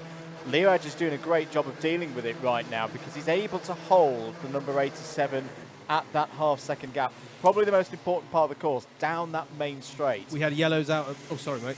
I was just gonna say, if Ollie can close up to the back of Leo and just sit there, be a presence, and make Leo start to think, oh, I need to get past Daniel to get one of these 2 positions, that is probably going to be the best opportunity for Ortu, for himself, to get through into the promotion spots. Absolutely. Yellow flags were out last time at Complex Nouvelle, and that was because Fawaz Adra was involved in a spin there. The 72, I'm sorry to report, has dropped to the back of the field now. It's still circulating, but a costly moment there for Fawaz. However, that went down. Confirmed on time in the fact that we saw Baxter drop to the back of this pack fighting in the top 10. Probably 2 laps to go of this one, Andrew, including the one that we're on. Clancy and Edge are doing a very good job in the second half of the circuit to keep breaking away from Ortu. Ollie Ortu will have pole position for the B final, the Trophy B final, if things stay this way. And I think Leo Edger is quite happy at the moment to just sit there, not go for the move down the inside of Daniel Clancy. Saying that, with side-by-side as they're coming out of Complex Nouvelle. But yeah, just slots in behind. He's not attacking too hard here, 40 seconds to go. No, and he's been doing that a lot out of hairpin 2 as well, taking a shallower line. He's showing his nose. Yeah. Going, if you slow me down, mate, you know, I'm here. But he's not doing anything too risky. Yeah, and we are on the last lap, so this is the last opportunity for Ortu to get the spot. They all go a little bit to drivers left on the way to hairpin 1. half in attack, half in defence. This is Gotta the get opportunity for across. Orsio. Good speed off of hairpin 1. Is he going to go down the inside of hairpin 2? He's got to go for it. He does go for it. The 87 is ahead of the 28. This is going to allow Clancy to break ahead. That's crucial for Orsio, and you can see from Edger the disappointment. Takes his hands off the wheel before he gets to the checkered flag. And the disappointment there, it's going to be Daniel Clancy round the last corner. What a controlled drive from the driver of the 58 to take the win in the pre-final, but brilliantly constructed race from Olio Ortiu, getting the last ticket for promotion at the end there, ahead of a disappointed Leo Edger, who had driven so well for a lot of that. Stockley King battled hard to fourth, ahead of Anthony Czarnecki. Matthew Lederer had some good fights as well to sixth, Mason Turner in seventh, Solomon Adenji in eighth, Jack Shelley in ninth, and James Finley to round out the top 10 of that one. I don't think Leo did too much wrong there. That was he just couldn't get back across into the same lane as Daniel and Ollie, and that was the moment that gave Ollie second place. We'll see those drivers later on. Next up out on circuit though, it's the pre-B final, a very important pre-B final for junior lightweight.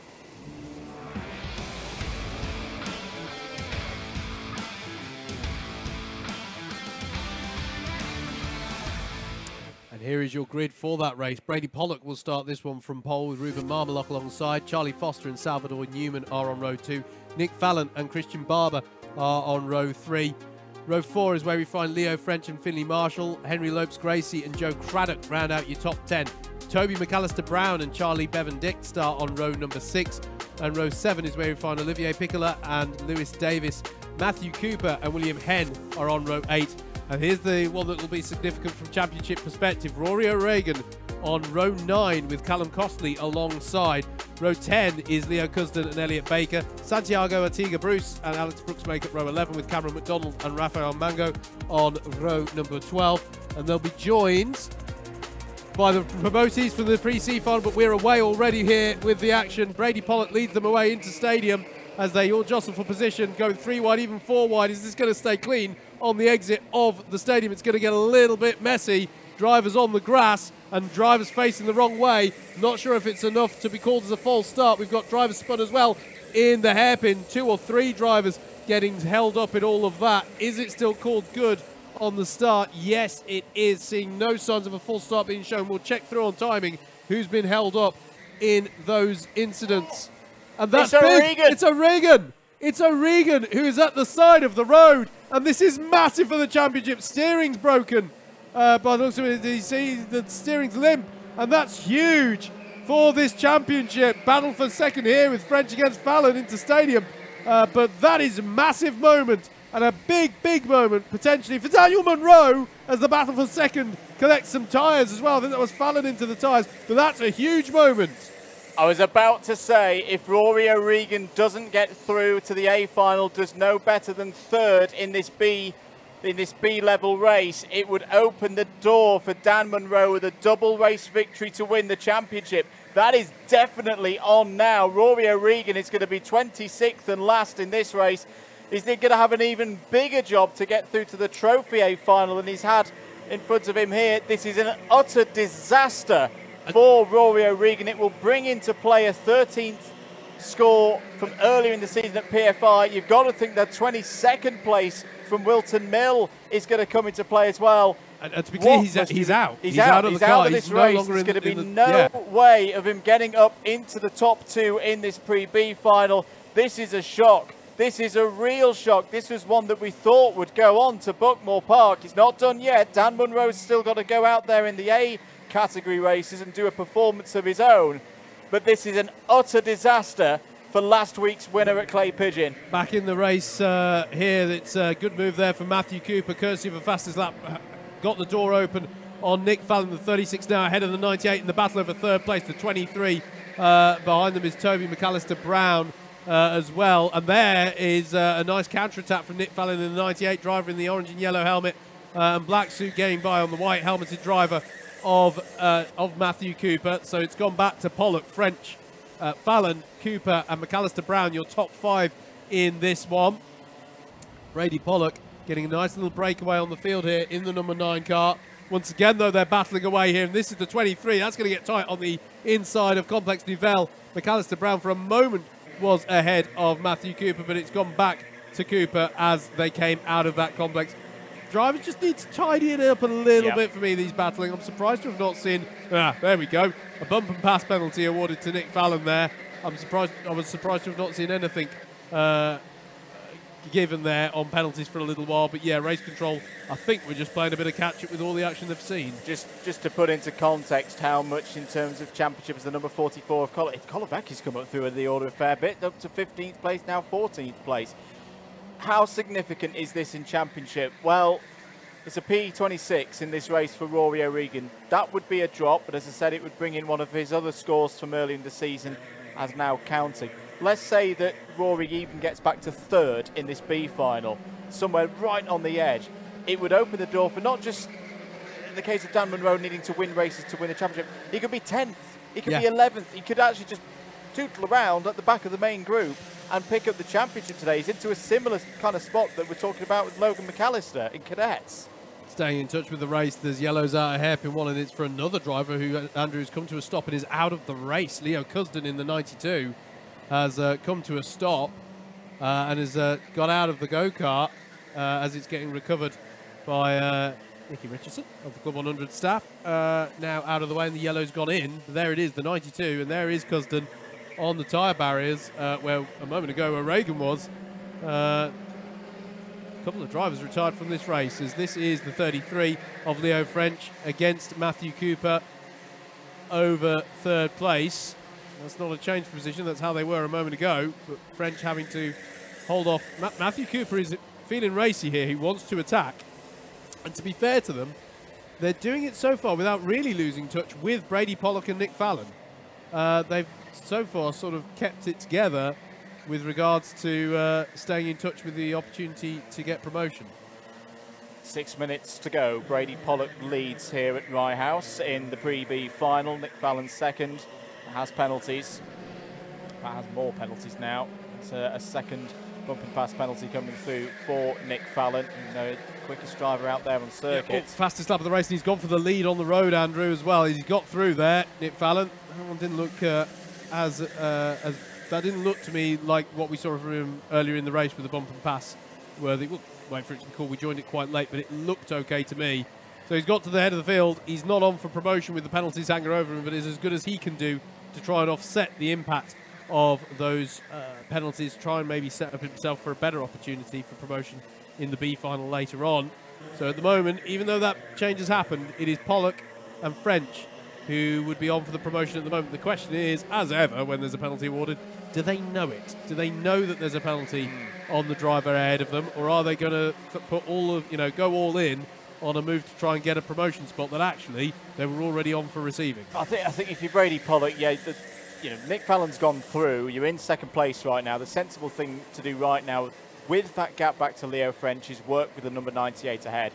Even if you know whether they've got a penalty or not, if you're able to break away from the rest of the group, you're going to be going through to the Pre-A final and continuing this run that Brady's had from the start of the season, not missing out. He's been in every single A category race so far this season. He's had a mixture of results. It's 9th last week in the trophy final. 4.5 minutes to go. So here's the state of play. Nick Fallon and Brady Pollock are at the front of the field. Then there's a really good three-way battle between Leo French, Matthew Cooper and McAllister Brown. And then there's this, which is everybody else, basically, all in one big train. I think Joe Craddock might have pulled away slightly from them. In fact, yes, I could just see out the window that Joe Craddock and even and Henry Lopes-Gracie as well have both pulled away from this. So this is the battle from 8th place down, and we've got a spinner in an instant there. The 20 of Rafael Mango and Salvador Newman are involved, as is the 28 of Ruben Marmalok. So, yeah, costly moment there, and that pack has been... I have had some moments in my peripheral vision out the window that was building to something of that nature, I have to say. There's been a few contact warnings as well. 35 there, you briefly saw was Joe Craddock defending against Henry Lopes-Gracie. It's now William Henn who gets to the head of that pack. We're looking, though, at a change there. That was 4th place. McAllister Brown is ahead of Cooper. Yeah, the 23 ahead of the 36. Yeah, Toby, who we spoke to during the paddock show, hasn't got too much experience around here.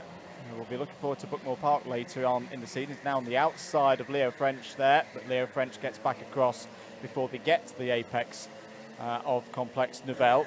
He's been racing Racing pretty well so far today.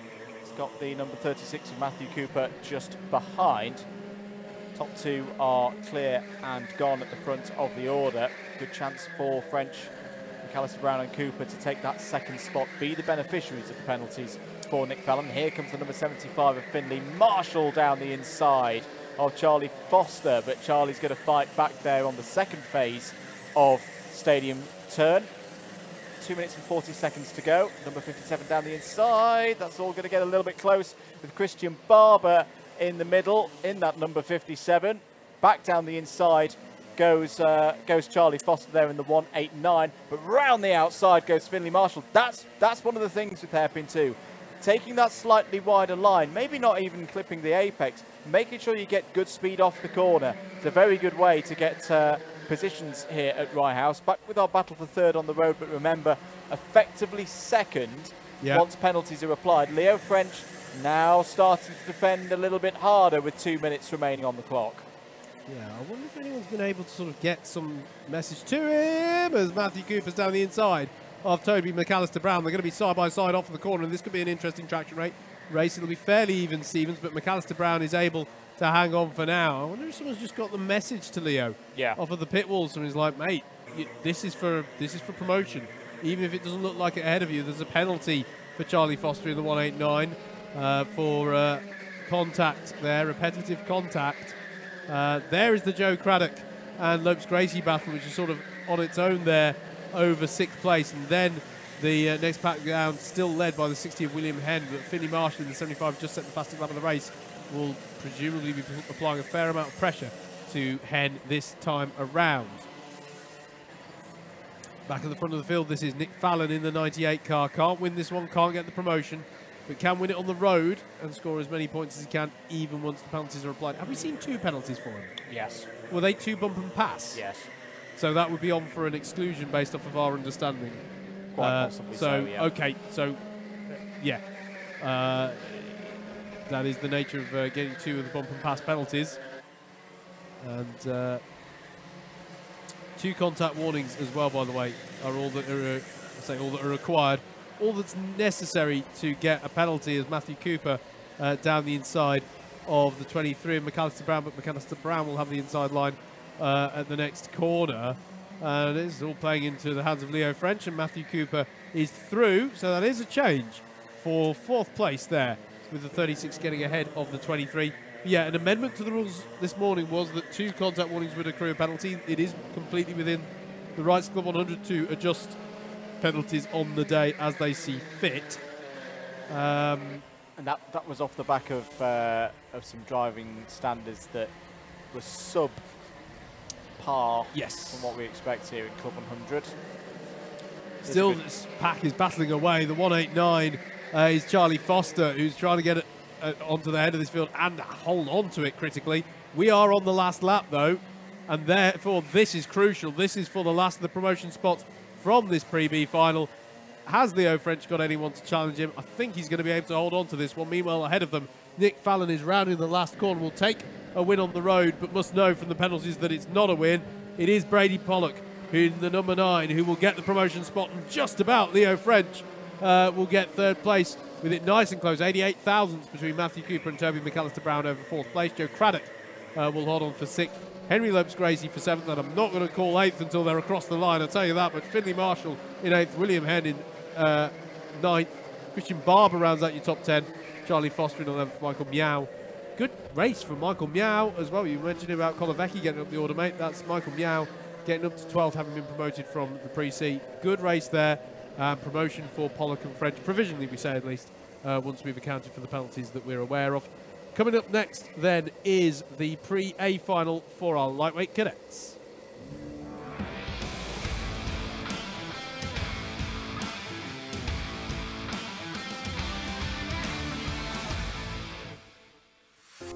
Let's take a look at the grid then for the first of our A category races for the day then.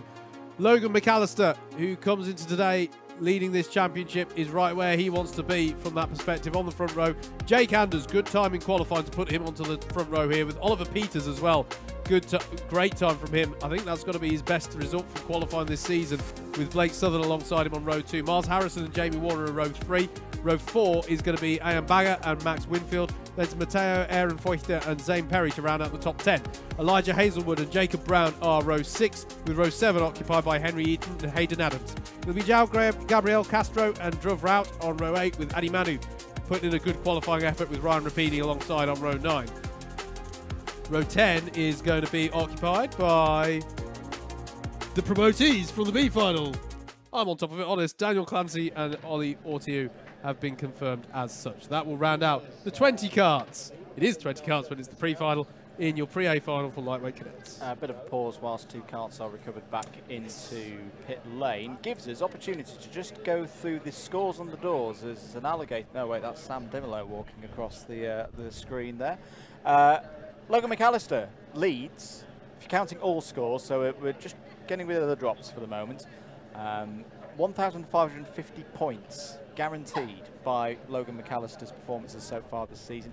41 points, the advantage over Miles Harrison in second. Elijah Hazelwood third on 1486. We should also note that Hazelwood, double winner last time out at Clay Pigeon, stunning race with Logan McAllister last time out. Does have 2 exclusions from earlier in the year. They're A final exclusions, so there's like a 26th place in the A final. But that's the main reason why Elijah was a little bit further back in the points compared to Logan McAllister and to Miles Harrison. What does Logan McAllister need to do in this race? Well, we ran some permutations before the racing this weekend, and irrespective of what anybody else does, but let's take Miles Harrison as an example. If Miles Harrison wins every race between now and the end of the season, 2 here today at Rye House, 2 at Bookmore Park, Logan McAllister needs 10th or higher in these 2 races here today at Rye House, and it's a done deal. That scenario will change, of course, if Logan McAllister does even better in this race than 10th place, but we'll keep you up to date with those scenarios. I think if you are Logan McAllister out in this one, don't try and think of championship right now in this pre-A final. Go out, do what you've been doing all season, drive well. There's a good chance that you're going to take another 130 points. Ready to go then, 11 minutes on the clock, pre-A final for the cadet lightweights. Logan McAllister from pole position, Jake Anders alongside on the front row, into stadium to go for the first time. Good start for McAllister, good start for Oliver Peters as well, hopping up to second place rather. Miles Harrison trying to fight through as well in the number 22 as they all head into, a couple of carts off wide there. The number 98 is one of them. That's Henry Eaton trying to keep momentum going, but it's going to find the grass on driver's right. There are a couple of other drivers involved as well there, and that is a false start. It is. I thought I saw the 43 flashing through, but I blatantly didn't because we haven't got one. So stand by on that one. I'm going to make a Birmingham reference here. That was the Camille Jules approach to going through hairpin. While I'm going in the grass, I'm going in with speed. Yes. Doesn't always work. Well, yes. Definitionally not, because you haven't technically gone through the hairpin. You've gone through the... I'd have made it if that hairpin was just 20 yards further ahead. No matter though, false start, so the field will form up again. Time will be knocked off. Everyone will get themselves back into the same order. Zane Perry there in the number 39, just asking for his position back. I wonder if I didn't see the four. No, Jake Anders had got through. Yes. Yeah. I mean, as everyone who started second this weekend is finding, that was tough for Anders. Yeah. There, and it's so easy. It's so hard to get to the inside. Yeah. At any point through that first corner. It's almost one of those. It's worth sacrificing P2 immediately off the line. Don't break the tram lines, of course, because we've seen penalties for that. Yeah. But just go. I'm not going to try and hold round the outside here. I'm going to try and slot in. Yeah. As soon as possible between grid 3 and grid 5. Easier said than done, of course. But no, you're absolutely right. Here we go then, take 2. Logan McAllister in the 68. Jake Anders alongside in the 53. We will go again. It will now be on a 9-minute final rather than 11 minutes. Drivers got to be careful of these braking formation penalties. Away we go. Logan McAllister leads them away again. Once again, Oliver Peters on the inside from grid 3 gets up into second place as they stream through stadium for the second race start attempt. Looks a little cleaner so far. How are they through hairpin number 1? Better. That's much better. They'll be all pointing the right way off the back of that. So Logan McAllister in first, and Jake Anders still there fighting away to try and stave off an attack by the 24 off of Ian Bagger. That's a great start for Bagger to be in such a position to challenge there. But I think that Anders has been able to stop the flow of drivers trying to get past him, and that means he's held on for 4th place. It is the 22 of Miles Harrison who's got up into 3rd place. So it's going to be McAllister, Peters and Harrison starting 1st, 3rd and 5th off of the grid. In other words, the pole side got away very nicely there, and that's how they line up at the end of lap 1. Oh, what a big moment for the 48. Squirreling around on the grass. That's João Gabriel Castro. Now, drivers the next time around need to be careful here, Andrew. That brought a clump of dirt onto the circuit right to the turning point of the stadium. And I really hope that the drivers are savvy to that when they next get to that part of the circuit. Yeah, we have seen incidents here before where if there's a bit of detritus on track into turn 1, the fastest corner, that it can get a bit hairy through there. There's well Elijah Hazelwood, number 55, winner from last week at Clay Pigeon. Down the pit straight we go. There is your leader, Logan McAllister. Well, thankfully, it's just a bit further down the road and off the racing line, so everybody's going to be okay there. Yep. But it was well held as well, I should say, from Gabriel Castro. To keep it going. As that was a move by Miles Harris, was it? I think Harrison's got ahead of Peters there. Indeed he has. The 22 is ahead of the 44. So now, Miles Harrison sets about chasing Logan McAllister, and that, Andrew, is going to be significant in terms of keeping his championship hopes alive here. It is, but Logan McAllister right now is moving his score to 1,680 points. It would mean that he wouldn't even need to get 10th in the next race if the results stayed this way. He'd probably like 15th, 16th, even with Miles Harrison up there in 2nd place. To put into context, Logan McAllister, results so far this season: win, win, win, win, win. 6th at GYG, win, win at Lid, win, win at PFI, second last week at Clay Pigeon. All but 1 result so far this year have been in the top 2. It has been an impeccable run for Logan McAllister. No discredit to the others. There's been, Miles Harrison has put in a really good set of scores at this stage of the year. Never outside the top 10. Elijah Hazelwood, never outside the top 10, except for those 2 exclusions. This hasn't been one of those categories, like some have commentated on this season, where there is one clear driver out ahead and everybody else is just not quite on that level. This is a high level in this cadet lightweights, but such has been the performance of Logan McAllister this season. It's just been very, very difficult for anybody else to take those wins off of him.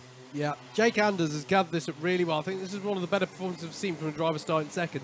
He dropped down to 4th. He's now leading a train of carts back up onto the back of the top 3 here. He's closing that gap to Oliver Peters on this lap.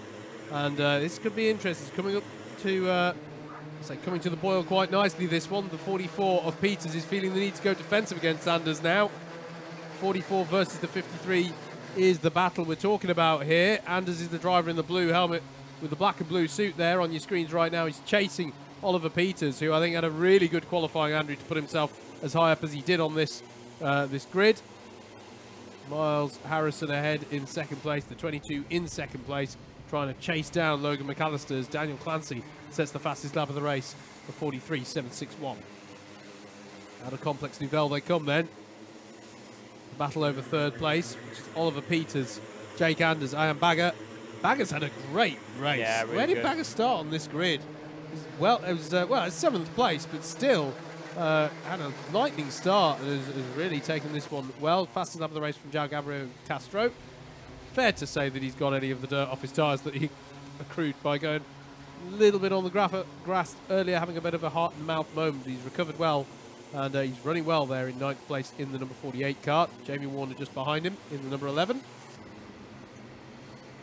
55 coming up onto the back of this pack is Elijah Hazelwood, the driver who's had a brilliant season. Won a few races so far as the main battle streams through paddock corner. The gap has closed down. Miles Harrison takes nearly 0.3 of a second out of Logan McAllister at the head of the field. He is bringing the fight, Andrew, for this one, is Miles. He is not going to let this championship get away from him without a fight for it. As you say, Logan McAllister with the deck, or with the odds in his favour, from how he comes into today from a points perspective. But Miles Harrison will know that, and will know that he has to take the fight to Logan today if he's going to keep the championship hopes alive. Meanwhile, this battle for third place, they're holding station for now. They're working together, and it's a good time to work together, because if you know that Harrison has to kind of take the fight to McAllister, well, keep going, keep going. The opportunity's there for 130 points for whoever wins this race. I've just been doing the maths of what this would mean for what would Logan need in the Trophy A final to win it. It's as blunt as this. He wouldn't need anything at all. He could be excluded. Don't get excluded from the A final, Logan. But this win would basically mean he just needs to score in the Trophy A final. It could be dead last. And to be clear, even if he got excluded, don't get excluded, he would just need to score at Butmore. No, even the points he would get for being an exclusion from the A final. Oh, I see. Yes, because it counts as 20. It counts as the score. Yeah, good point. Good point. That would be enough. That would be enough. The battle behind Oliver Peters is slightly... I said they were working together. They're working together less so now. Jake Anders still there in fourth place, but Aaron Feuchter and Blake Southern were on the move last lap. It's now Anders in fourth, Aaron Feuchter in fifth, Southern in sixth, and Bagger down to seventh. So a few changes last time around. It happened in hairpin one about a lap ago from where they are now. Jake Anders under pressure now from Matteo Aaron Feuchten in 62 in the red suit. Trying to look for a way by on Anders. And the 33 is Blake Southern, who's looking for any which way to get through as well. Gabriel Castro, I think, has got pie on the 24 of Bagger as well. So that's a change again for 7th place. Yeah, Hazelwood. Elijah Hazelwood is through on Iron Bagger as well. Bagger just needs to try and regain some momentum here. Might be feeling a little bit punch drunk from the number of moves that have been attempted, as down the inside of Jake Anders tries to say, let's work together here, but I think it's a little too late. Aaron Feuchter was committed there, and the 62 is through and up into 4th place. I've been really impressed with Matteo Aaron Feuchter since the response. He got a bump and pass penalty in qualifying that did put this place in the A-level races at risk. Went and got an absolutely brilliant lap right at the end of the qualifying session. That's clearly done a bit of good for his confidence, because he's now pushing through this order into the top 5, into the top 4 now. Very impressive. 2 more laps to go then, Andrew. It wasn't the last lap board. They just crossed the line with enough time for 2 more laps. Logan and McAllister under more pressure than he has been so far. Miles Harrison is down the inside at hairpin 1. Does he go too deep? No, he doesn't. That's brilliantly judged for a move on the inside of hairpin 1. And he's going to hold the inside in hairpin 2 as well. Logan McAllister will try and tuck underneath. What's the drive like off the corner? It's quite good for the driver of the 68. And he'll get himself back ahead here. But Miles Harrison, that was a really nice move from Harrison. In many ways, unfortunately, that didn't stick, because Logan McAllister just got great drive, doing the switchback move on Harrison out of hairpin 2. But it's game on for the last lap here, Andrew, in our pre-A final. Logan McAllister leads it at the start. Will he lead it at the end? Logan McAllister is 1 lap away from becoming Club 100 Cadet Lightweight Champion-elect. It would just be the formalities required if he wins this race. Miles Harrison hasn't had actually a race win so far this season. He had lots of 2nd and 3rd places, but he's trying to find a way through here to take his first win at Rye House. Onto the back straight then. McAllister has a good lead through Paddock, through Complex Novell. What a season it has been for this young man. Logan McAllister is going to be able to have a victory drive in the Trophy A final. He needed 10ths today. That's half the job, more than half the job done. Wins in the pre-A final. Takes a position that makes him champion-elect. He just needs to register some form of score in the A final later on today, and he will be champion. Miles Harrison takes P2. 3rd for Matteo Aaron Feuchter. What a great run for Matteo there. Jake Anders 4th, Elijah Hazelwood 5th, Oliver Peters, Jamie Warner, Blake Southern, João Gabriel Castro and Iron Bagger all inside the top 10. We're going to have to move on though. because heading out on circuit now, it is the junior lightweight pre-A final.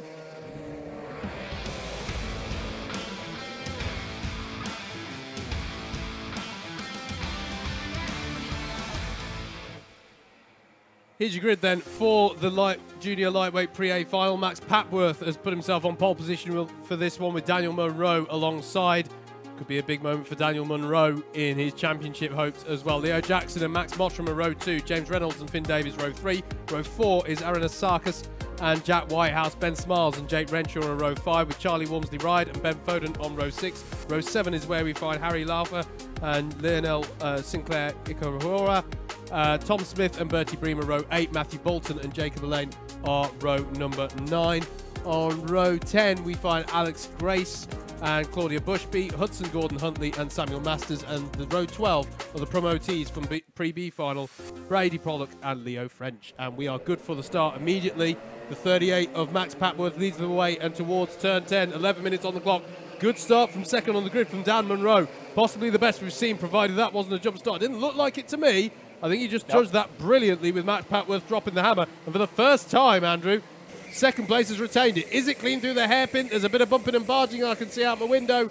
And we look at it side on from the camera there, but it's all okay. So far, they're all facing the right way. And that's great drive off the corner for Daniel Munro to get ahead of Max Papworth. And Papworth knows the score, doesn't want to lose too much time and be put out on the outside and give an opportunity for Lee Jackson to come through in the 175, so lets him by. It was an absolutely there's a spin there through up on the approach to paddock for at least one driver. There's two drivers involved there. Ben Foden. Oh, Ben Foden is involved in all of that. A driver that we were tipping to do well here today, and it's Alexander Grace as well in the number 73 who has come off worst in all of that.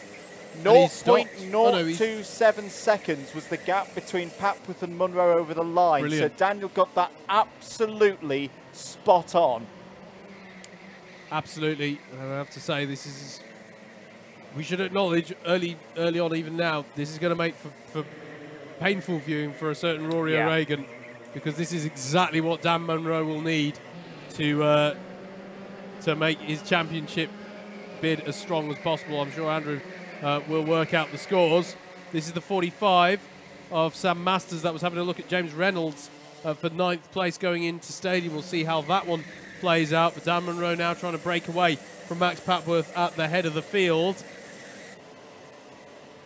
And drivers going wide there through hairpin number 1. The 67 of Matthew Bolton was quite far off the track there, and then fires a move immediately down the inside of Walmsley-Ryde. That pushes them both out and gives an opportunity for the 171 of Sinclair Ikaroa to buy into this one. He's up the inside for Complex Nouvelle, and 22 of Hudson Gordon Huntley would like to buy into this as well, and does so. So costly few corners there for Charlie Walmsley-Ryde. He'll need to regain some momentum and pick up the pace, try and get some places back as Ben Smiles sets the fastest lap of the race. The number 9 of Brady Pollock has done well to get up to the mid-pack, having got promoted from that pre-B final as well. So good job from him there. So, situation for Dan Munro. Some assumptions to play in here. If Rory O'Regan doesn't make the Trophy A final, which unfortunately, let's be honest, that's looking very unlikely because he's got to start the Trophy B final from the very back and overtake 25 drive everyone. Yep. If Dan Munro wins this race, he needs 21st or higher in the Trophy A final to wrap up the championship here today. And he's romping away with it at the moment. 42.314 at the head of the field. Gives himself a 1.2 second gap. Max Mottram, the green helmeted driver here in the 18, trying to chase down Max Papworth. Lee Jackson as well in the 175, keeping on terms with him. The 77 is Aaron Asarkas and Ben Smiles in the 39 as well. Sort of brings to a close that top pack of karts. Actually, no, I tell a lie. Finn Davies is also onto the back of this. So the top 7 broken away slightly.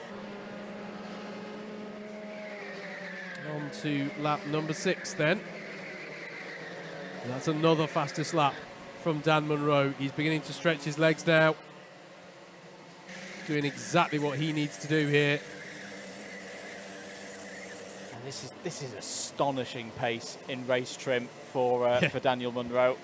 Pole lap time, remember, was a 42.236 earlier on in the day for Max Papworth. The two drivers who were top of the standings at the end of last year in the super lightweight category.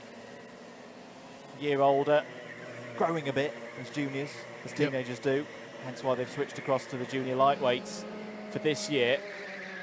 Doing a great job at the front of this field. And Max Mottram as well, as here comes the 39 of Ben Smiles on the move. Yeah, he's holding off a move there from Finn Davis. That was in defence. Yep. 42.228. Oh, wow. Sorry, was that faster than the pole time? Yeah, he's just beaten the pole time from earlier today. That's a bombastic level of pace from Daniel Munro in this 16 kart. He's got the message. Just as much as you can do, as you say, he'll still need to finish, you were saying 21st or higher, but, you know, just bolt away at the front, seal the deal. That's as best as he can do, and he's doing it with aplomb at the moment. Max Papworth and Max Mottram are holding station at the moment, not battling as much as they can, but they can't keep the pace at the moment to be any threat at this stage, at least, to Dan Munro up front. I'm sure what will be going on right now at the side of the track is Dad Chris, who had a chat too early, will be like, keep it calm. Chris very much keeps a lid on things with young Daniel. Keeps him honest, keeps us humble. Side by side between the 39 and the 106. Finn Davis on the inside, he's there. He's got to be given a bit of room by Ben Smiles. They're still going to be side by side through the next couple of corners. Good response from Ben Smiles, retakes the position. Davis likes hairpin 2. He's really strong through it and off the back of it, and he's been pressuring Ben Smiles pretty much every lap. Smiles doing a good job of positioning his kart here, but Finn Davis tucks underneath on the exit stadium. He'll be on the outside, and look out for Sam Masters, who's going to seize the opportunity in the 45. He's got one of them. Can he get both of them? The driver of the 45, they'll both be slow. Can they all squeeze through 3 abreast there? Somehow, this is a great defensive drive from Ben Smiles at this point in the race. And actually, as I was saying earlier, it's like a Newton's cradle. The momentum goes back, and now the opportunity is there for Matthew Bolton in the 67 to have a go at Sam Masters. But they stay as they were, in the same order. And this is the way. And Righthouse allows drivers to try and gather it up because it is quite hard to overtake here. Meanwhile, Max Mottram and Max Papworth, I think, have made the calculation. We're not going to keep on terms with Dan. Let's start having a bit of a fun battle here. Mottram is through in stadium. So Max Mottram in the 18 up into second place. Leo Jackson still staying on terms with these drivers. You've got to say for Max Mottram, I think he's one of our stars of the day. We've not praised him enough because this is a driver who hasn't been at every single round this season. Raced the 2 Wilton Mill rounds and earlier in the year at Lydd. But what a turnaround from that streamed round at Lydd. Was in the C finals and is now running second on the road. We saw it yesterday with Edward Jones, who took the win in one of the super lightweight classes yesterday. Once again, another driver, fresh sheet of paper here this weekend at Rye House and having a great result. Down the inside was Finn Davies there. That was a bit robust. It was, and yeah, I mean, Ben Smiles has been driving so well defensively in that 39 car. We have seen penalties for bumper pass there, and it'll be interesting to see how that one's called. They have got spotters literally in eye line looking at that specifically for that penalty. Now Ben Smiles is under pressure from Matthew Bolton. I have to say, another one to etch up on the, and there is the bump and pass penalty for Finn Davies. Yeah, it was seen as too robust there to prise open the door. He's been trying for that move for a while, but unfortunately that's not any excuse or reason to begin making excessive contact to get by. Another one to tick off the don't see that every day penalties list, Andrew. Leo French with a penalty for weaving excessively. Yes. So that'll be just making more than one decisive move on the run.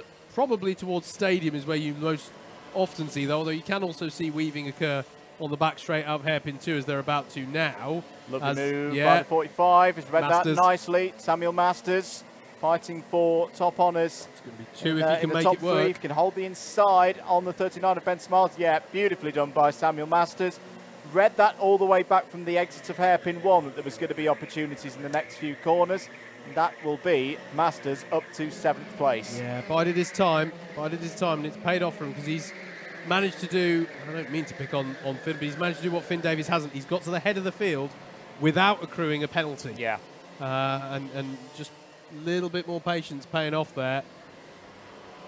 67 of Matthew Bolton now on the back of Ben Smiles in that 39. He's driving so well defensively, but does just seem to have to always be on the defensive in this race, Andrew. Yeah. He doesn't seem to be able to gather at the momentum, can't quite find the pace. As we're now inside the last 2 minutes on the clock here, as briefly we saw a change on timing for a second, but it's back to how they were. So I don't know if that was a little issue there on timing. Looks to me, no, it is still Mottram ahead of Papworth. You can see it out the front. Leo Jackson and Aaron Asarkas as well, still paired off nicely for the battle over fourth. So here is the battle over second. That's Mottram and Papworth, and then behind them is Jackson and Sarkis in the battle for fourth and fifth. Then Finn Davies is running on his own pretty much now in sixth place, but with a penalty to be applied, 4 positions will be added to wherever he finishes this race. And then Sam Masters, as we just saw a moment ago, has got to the head of that pack. He's battling away for 7th place downwards. Alexander Grace is driving like a driver possessed at the moment. He's just setting the fastest lap of the race, but unfortunately he's down in last position. Less than a minute to go on the clock. Well, Daniel Munro, winner of the Junior Super Lightweight title last year, is going to be one hand on the trophy unexpectedly today for the Junior Lightweight Championship, but such has been the day for title rival Rory O'Regan, side by side between the 67 and the 39. This is Ben Smiles trying to hold off Matthew Bolton for 8th place. I think Bolton is going to have the advantage there through paddock. Here's your leader. Final lap. Well, my goodness me. This is, I wouldn't say a shock that the performance of Daniel Munro has been so strong at Rye House. He knows this place very, very well. But to put it to this advantage, 5 seconds clear of the rest of the field, and moving himself, still hasn't been any lower than 5th in any race in this championship this year. And after a difficult Clay Pigeon weekend, he's going to respond with race victory in the Pre-A final and take a mammoth step towards the title. He wins the Pre-A final here at Rye House. A great drive from Max Mottram, P2. Max Papworth takes another good haul of points in 3rd. Leo Jackson 4th. Aaron Asarkas in 5th. Finn Davies 6th, but has a penalty. Samuel Masters will inherit that one, being 7th on the road. Matthew Bolton, Ben Smiles and Jack Whitehouse complete the top 10. Incident on the last lap there. James Reynolds crashed into the tyres on the exit of hairpin 1, so unfortunately at the very last, the number 70 drops down the order. But a big moment there for Dan Munro, as Andrew says. One hand on the trophy. 21st or above will give it to him in the A final later on, but we've got to look immediately going into the second rotation of finals this afternoon. It's going to be the C final in our lightweight cadets.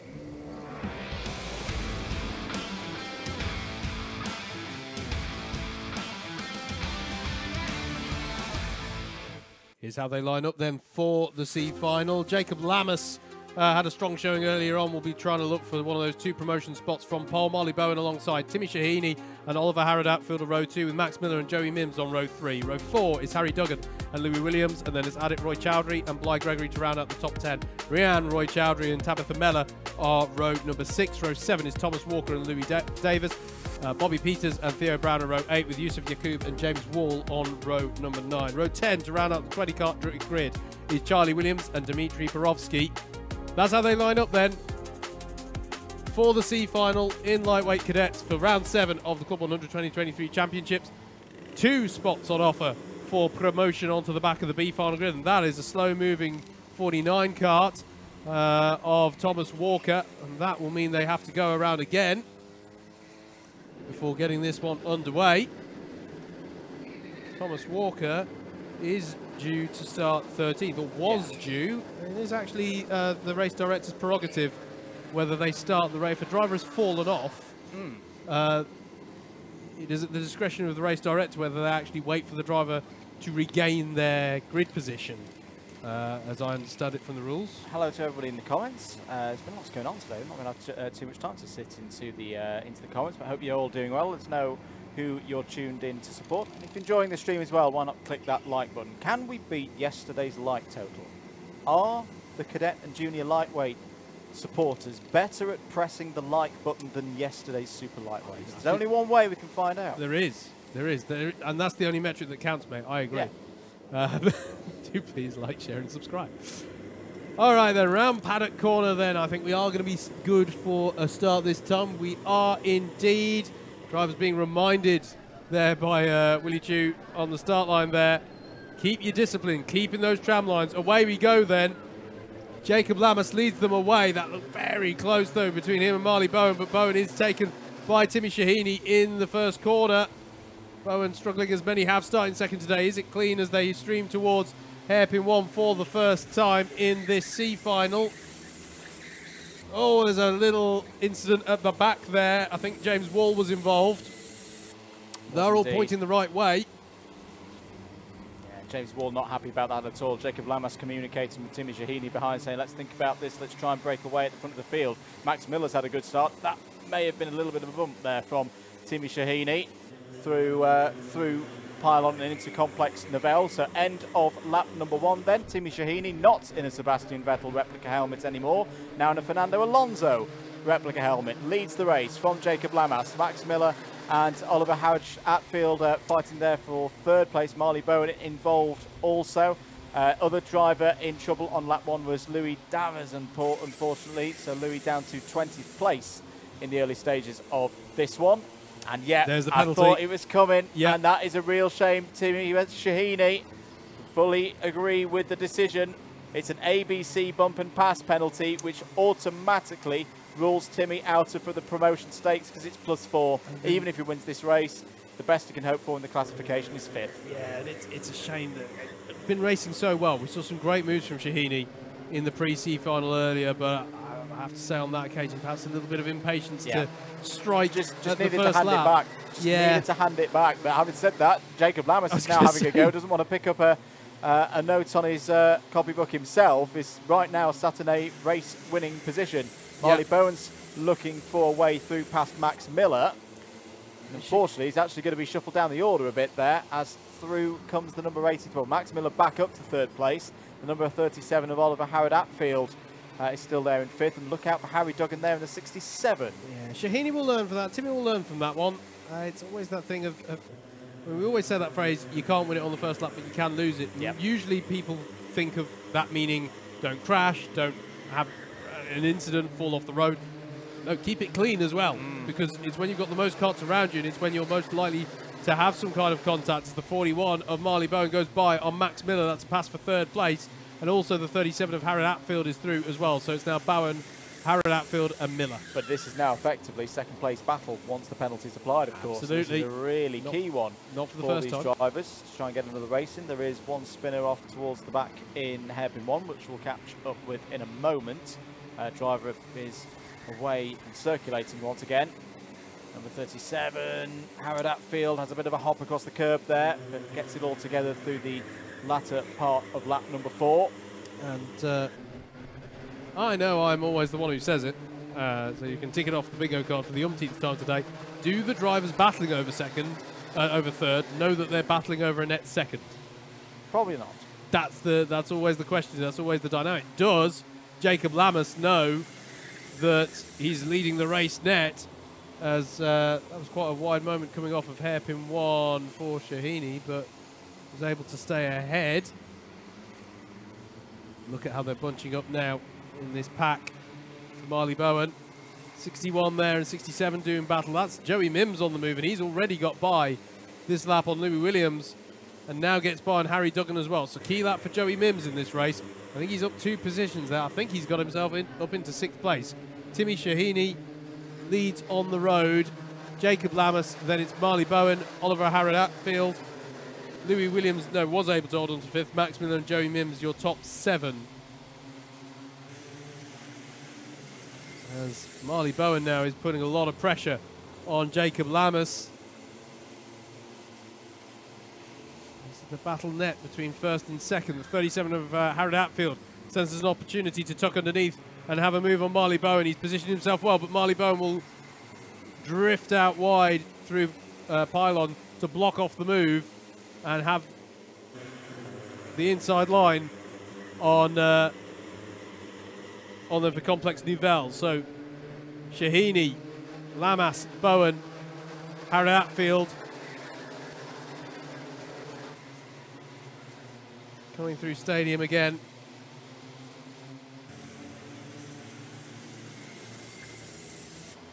Through hairpin 1, and that's the move. Marley Bowen finds the overspeed out of the hairpin. He's by on Lamas, and that's Marley Bowen in the 81 up into second on the road, but net the lead of the race, courtesy of the penalties to be applied to Shahini at the end of the race.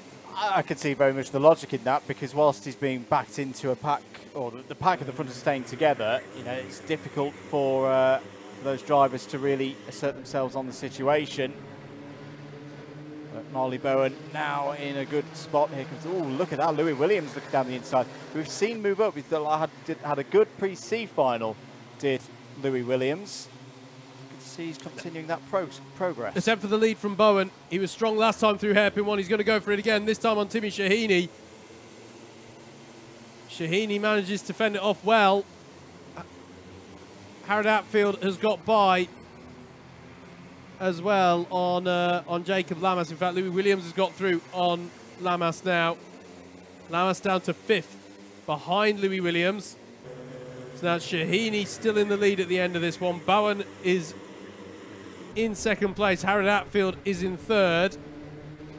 Remember, the key thing is who finishes second and third. It's not who finishes second and third now, because Bowen, what a beautiful move that was to the inside of stadium. Can he keep his foot in it? He'll have the inside line on the way down to hairpin 1, and that was a beautifully constructed line, provided he doesn't go too deep, and he doesn't go too deep.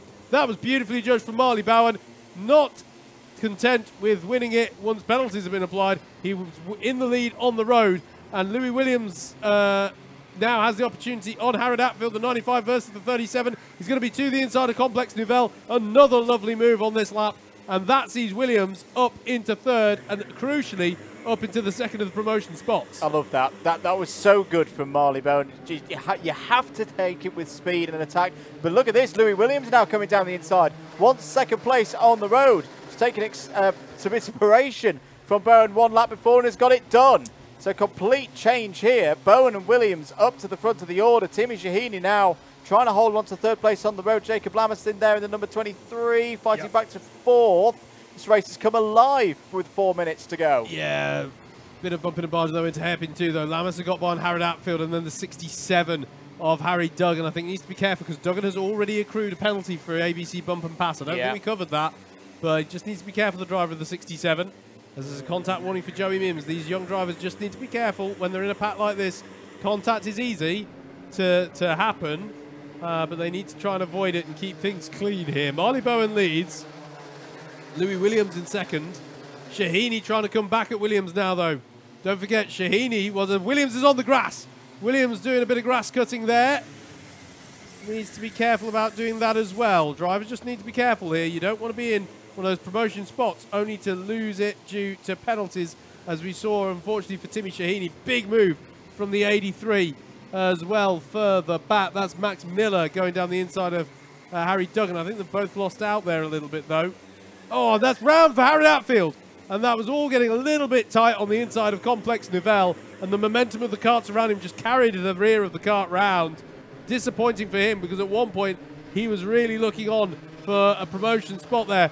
How, it's still 2.5 minutes of this to go. I feel like it's been a lot has happened already in this one. The 45 will be going across the grass this time around. I think another contact penalty. It's really breaking down for this. It's an act of survival out there at the moment for who's going to get this second spot through to the pre-B. Sorry, to the trophy B. Yeah, Louis Williams, sorry, in the 95 it was, who was having to go across the grass. I don't want to, it's not my call to make. These drivers do need to be careful. It is not beyond the realms of possibility that the race director will throw a full course yellow just to calm this one. We did see that in one race yesterday, and you did mention earlier, Andrew, there's an ABC bump and pass for Louis Williams. He now can't get promoted either. You got to just keep it clean. Williams is throwing it down the inside here. The drivers just need to keep a level head here, if at all possible. Marley Bowen leads. Jacob Lamas now is back up into the promotion spots, because Timmy Shahini still has the penalty from the very start of the race. So Lamas is on for the promotion spot at the moment, as that's a move. That was Harry Duggan having a go at the 83 of Max Miller to try and get 5th place back. But bear in mind, Harry Duggan has a bump and pass ABC penalty to be applied at the end of the race. We are beginning to run a little bit low here, Andrew, on drivers in this top 10 who haven't accrued some form of penalty. Yeah, it's not been the best of races for driving standards, to be honest. 1 minute and 5 to go. Bowen leads. No penalties for Bowen, if I've not got a mistake there. So Bowen and Lamas would currently be... Jacob Lamas is driving this really well and really sensibly now. I just don't need to do anything. Just sit behind Timmy Shahini. There's no threat from behind like earlier in the race.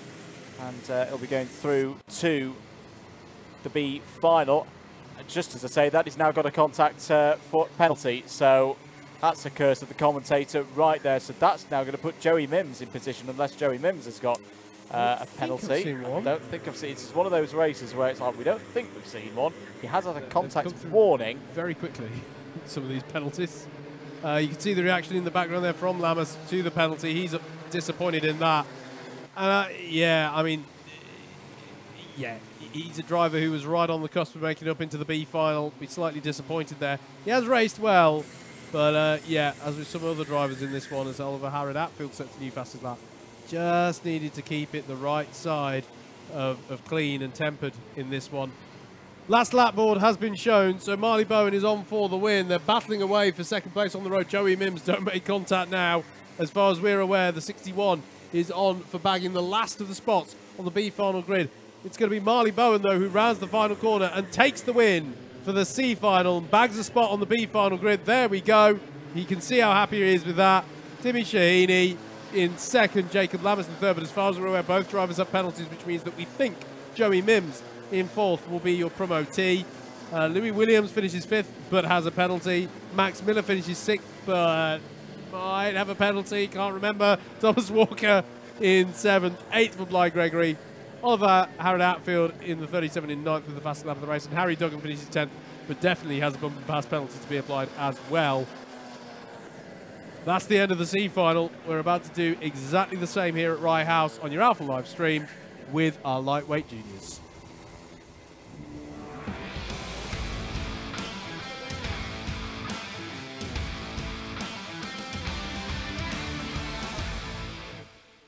Here's your grid then for the C final in the lightweight juniors. Harry Clark will start this one on pole with Ian Ansari alongside. Samuel Crump and Giovanni Castle-Joseph will be on row 2. Marcus Allen and George Partridge make up row 3, with row 4 occupied by Jack Rowe and Dan Treadwell.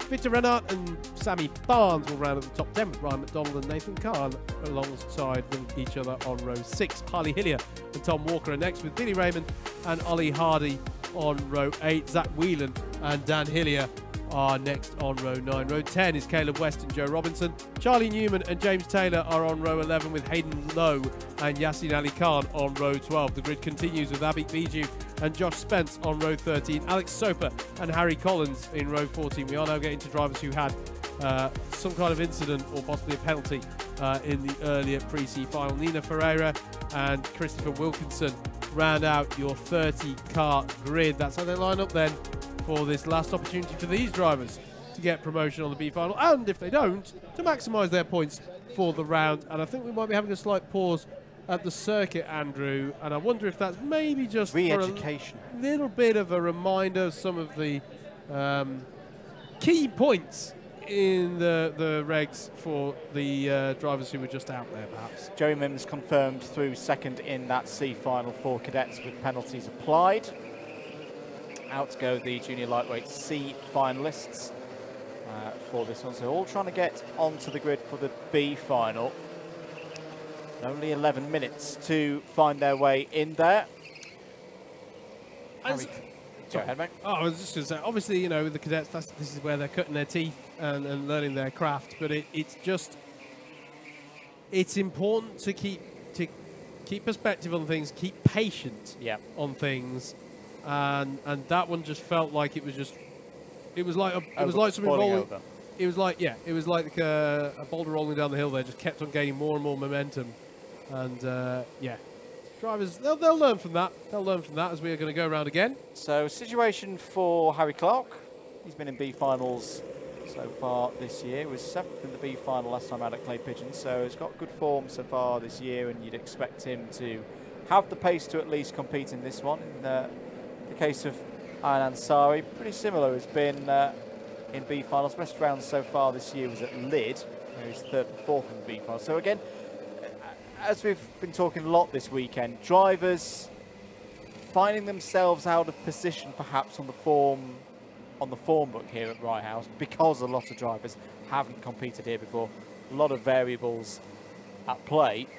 Could make for a quite interesting C final here. Keep it locked here on Alpha Live. More racing to come across the course of today. Remember, next Sunday we'll be live again at Ella Park in Suffolk for the next round of the Club 100 Senior Sprints Championship with commentary from DDMM. 3rd of 4 weekends in a row on Alpha Live with events with DDMM commentary. Getting ready for the start here in this C final. Who's going to be qualifying through to the Trophy B? Harry Clark takes it from pole position. Can Ayan Ansari hold it there in P2? He's going to be challenged by Samuel Crump in the early stages of this one. They're all tussling as they go through the exits of Stadium. It's been a good start for Samuel Crump. Into hairpin 1 they go for the first time. There's a couple of drivers towards the back of the field who are not going to get through there cleanly. And at the front of the field, it is the number 27 of Marcus Allen and the 10 of Samuel Crump. Both of them tapping each other's heads on like, yeah, let's think about this, because we've worked our way through from rows 2 and 3 to the top of the order. We have a great opportunity now to race away with this one. I think there was a driver who made contact with the tyres on the apex of hairpin 1. I think it was Alex Soper, who's a driver who's already had some drama today, not forgetting the fact that he got that radiator flat penalty earlier on. So not been a great start for him. Other drivers involved in that incident was Nina Ferreira. And also an incident for Harley Hillier, bringing him quite far back, now down to 27th place. Change for 2nd place. Harry Clark, great response after a difficult first lap. Gets past Marcus Allen with a nice clean move through the hairpins, back up to 2nd place. Samuel Crump, well, we saw Samuel had some really good pace in the pre-C final, but got a penalty for breaking formation earlier on, if I remember correctly. This is much more like it. 0.8 of a second out front. Just paced himself into this race now. 43.018 last time around. The number 86 of Yassine Ali Khan was down the inside of Zach Whelan there for 17th place. Down the inside as well, I think that Dan Treadwell may be on the move there in the number 81, trying to fight with Ayan Ansari and Sammy Barnes and everybody else in there. It's going to be Ansari who comes out on top in all of that. Here comes the number 80 of Sammy Barnes, looking to the outside now of Dan Treadwell. Good race going on here for 4th, 5th, 6th, 7th. In fact, no, up to 3rd now, because they've all got past Marcus Allen last time around. Now they've got to set about getting themselves into a bit more of a rhythm, a bit more of an order to try and close down Crump and Clark, because Crump and Clark have got 3 seconds over the rest of the field now. Now they really should work together now for the rest of this race. They're both in the 42.9s, both in relatively similar pace. You will not get a better opportunity than this to race through from one of these C finals with that kind of lead, with 8.5 minutes remaining on the clock. There's the number 82 of Ayan Ansari. Dan Treadwell starting to get an order of things. They've had good pace today, have Ansari and Treadwell. Big mission for them now through the last couple of corners. This will be a key lap. See what the pace is like. Well, Crump 43.0, Clark 42.7, Treadwell and Ansari in the mid-43s. Down the inside defending is Ansari there, I think. They have already said on this one the gap's just simply too big up to Harry Clark, and they're going to fight over 3rd. Yeah, it wasn't defending though, it was attacking. Ansari didn't start the lap in front, so was through there, but then Treadwell's got back past again. And back through again goes Ansari at hairpin 2, and this is going to get too aggressive. It's going to put them both towards the wall, and Sammy Barnes will just say, yep, cheers, man, I'll have that. In fact, big lap for Barnes. He's got by Marcus Allen as well, so he's taken 3 karts in 1 lap there, I believe, as Marcus Allen. Sammy Barnes, excuse me.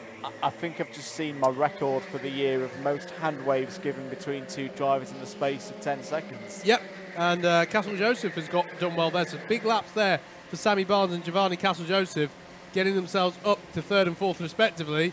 And to a certain extent, mate, they did it by driving a pretty normal lap of this Rye House kart circuit.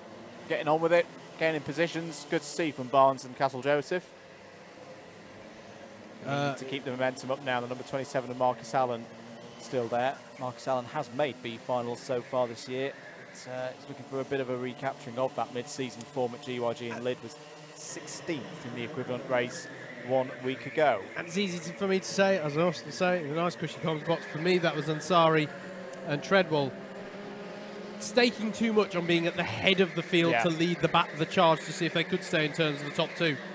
They invested too heavily into that one move, as that looked like Victor Renard on the move, possibly against Dan Hillier, I think it was, into Stadium. Bit of a moment there into hairpin 1 for some of our drivers in the top 10. Crumb and Clark, they're checked out, pretty much. Sammy Barnes still there in 3rd place. We're looking a little bit further down the order there, as here is the main pack of karts streaming through paddock. There's Sammy Barnes in 3rd. Castle Joseph has been passed by both Marcus Allen and Dan Treadwell there, so it's Barnes in 3rd, Marcus Allen in 4th, Dan Treadwell in the 81 in 5th. Then it's Giovanni Castle Joseph, and Charlie Newman, I think, has had a bit of a drama on that last lap because he's lost out to Harley Hillier and Caleb West. That's in the battle over 24th. That is a slow-moving Dan Treadwell off the corner, and that's allowed Giovanni Castle Joseph to reclaim 5th place. And Ansari trying to buy back into this race in the 82 behind them, but he's got Ryan McDonald in the 68 all over the back of him in the battle over 7th. Then it's the 76 of Tom Walker and Nathan Kahn and Jack Rowe on the back of this pack as well. Not a pack that you want to be making a mistake in. Ryan McDonald's really nicely coming into this battle. Not seen too much of Ryan today, but the number 68 up into the top 10. Contact warning for the number 25, which is Nathan Kahn. Top 2 are doing a brilliant job here, Crump and Clark. And they continue to extend their leaders. Once again, it's Ansari versus Treadwell, round 4. Through hairpin number 1, and this time it looks like it's Ansari who's going to come out on top of all of that. But here comes the number 68 of Ryan McDonald. He's going to get past Treadwell, gain another position. Nicely done there by Ryan McDonald. ABC takeout penalty going to, was that to Harley Hillier or Harry Collins that I just saw flash up on our monitor? It was Harry Collins in the 13. Collins, yeah. Harry Clark, new fastest lap of the race. 42.644, 3 wide into Stadium, just casually, as you do. And the juniors are going to make that work. Fair play. That was the Ansari, Treadwell, McDonald battle raging on once more. Through hairpin 1 here on lap number 10. Here comes the number 76 of Tom Walker. Seeing the black and red suit with the Lewis Hamilton replica helmet. Side by side between Ansari and McDonald. McDonald's going to get through there. Treadwell has got both of them on this lap so far. Really it's all going on here in this C final for the junior lightweights. 3 3/4 minutes to go. Oh, there's a penalty now though for Dan Treadwell.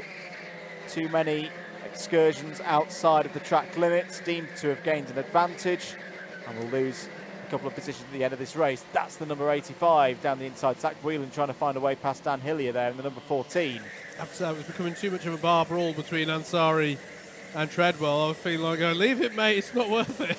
It's just getting a little bit frenetic. But the penalty now being applied to Treadwell hopefully cools that somewhat, as that's the 185 of Jack Rowe getting through on Nathan Kahn. That's a neat pass there to get himself up into the top 10. 3 minutes to go. Samuel Crump in the number 10 leads this race by 1/4 second ahead of Harry Clark. The more important piece of information though is they are 7 seconds ahead of the rest of the field, and are surely just bringing this one home with the remaining time to go through to the B final. Plenty of battles going on further down the order into the first hairpin, the 100, the 71 and the 30. This is George Partridge, Hayden Howe and Victor Renard all fighting over 14th place, and it will be Hayden Lowe, sorry, who comes through in all of that to take that position. It's actually 13th place past Partridge and Renard there. Crump and Clark continuing to extend their lead, both in the 46.7s and 46.8s. Down the inside goes Jack Rowe, looking for a way past and Ansari for 9th place, and I think he's got that one done. Leaders, though, start to have a little bit of a battle out there with 2 minutes to go. Now, think about this sensibly. I mean, in a way, provided they don't make contact, they might as well. They've got a country estate's worth of time behind them. Not a normal unit of time, I'll grant you. They've got plenty of time behind them to have a go at this one. I'm sure Harry Clark would like the glory of a little race win there. 90 seconds on the clock. As there's a contact warning for Victor Renault. Needs to be careful there. Here is your lead battle. Crump and Clark, I think, have calmed things down now after that moment a lap ago. I've realised that they just need to race through in this one. Particularly, as thinking about that, the B final coming up for junior lightweights, things are going to happen in that race because you've got a very fast Rory O'Regan starting from the back of the field. Arguably, I'd want to start behind Rory in that race versus, say, just in the middle of the pack. I think you're probably going to make more progress. There's a yellow flag to tell you just off of our pictures because of this through Complex Novell. I think it's Alex Soper who may be in the wall. Or no, it's Dan Hillier. It's the number 14. Has changed for the lead. Harry Clark goes through. Has picked up a contact warning for his troubles along the way. Yassine Ali Khan has also had an incident out there, Andrew. There is the guy. I think it is actually Yassine who's actually out to driver's left there. Disappointing for Dan Hillier, though. That's from quite high up in the order that he fell off there. But yeah, this is it then. Last lap. And Harry Clark is through, but with a contact warning. Needs to be careful. So he is to the head of the field on this last lap. I think if you're Sam Crump, just look, you got the fastest lap, but take it. Take it. Bring it home. Meanwhile, in the people who can't bring it home, because this is it for their racing for today, it's getting a little bit frantic there on the way down to the hairpin. I think that's the battle from Tom Walker down. 8th, 9th, 10th, Jack Rowe and Ansari, who's been battling all race long. Once again, Ansari is on the outside.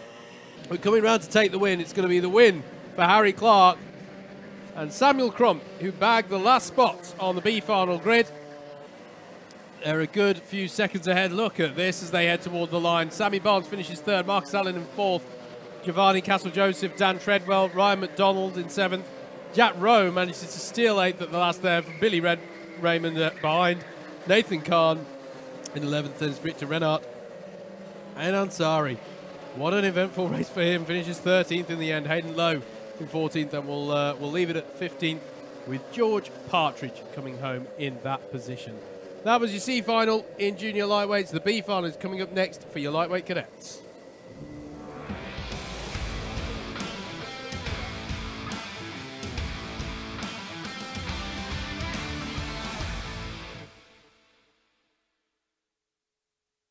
Here's your grid then for your B final in cadet lightweight. Leo Edger will start this one on pole with Oscar Stockley-King alongside Anthony Czarnecki and Matthew Lederer on row 2 with Mason Turner and Solomon Adeniji on row 3. James Finlay and Alfie Lambert on row 4 with Joseph Mills and Ethan Barrow to round up the top 10. Jack Shelley and Callum Wood are next with row 7 occupied by Joseph Baxter and Thomas Barker. Quintin Vajeur and Ollie Moody are row 8 with Oliver Sanderson and Christian Gonzalez running next on row 9. Aaron Hayward and Fawaz Adra will round out the 20 carts of the core grid. They'll be joined by the promotees from the Cadet Lightweight C Final, Marley Bowen and Joey Mims, making it through a penalty-heavy C Final that we had earlier on to bag the last 2 spots, and they did so by getting to the front and being clean about it. As we're good for the race start here. 28 is Leo Edger. The 52 is Stockley-King. Away they go then for 11 minutes of racing into Stadium, as we've seen so many times already today. 3rd place on the grid. In this case, Anthony Czarnecki slots into 2nd place.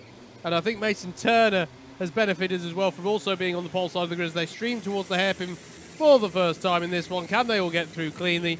Little bit of pod-to-pod contact, but everyone is facing the right way.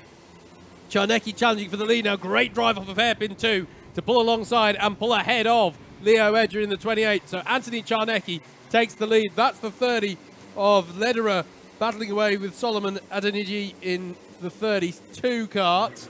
As they come round paddock then, it has gone the way of Lederer in that battle. Leo Edger then has been passed by Czarnecki on that first lap. Anthony Czarnecki, Leo Edger, Mason Turner, Oscar Stockley King and Matthew Lederer ran out your top 5 at the end of that first lap.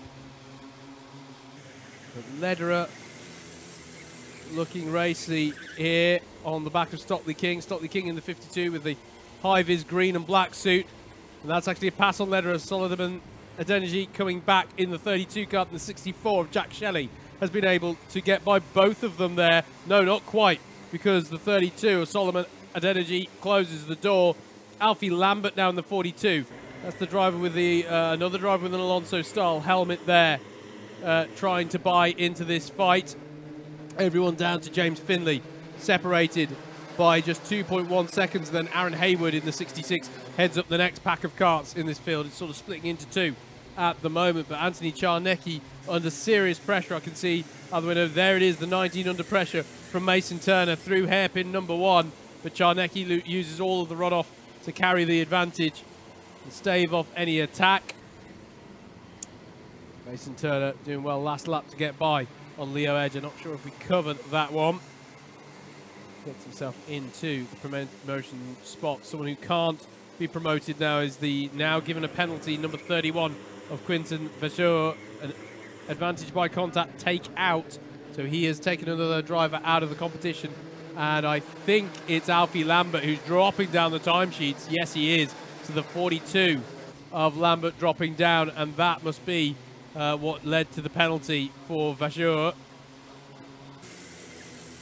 Drivers battling away through hairpin number 1. Still Czarnecki at the front of this.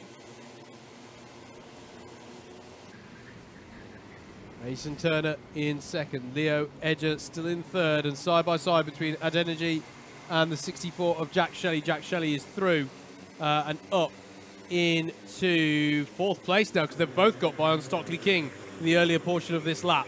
So Czarnecki, Turner, Edger, and then it should be Shelley, Adeniji and Stockley King to take you down to 6th place. Lederer fighting back, fighting again. Some good battles Lederer has been in today, and that is the 30 going up the inside of Stockley King.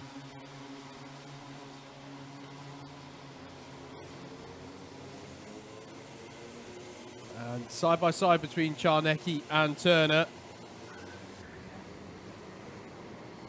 Down towards paddock to go. Good scrap here at the front of the order. Mason Turner down the inside, takes the lead of the race. Had to be brave on the brakes there, but also get it right for the next corner. It's arguably the trickiest corner on this Rye House kart circuit, but change of leader at the end of lap number 5. Mason Turner leads. Anthony Czarnecki still there in 2nd place, Leo Edger, and then everybody else. This is very much still anybody's game inside that top 10.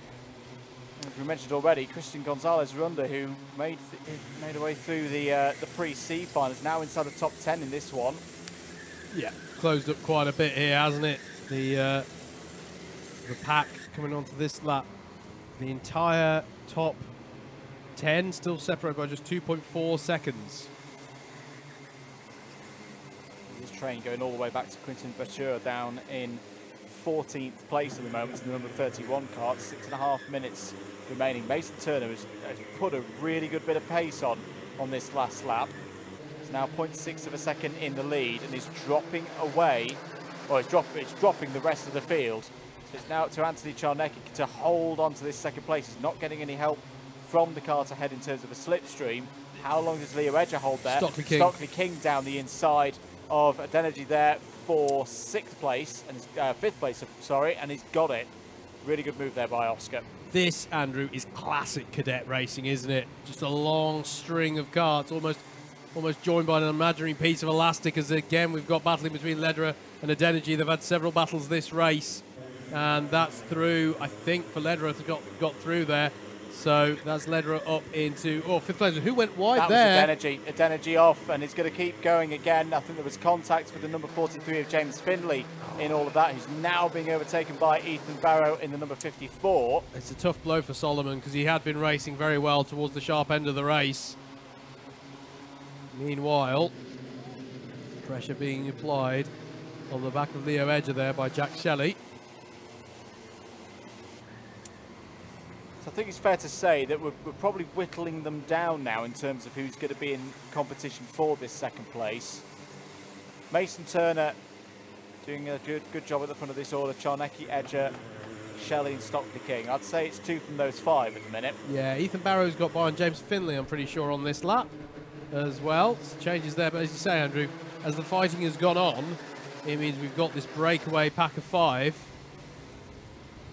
Good work from Anthony Charnecki to be at the front of this order. It's not easy round Rye House to lead out one of these trains. You're always conscious of someone going for a move down the inside, but he's holding that pace and he's showing to Edger and Shelley, look, no, keep following me because we're pulling Mason Turner back in here. That gap that was out to 6/7 tenths is now down to less than half a second and continuing to fall. This race isn't done. The 42 of Alfie Lambert is out the race. There he is sat on the wall. He's pulled his car over to driver's right, well off the line there on the start-finish straight. So I think they'll be happy with that one in race control to leave that section of the track green. But disappointment there for Alfie Lambert. He was taken out, we assume, by Vajur, given the penalty that was awarded to Quinton.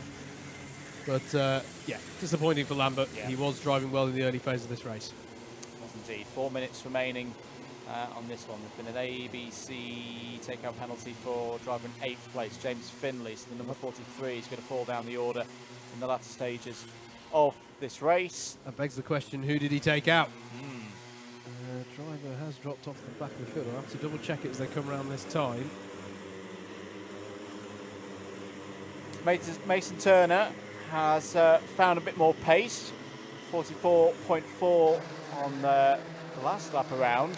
He needs to keep pressing on here because also group behind from like 6th downwards may just be starting to catch up to the front group. Matthew Lederer is just on a personal best in the number 30 of 44.4, pulled in 3 to 4 tenths on everybody ahead. I think it might have been Callum Wood who was taken out, just to follow up on that. Joseph Baxter has the fastest out of the race, but also now has a bump and pass penalty. So 4 positions to be added to wherever he finishes.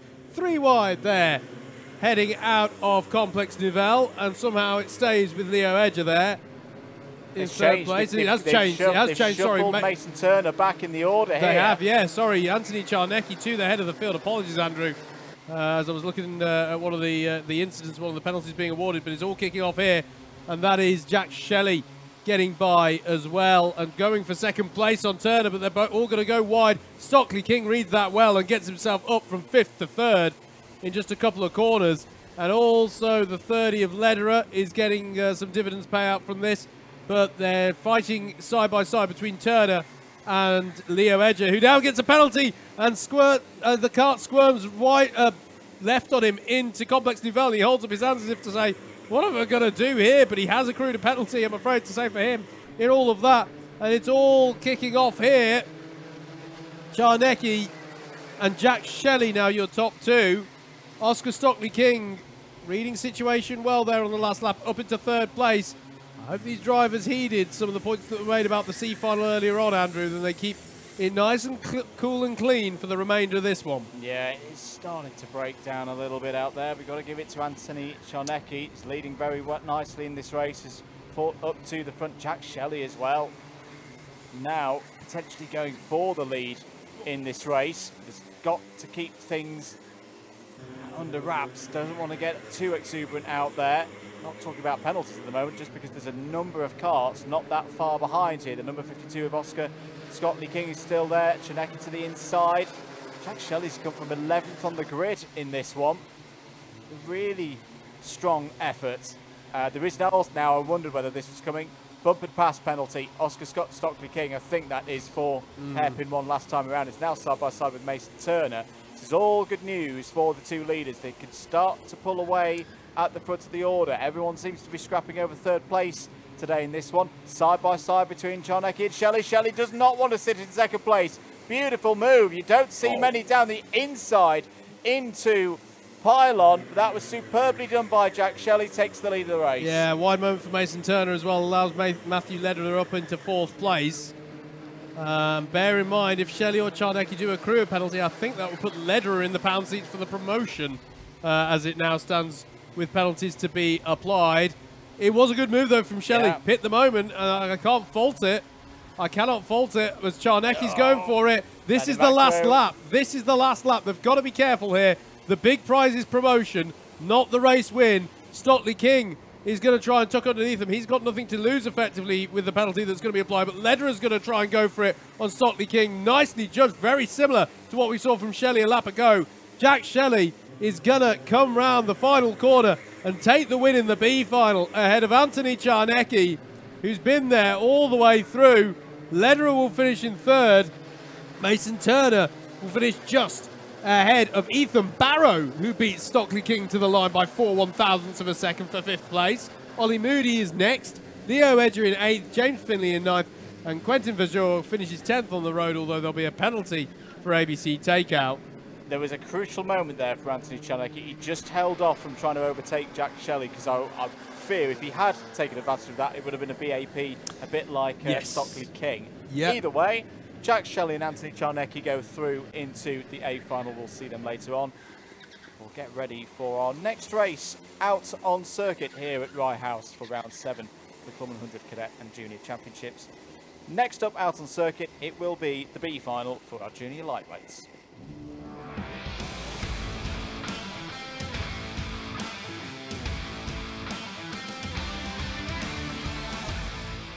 And here's the grid for said race. Matthew Cooper on pole, Toby McAllister Brown alongside. Joe Craddock and Henry Lopes Gracie had a good battle all the way through the pre-final earlier on. See how they go from 2nd row of the grid. William Henn and Christian Barber are next on row 3. There's Michael Meow. How well has he done working his way up through the order?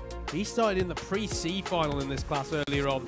He's got Charlie Bevan Dick alongside on row number 4. Charlie Foster and Lewis Davis round out your top 10 with Alex Brooks and Elliot Baker on row 6. Row 7 is occupied by Cameron McDonald and Santiago Artiga Bruce. Finley Marshall and Salvador Newman are on row 8 with Ruben Marmalock and Callum Costley on row number 9. Row 10 is Tamino Colavecchi, Olivier Piccola. Round out your top 20, Leo Cusden and Rory O'Regan. What a day it's been for Rory O'Regan. Probably not in the way that Rory wanted on row 11, but he's got to take the fight forward now. That's the only hope he's got with this championship. Yeah. Nick Fallon and Rafael Mango are on row 12. Harry Clark and Samuel Crump, the Clark and Crump duo, your promotees from the C final earlier on. Andrew Bain, sorry, championship-wise, Rory O'Regan's just got to go for it. If he doesn't make it into the A final, it is one hand on the trophy for Daniel Munro. 11 minutes then on the clock here at Rye House. B final in the junior lightweights. 2 places available in the A final. Away we go. Good start for Matthew Cooper. Toby McAllister Brown will lose out there in 2nd place. He'll lose it to Joe Craddock, but that's fine. If he just holds in 3rd place, that's a good spot. That's a good return from the outside, running down into turn 1. Into hairpin 1, they all go for the first time. Very difficult when you're in the second half of the field. Some of them almost coming to a stop, as cutting down the inside there into hairpin number 2. It is the number 57 of Christian Barber. Contact at the back in hairpin 2. Driver facing the wrong way, it's a full start. And a false start. Okay, well, we'll go around again. And drivers who were involved in that little incident, that is relief for them in all of that. They get to have go around. Significance there, Andrew, being there's now only 9 minutes for Rory O'Regan to have a chance of the race of the season that it would need to be to keep championship hopes alive. Looking for the driver in the number 48 cart in this, Rory O'Regan, who starts in 22nd place. It is a massive, massive ask. It's helped by a couple of exclusions from the pre-B final. That's why he's starting 22nd, having finished on the road at least, or didn't finish, 26th, and a retirement. still a huge job. He's got to gain 20 positions in all this. And I actually think Rory O'Regan was one of the karts involved in that incident. I thought so. Wasn't the kart facing the wrong way out of hairpin 2? I did check that. But yeah, I think he was somehow held up. I was sort of keeping one eye out the window, Andrew, to see how he was getting on. I think he had an all right hairpin 1, but then everyone just got bunched up in the latter half of the pack at hairpin 2.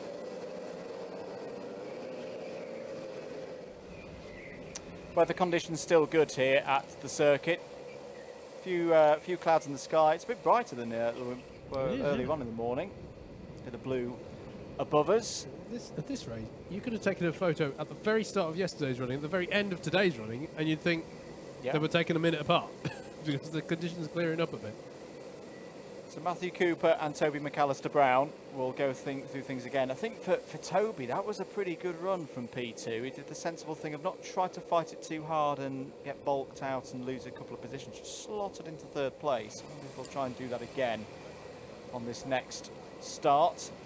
Time will be reduced, but we're ready to go racing once again in the junior lightweights for the B final. Eyes on those lights. That's not a good start for anyone on the anti-pole side of the grid. Much better for Matthew Cooper from the first row of the grid, P1, and has P1 out of stadium. Once again, Toby McAllister Brown does just hop into 3rd place. Doesn't try and fight Joe Craddock too hard for P2 as they go towards hairpin number 1. Good tactics again. There's a spinner towards the back of the field. Yeah. It's the 168 of Pikula. Charlie Bevan Dick has had a braking formation penalty in the number 97, so that'll be 2 places for the driver with the teal blue details on his black suit there. I thought we were going to go 5 wide for a moment down that back straight, Andrew. That was frenetic stuff.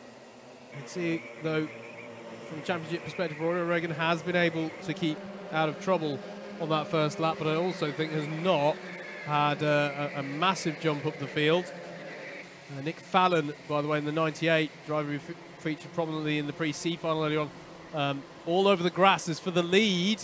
For second, excuse me, goes McAllister Brown on Joe Craddock and resumes where he started this race. I have to say, I think it was one of the better performances we've seen from second on the grid, Andrew. Yeah. You were talking about how you almost want to sacrifice and cut immediately across. It's exactly what Toby did, and a lap or so later is able to actually return to where he'd begun the race. But yeah, Nick Fallon on the grass to driver's right as they approach the hairpin for the first time. We've got a static yellow out.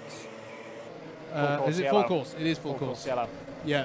And this is really not good news at all. Oh, and yes, Rory O'Regan. We've got a stationary car. There's a retirement from the race. Santiago Artiga Bruce is off the road at hairpin 2. The kart's being recovered by Sam Dimlow. I can see out there now, Andrew, just being pushed to the inside of the corporate hairpin. And actually, I just say, that's really well done there by Sam. He got that out of the way perfectly just before the field came through. They might be there going, oh, why don't we go full course yellow? Well, that was brilliant work to get the entire kart recovered. Disappointing there for Artiga Bruce. We will see if there are any penalties related to how he went out there. Nope. He was crashed into the tyres to driver's right just before the apex of hairpin 2. So but too early for it to be like turning into early. Bit of an odd one, that. Back to green though. I think. Oh no, sorry, we're under yellow still. My apologies. This is disaster for Rory O'Regan. Oh yeah, it neutralises it because the clock. Yeah, clock keeps ticking. Clock keeps ticking. He can't overtake. He's stuck down in 20th place at the moment, and bit by bit, second by second, I think Rory O'Regan is seeing his championship campaign end here, because it is as open a door as you can like for Daniel Munro now, who's in that A final. He's got a good grid position. Mate, it's a trapdoor. You do well not to fall in at this point. I mean, it really is. You were saying one hand on the trophy. It's both hands on it and just not allowed to lift it quite yet at this rate. Because, yeah, as you say, this is devastating for O'Regan. Still, the full course yellow continues as well. And it's good for Matthew Cooper and McAllister Brown. The longer this goes on, the better it is for their prospects of getting into the A final. Depends how you cut. That's true. They can't pull away. They can't pull away. True. And they've got a lot of karts up behind them. they could make one mistake and lose 6 or 7 positions in all of this. They're not being given that opportunity to break away. So we are still under full course yellow. I can see on another one of our canvas, by the way, Artiga Bruce has walked off from the circuit. Yep. I think he's joining his family in the grandstand, I think. He's just walking off exactly where I spoke to them earlier in our paddock walk. So disappointing for him. Not how he'd want the round to end. But, oh, has he gone to the ambulance for a check, we're just being told. Okay. Well, no cause for concern, I should highlight there. Apologies there. It was a poor choice of phrase there.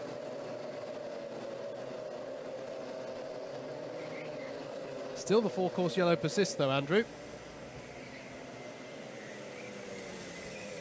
Yeah, and I think it's just to calm things down out there.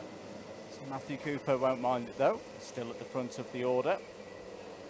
Toby McAllister-Brown, P2, Joe Craddock, P3, William Henn, Henry Lopez-Gracie, Charlie Foster, Michael Meow. Michael Meow has had a good day. Came up through from the pre-C final earlier on today. And is now sat inside the top 10 of this B final. Green flag, back to racing then. Effectively a 4-minute rolling start sprint now. Matthew Cooper's got a great start there.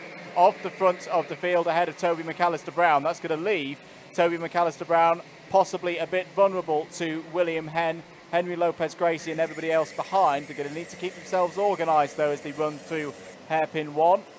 Side by side, heading into the second hairpin. Oh, a bit of a moment for Charlie Foster on the inside there of Joe Craddock. And he's going to point Joe Craddock through there, is he? No, maybe, yes.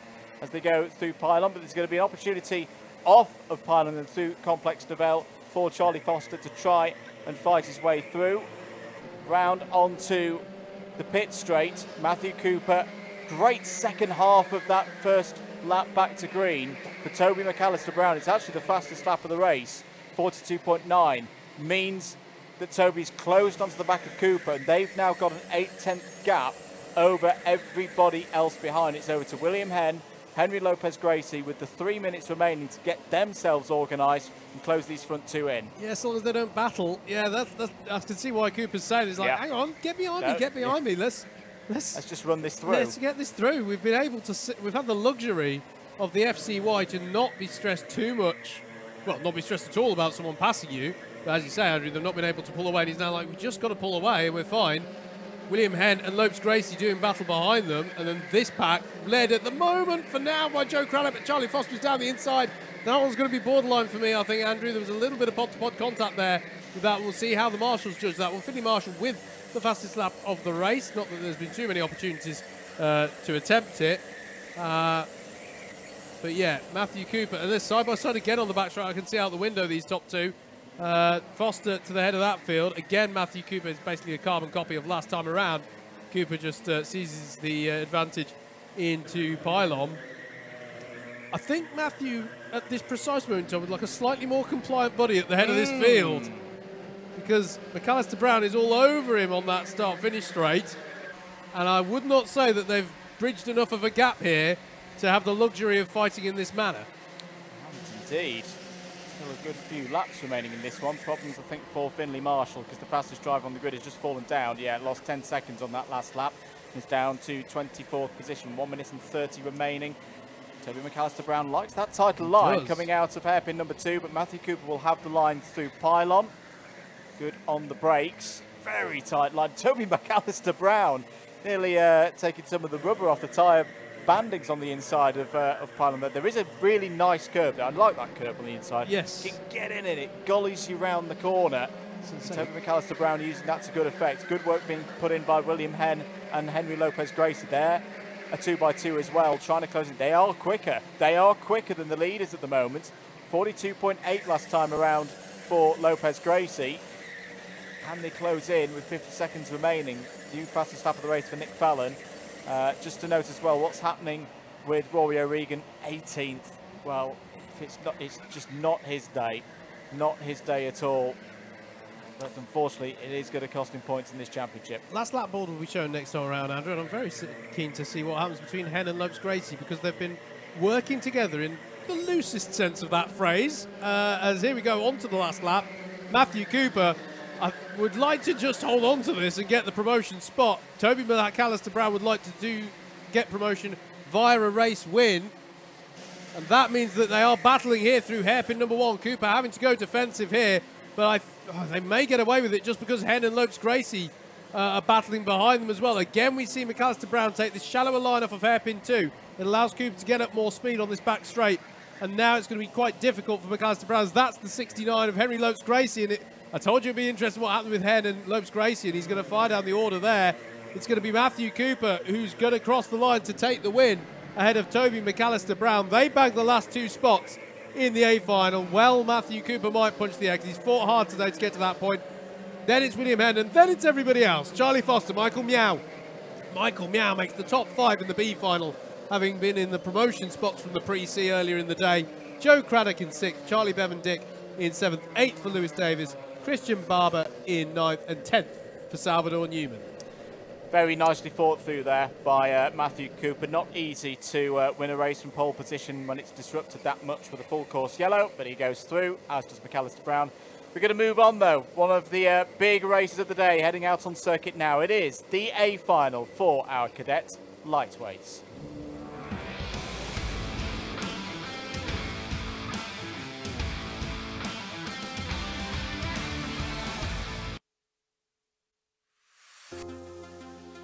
Here's your grid then for the last wet race of the day in our cadet lightweights. The A final. Logan McAllister starts this one from pole with Miles Harrison alongside. Mateo Ehrenfeuchter's had a good day and starts from 3rd with Jake Anders alongside.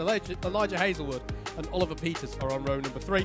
Row 4 is Jamie Warner and Blake Southern with João Gabriel Castro and Ian Bagger. Rounding out that top 10, Max Winfield and Henry Eaton are your 6th row of the grid, with the 7th row occupied by Jacob Brown and Hayden Adams, Daniel Clancy and Druv Rao on row 8, Ollie Orteo and Adi Manu on row 9, Zane Perry and Ryan Rapini on row 10, and they are joined by Jack Shelley and Anthony Charnecki, your promotees confirmed from the B final. Getting ready to go then. Well, for Logan McAllister, champion-elect just has to finish this race and it'll be a done deal. Leads into stadium for the first time. 11 minutes underway here for the cadet lightweight A final. Good start for Elijah Hazelwood in the orange and white helmet there. Winner from 1 week ago at Clay Pigeon. Up to P2 already. He's now being challenged by the number 22 of Miles Harrison. They're all through and past hairpin 1 cleanly. Good start once again for our cadets. Yeah, pretty good clean start there. I'll do just check hairpin 2 as well, because we did see a full start off the back of that last time around. But yeah, that's all good for them there. Well behaved, generally speaking, from this cadet A field. And what a start for Logan McAllister, Andrew. The only thing that was going to threaten this would be an exclusion, as you said earlier. I was, just before we kicked off, we had time, remember that it takes 2 ABC bump and passes to be, there is a bump and pass penalty for Elijah Hazelwood. It was too good a start, Andrew. It was too aggressive a start, it turns out, from the perspective of race control. But Logan McAllister is trying to put himself in position. He can't get a bump and pass penalty or anything that might lead to an exclusion if he just sprints away at the front. Moves away, ticks the laps on by, whittles that time away. Logan McAllister, who his record so far this season has been 4 double wins at Wilton Mill twice, lid the last time in front of Alpha Live cameras and at PF International. He's taken wins as well at Glanny Gorse, 2nd last week in both races at Clay Pigeon. It's only been 3 times this season where Logan McAllister hasn't won these races in the 2023 Club 100 Cadet Lightweight Championship, and he's on for another double today here at Rye House. 6/10 of a second ahead of Elijah Hazelwood. Jake Anders has had a good start. New fastest lap of the race, 43.8, currently sitting in 6th. Visually, though, they are closing back up onto the back of Logan on this lap. That gap has gone down, to my mind, between him and Elijah Hazelwood. Interesting perspective for Miles Harrison, because the kart in front of him has a penalty. So it's not a battle for position, but he's still physically a kart between Harrison and battling for the round, for the trophy final win. And a quick driver in there as well. If I'm Miles right now, I'm pushing Elijah along. It's always that a problem for Charnecki, Anthony Charnecki. Driver's left, heading towards hairpin 1, that is. Yeah, just see there, Nicky Richardson talking to Anthony. looking okay. Most important thing. But if I'm Miles, I'm pushing Elijah up to Logan McAllister and almost using him as like a parting of the seas, almost. Miles very nearly got the measure of Logan McAllister in the first race. And this is how it's been. When people look at the results, they might think, oh my goodness, Logan McAllister is like Max Verstappen, he's won again by 20. No, it's not been that. The wins have been small, the wins have been tight, it's been competitive. But Logan's just had that 0.5% more, and what's been impressive is the consistency with which he's had it to get these wins on the board. Anthony Czarnecki is back underway, but again, he's just circulating a lap down now. Aaron Foyster here under serious pressure from Jamie Warner in the 11. As for the lead of the race, Hazelwood goes down the inside of Logan McAllister there, and Miles Harrison is through as well. And Harrison actually makes to let him back through briefly. I think he was worried that there was contact there. I think he's still thinking about it a little bit, but it stays as it was. I didn't think it was too bad from Miles Harrison. I think that, if anything, there was a bit more from perhaps Hazelwood. Yep. So now it's Hazelwood, Harrison and McAllister on the road. What that means is that Miles Harrison has moved himself up into the net lead of the race, whether he knows it or not. Aaron Foyster in the 62, still under pressure from Jamie Warner under the 11. Jamie Warner's strong out of that last corner, Andrew, and heading towards Stadium. They're running in 5th at the moment in the 11. Of course, whilst we've been talking a lot about Logan McAllister looking on to wrap this title up, it's still a really fierce battle going on between Hazelwood and Harrison for second place. Yeah. Yeah, absolutely. I think in the background, Gabriel Castro got down the inside there of Jake Anders for 6th in the background. No, he didn't. Anders has got back through, back past the 48, but they definitely swapped position at hairpin 1 on this lap, which is why they've dropped down a little bit off the back of Jamie Warner. Elijah Hazelwood leads then. Look at this side by side between Logan McAllister and Miles Harrison. McAllister wants that lead back, and he's got it back. Up the inside into Stadium. That is a great move there by Logan. Had the overspeed. Miles Harrison, to be fair, was wise to it. He didn't do anything rash in all of that. Hazelwood leads on the road, but has a penalty. McAllister up into 2nd now, with Miles Harrison in 3rd. And Aaron Foyster and Warner to round out that top 5 still. Elijah Hazelwood knows how to lead out these A finals. Did so at Clay Pigeon in the last round.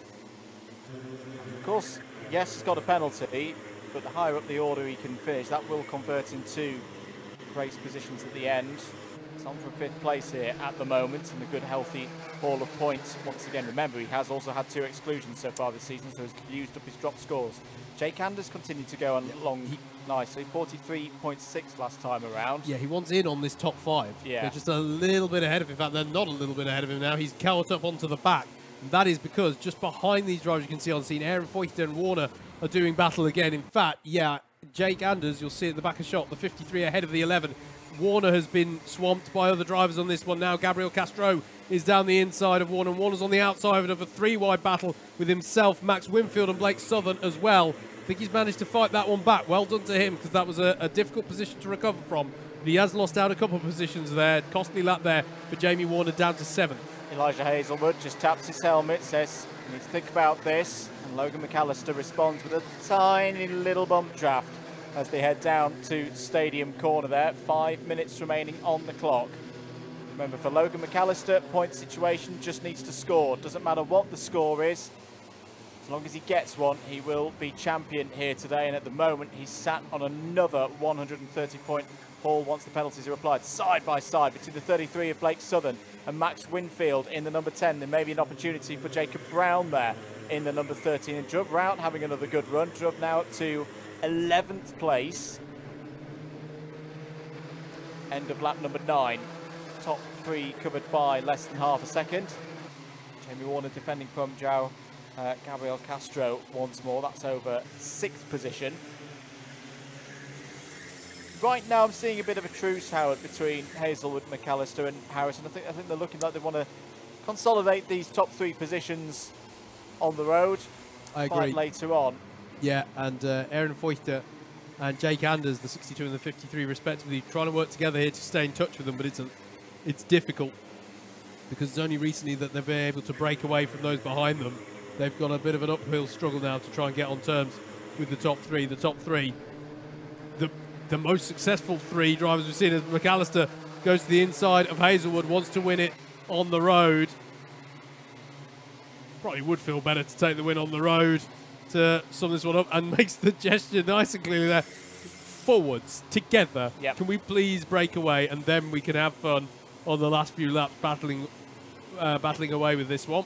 They're going to have to do very well to drop Miles Harrison, because Miles Harrison has been supreme today. Is that Jake Anders starting to feel a little... It Yep. takes a different line there, thinking, I'm not sure we're going to catch up to these guys. Nope. Matteo, I think we should have a battle of our own, perhaps. And, I mean, it is three of the faster drivers in the field that they are trying to catch. There's no doubt about that. These three have been there or thereabouts all season long. But it's also the last spot on the podium, of course. It is the last spot on the podium. Hazelwood's bumper pass penalty is applied. Miles Harrison trying to find a way through.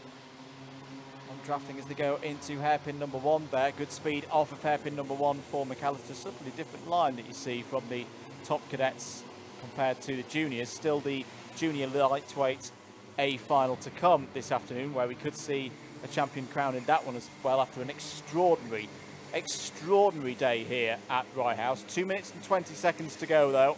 I have to say, Jake Anders hasn't had a podium yet. Nope. Matteo Knocking on the has. door. Mateo's had 2 podiums so far this year, but Jake Anders could bag himself his first podium finish if he can get by the 62 of Aaron Foyton. That's the 11 of Warner as well. Still going well here, as has Gabriel Castro. Actually, both these drivers have had a good run today, running in 6th and 7th. Fastest lap of the race has just gone the way of João Gabriel Castro. Yeah, it would be another top 10 for João Gabriel Castro. It's 5th last week, and it's looking to finish the season on a high. Another driver who's fought his way really well into this race. We've just seen him doing a pass out the window. Shout out to him, Jack Shelley. Yes. Just up the inside. I think he just put a move in on Hayden Adams. Has driven well to get up to this point today. Little battle going on between Max Winfield and Druv Rott now there through the final corner. Just caught a little bit of that. Back to the front though. Hazelwood is eyeing up a move on McAllister at the inside of Stadium. Is he going to go too wide? Careful, Logan. You do not want to get that move. And it holds him up, and it allows Miles Harrison to go for the lead of the race.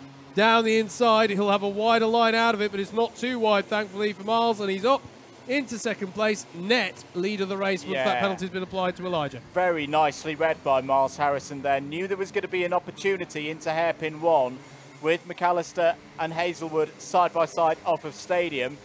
50 seconds to go. It's going to be questionable whether they get 2 more laps in here or whether this will be the last one. No, I think there's going to be 2 more. No, there's not. No, so this will be last lap.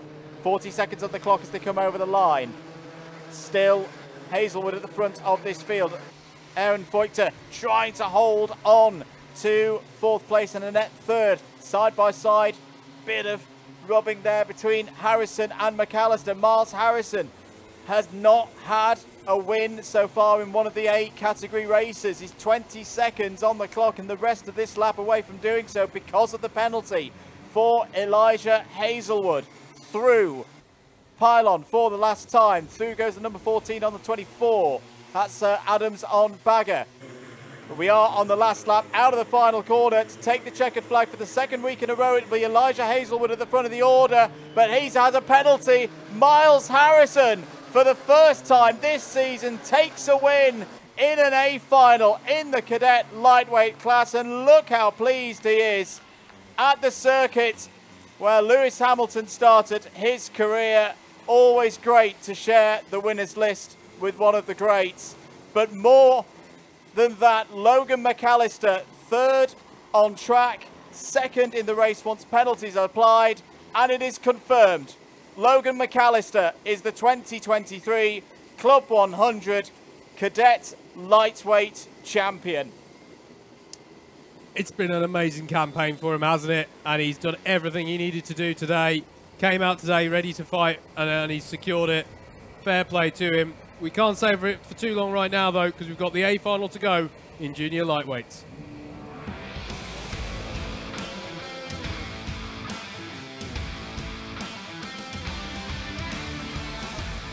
Are we about to see another champion crown? Dan Monroe starts this one from pole position. Max Mottram alongside Max Papworth and Leo Jackson are your 2nd row of the grid, with Aaron Sarkis and Finn Davies on row number 3.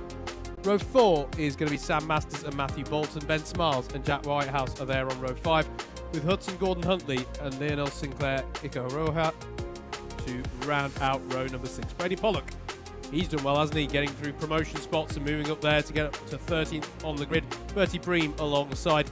Ben Foden and Charlie Walmsley-Ride are on row 8. Row 9 is Tom Smith and Claudia Bushby. Row 10 is where we find Harry Lawfer and Jake Renshaw. Jacob Elaine and James Reynolds are on row 11. Alexander Grace and Leo French are on row 12. And they'll be joined by the promotees from the B final, that being Matthew Cooper and a racy, as he was, perhaps giving Matthew a bit of a scare towards the end, a racy Toby McAllister Brown will roll out this grid. And now we really can go racing because they've got nothing to lose in this one. Just a reminder, you're not missing any, we haven't missed the start of the race or anything. The drivers who make it through to the A final have earned their right to be a little more discerning, have some shakedown laps in the kart. Subtle differences there can be between these Club 100 karts, evenly paced though they are kept, and they have the right to check the karts out and make sure they're happy.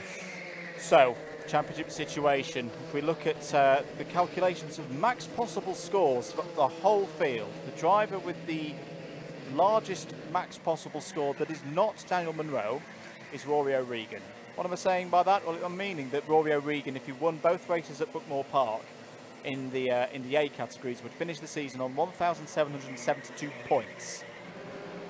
Daniel Munro therefore needs to be champion, if he wants to be champion today, needs to have secured, locked in 1,773, because at the moment he wouldn't have a tie-break count-back scenario. He can achieve that by finishing 21st or higher in this race. Yeah. He'll want to win this race. Of course he'll want to win this race. He'll want to get, you know, a first double since Wilton Mill, since the very start of the season. But he's got to think about this. This is a huge, huge opportunity to win a second Club 100 Junior title in a row. It was the Super Lightweights title in 2022. He's 11 minutes away from adding the Junior Lightweight title. Quite unexpectedly, I don't think many of us expected this to be the scenario ahead of the A final for this category today, but here we are. Big opportunity for Max Mottram, by far and away the best position he's had. Last time we saw him in this championship, he was finishing 20th in the C final. Now he lines up on the front row of the A final at Rye House. Just to add to the tension for all of the drivers out there, an extra formation lap. Won't take any time off the clock. Hope you've enjoyed the coverage here today. If you have, please make sure that you've pressed that like button. It always helps us out. We're back in 1 week's time. We'll be at Ella Park down in Suffolk on the Sunday for the next round of the senior sprints. Coverage from Alpha Live here on the Alpha Live YouTube channel. Commentary from DDMM. If you have enjoyed the commentary today, at @MM across all of your major social media networks. And thank you very much for the continued support, because DDMM hit 1,000 followers last night on Instagram. Thank you very much indeed for that. We're ready to go though. Last race of the day, last race of the weekend, the Junior Lightweight A final here at Rye House. Can Dan Munro secure the championship here today? He's got a good start as they run into stadium for the first time. Max Mottram trying to fight round the outside of Max Papworth there, but it's Papworth who will emerge in second place. Probably the favourite driver that Daniel Munro would want to see behind him. Ben Foden's facing backwards out of stadium, and it's out of this race. It's not been a good day at all in a racing capacity for the Alpha Delta Racing driver. There's another driver off. It's the number 36 of Matthew Cooper. Won the B final. Isn't going to get very far here in the A final. The number 22 of Hudson Gordon Huntley trying to fight through there with the number 39 of Ben Smiles.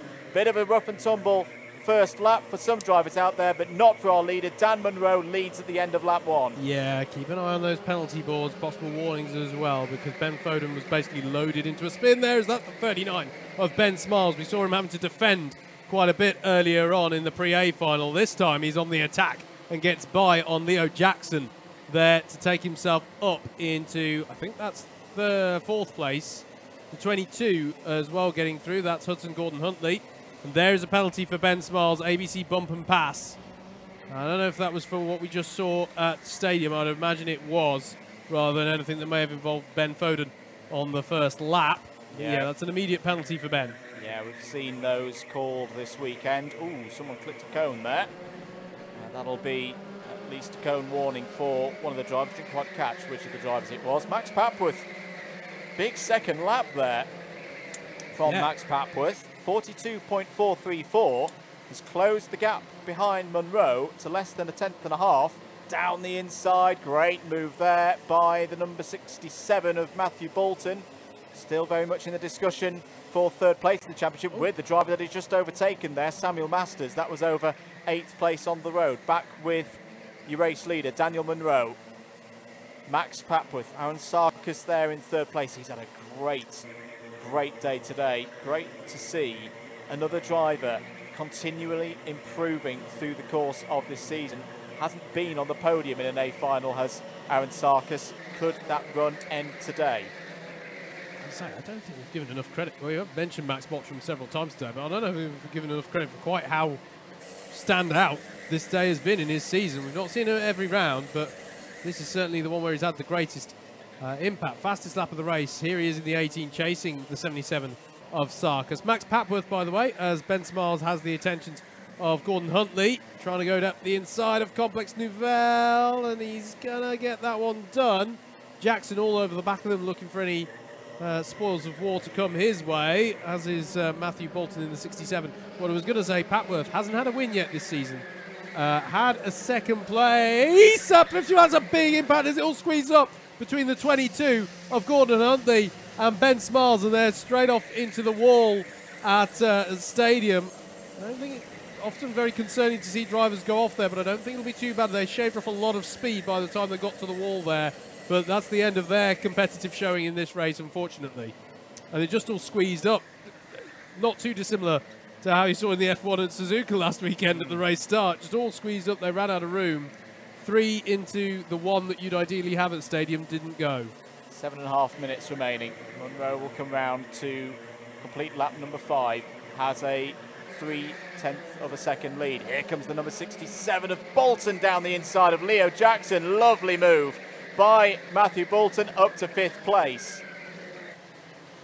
Another fastest lap of the race from Max Mottram. He and Sarkis ahead of him would like to stay on terms with Munro and Papworth. Yeah, Papworth, sorry, I'm not sure if I finished the thought. He had a second place back at PFI in the pre-A final, did Papworth. And he also had a 3rd place earlier in the year. I think it was at Wilton, one of the Wilton A category races. So, but no wins so far for the driver of the 38. New fastest lap of the race from Daniel Munro. Beginning to stretch his legs at the front a little bit. 42.265 to try and pull away. As there's a penalty for Ben Foden now for ABC bump and pass. Not having a good day, or not having a good close to the day. We've seen some good things from Foden today, but it's not gone well, unfortunately, in this A final, as that's side by side between the 73 of Alexander Grace and the 171, I think that was, of Lionel Sinclair Ikaroha. That's the 9 of Brady Pollard. What a day he's had. Now 7th in that A final, having got promotion up into it. Great drive, and that's Sarkis under serious pressure, having to defend now from Max Mottram. But I think they should keep working together, personally, here, Andrew. They aren't that far away from these two, and there's still plenty of time to go. But they have swapped round there. Max Mottram up into a provisional podium position. This is a great drive from him here. Having said that, bad news. ABC bump and pass penalty has just come through on our screens for Max Mottram, so that rules him out of the podium. Even if he wins this race, best he can hope for is 5th. Still not done for Matthew Bolton there. He's on his own at the moment in the number 67, but he's very quick indeed. 46.030. Got to say, the pace of the junior lightweights today in race trim in these A category races has been very, very good indeed. There's Brady Pollock trying to find a way past Leo Jackson now for 6th place. There's another penalty coming in for one of our drivers who's come through the B final. Toby McAllister Brown has got an ABC bump and pass. Sam Matthews and Sam Masters and Finn Davies trying to come up onto the back of Brady Pollock now. Look at this little ruckus that's going on through Complex Nouvelle. This is further back. Jack Whitehouse in the 99 and Charlie Wormsley Ride having a battle there. That's the pack where Ben Foden picked up his penalty. There he is in the 5 car. And that's the 55 and the 91. That being Jacob Elaine and Wormsley Ride. Wormsley Ride having a costly few corners, I think, as he loses a little bit of momentum from his race effort. A real shame for Jacob Elaine. It's just not quite worked out in this A final. Had a great qualifying.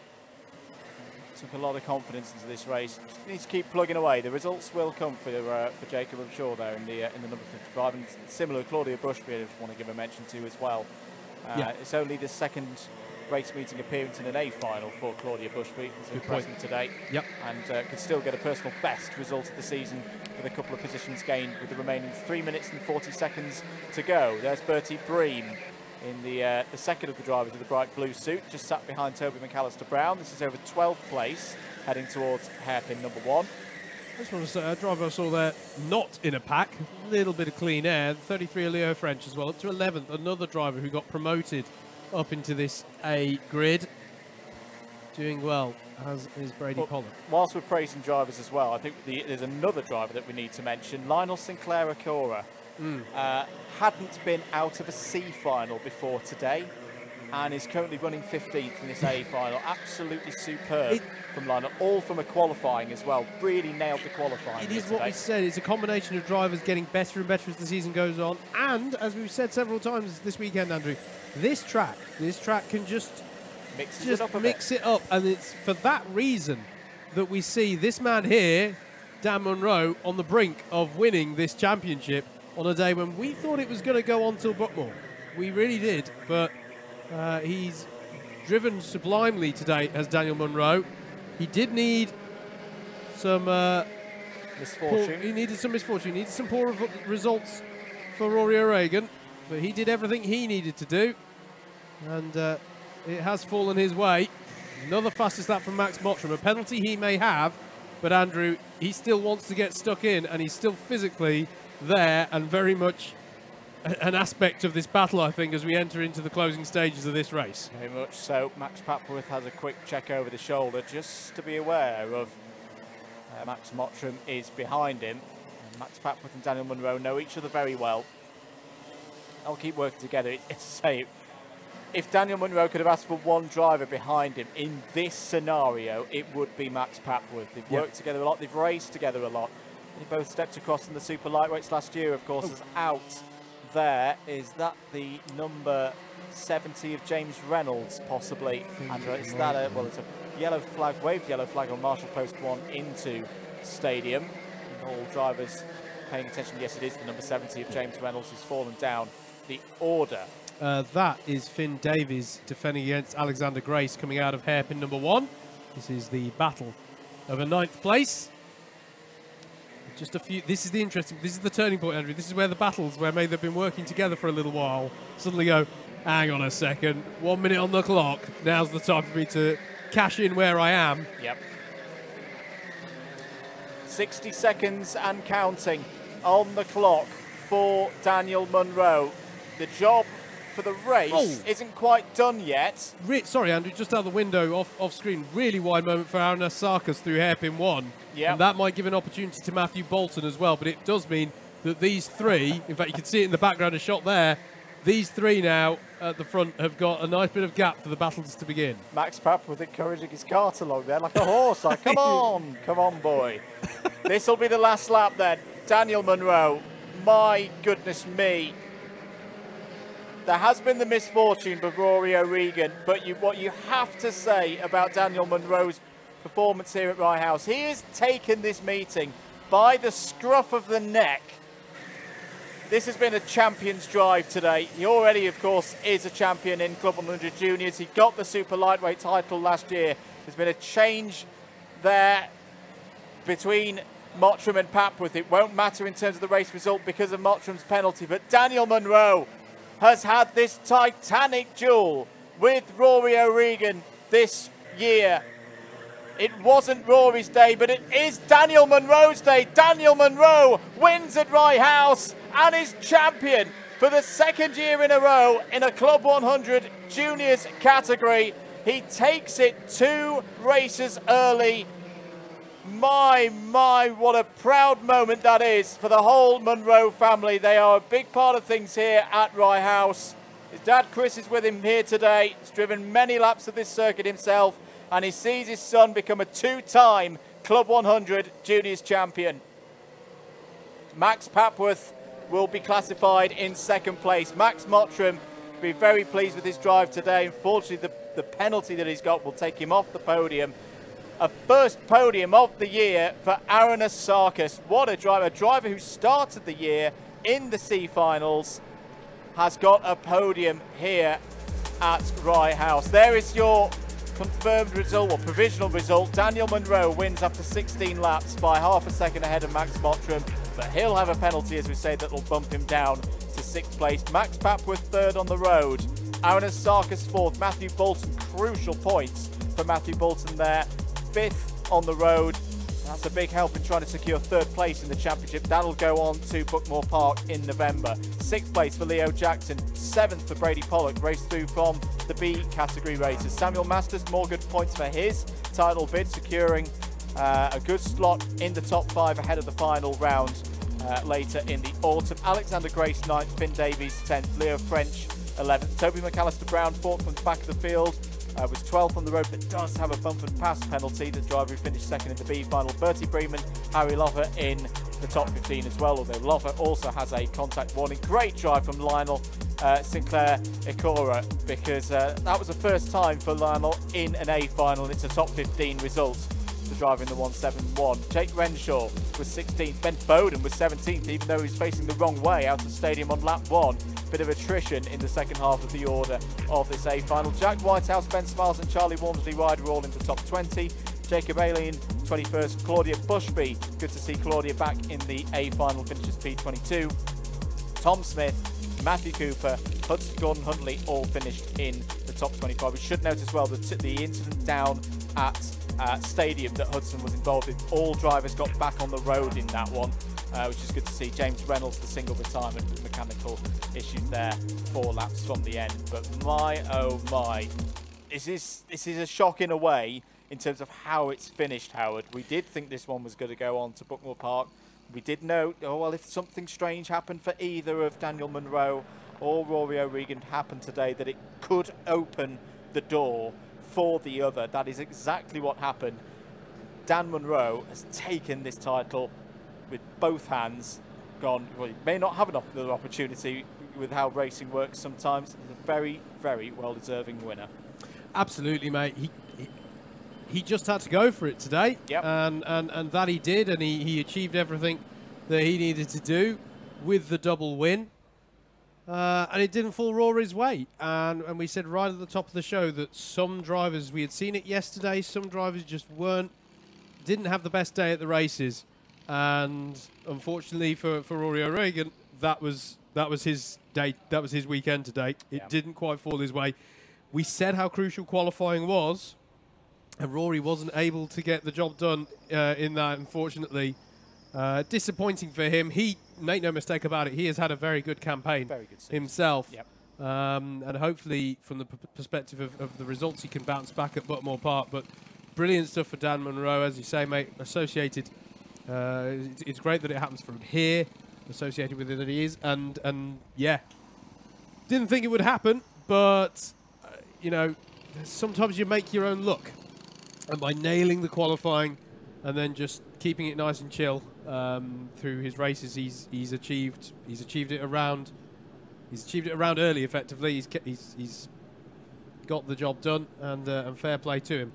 Only here can you have a Stegosaurus on shot at the end. Few things just to wrap up. There is more racing, of course, from these categories that we've seen today. They'll be racing at Bookmore Park on Saturday, November 25th. It'll be here on Alpha Live with commentary from DDMM as well. Do hope you can join us for that, and that will be part of a bumper weekend to wrap up things for all things Club 100 and DDMM as well. That's our last gig of the year when on the weekend of the 25th and the 26th of November, because we'll have, of course, the super lightweights in both cadets and juniors on that weekend as well. Their titles do go to, so that's actually happened quite nicely. Yeah. There on the Sunday. Yeah, we're going to crown champions on the last streamed racing of Club 100 for the year, which is great. So be sure to join us on that.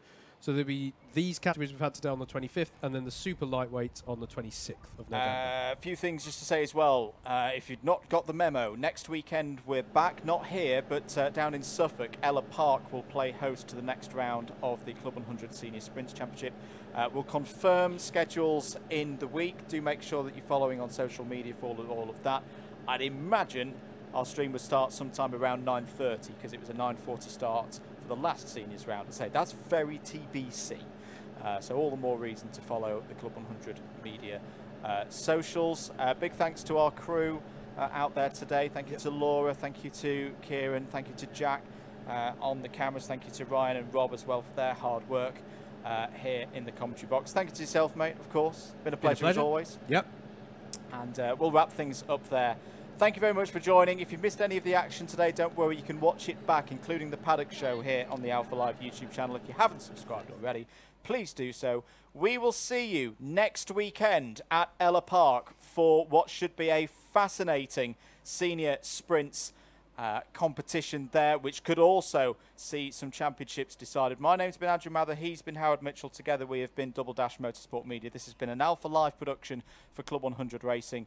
Enjoy the rest of your Sunday, and we'll see you next week in Suffolk. Bye-bye.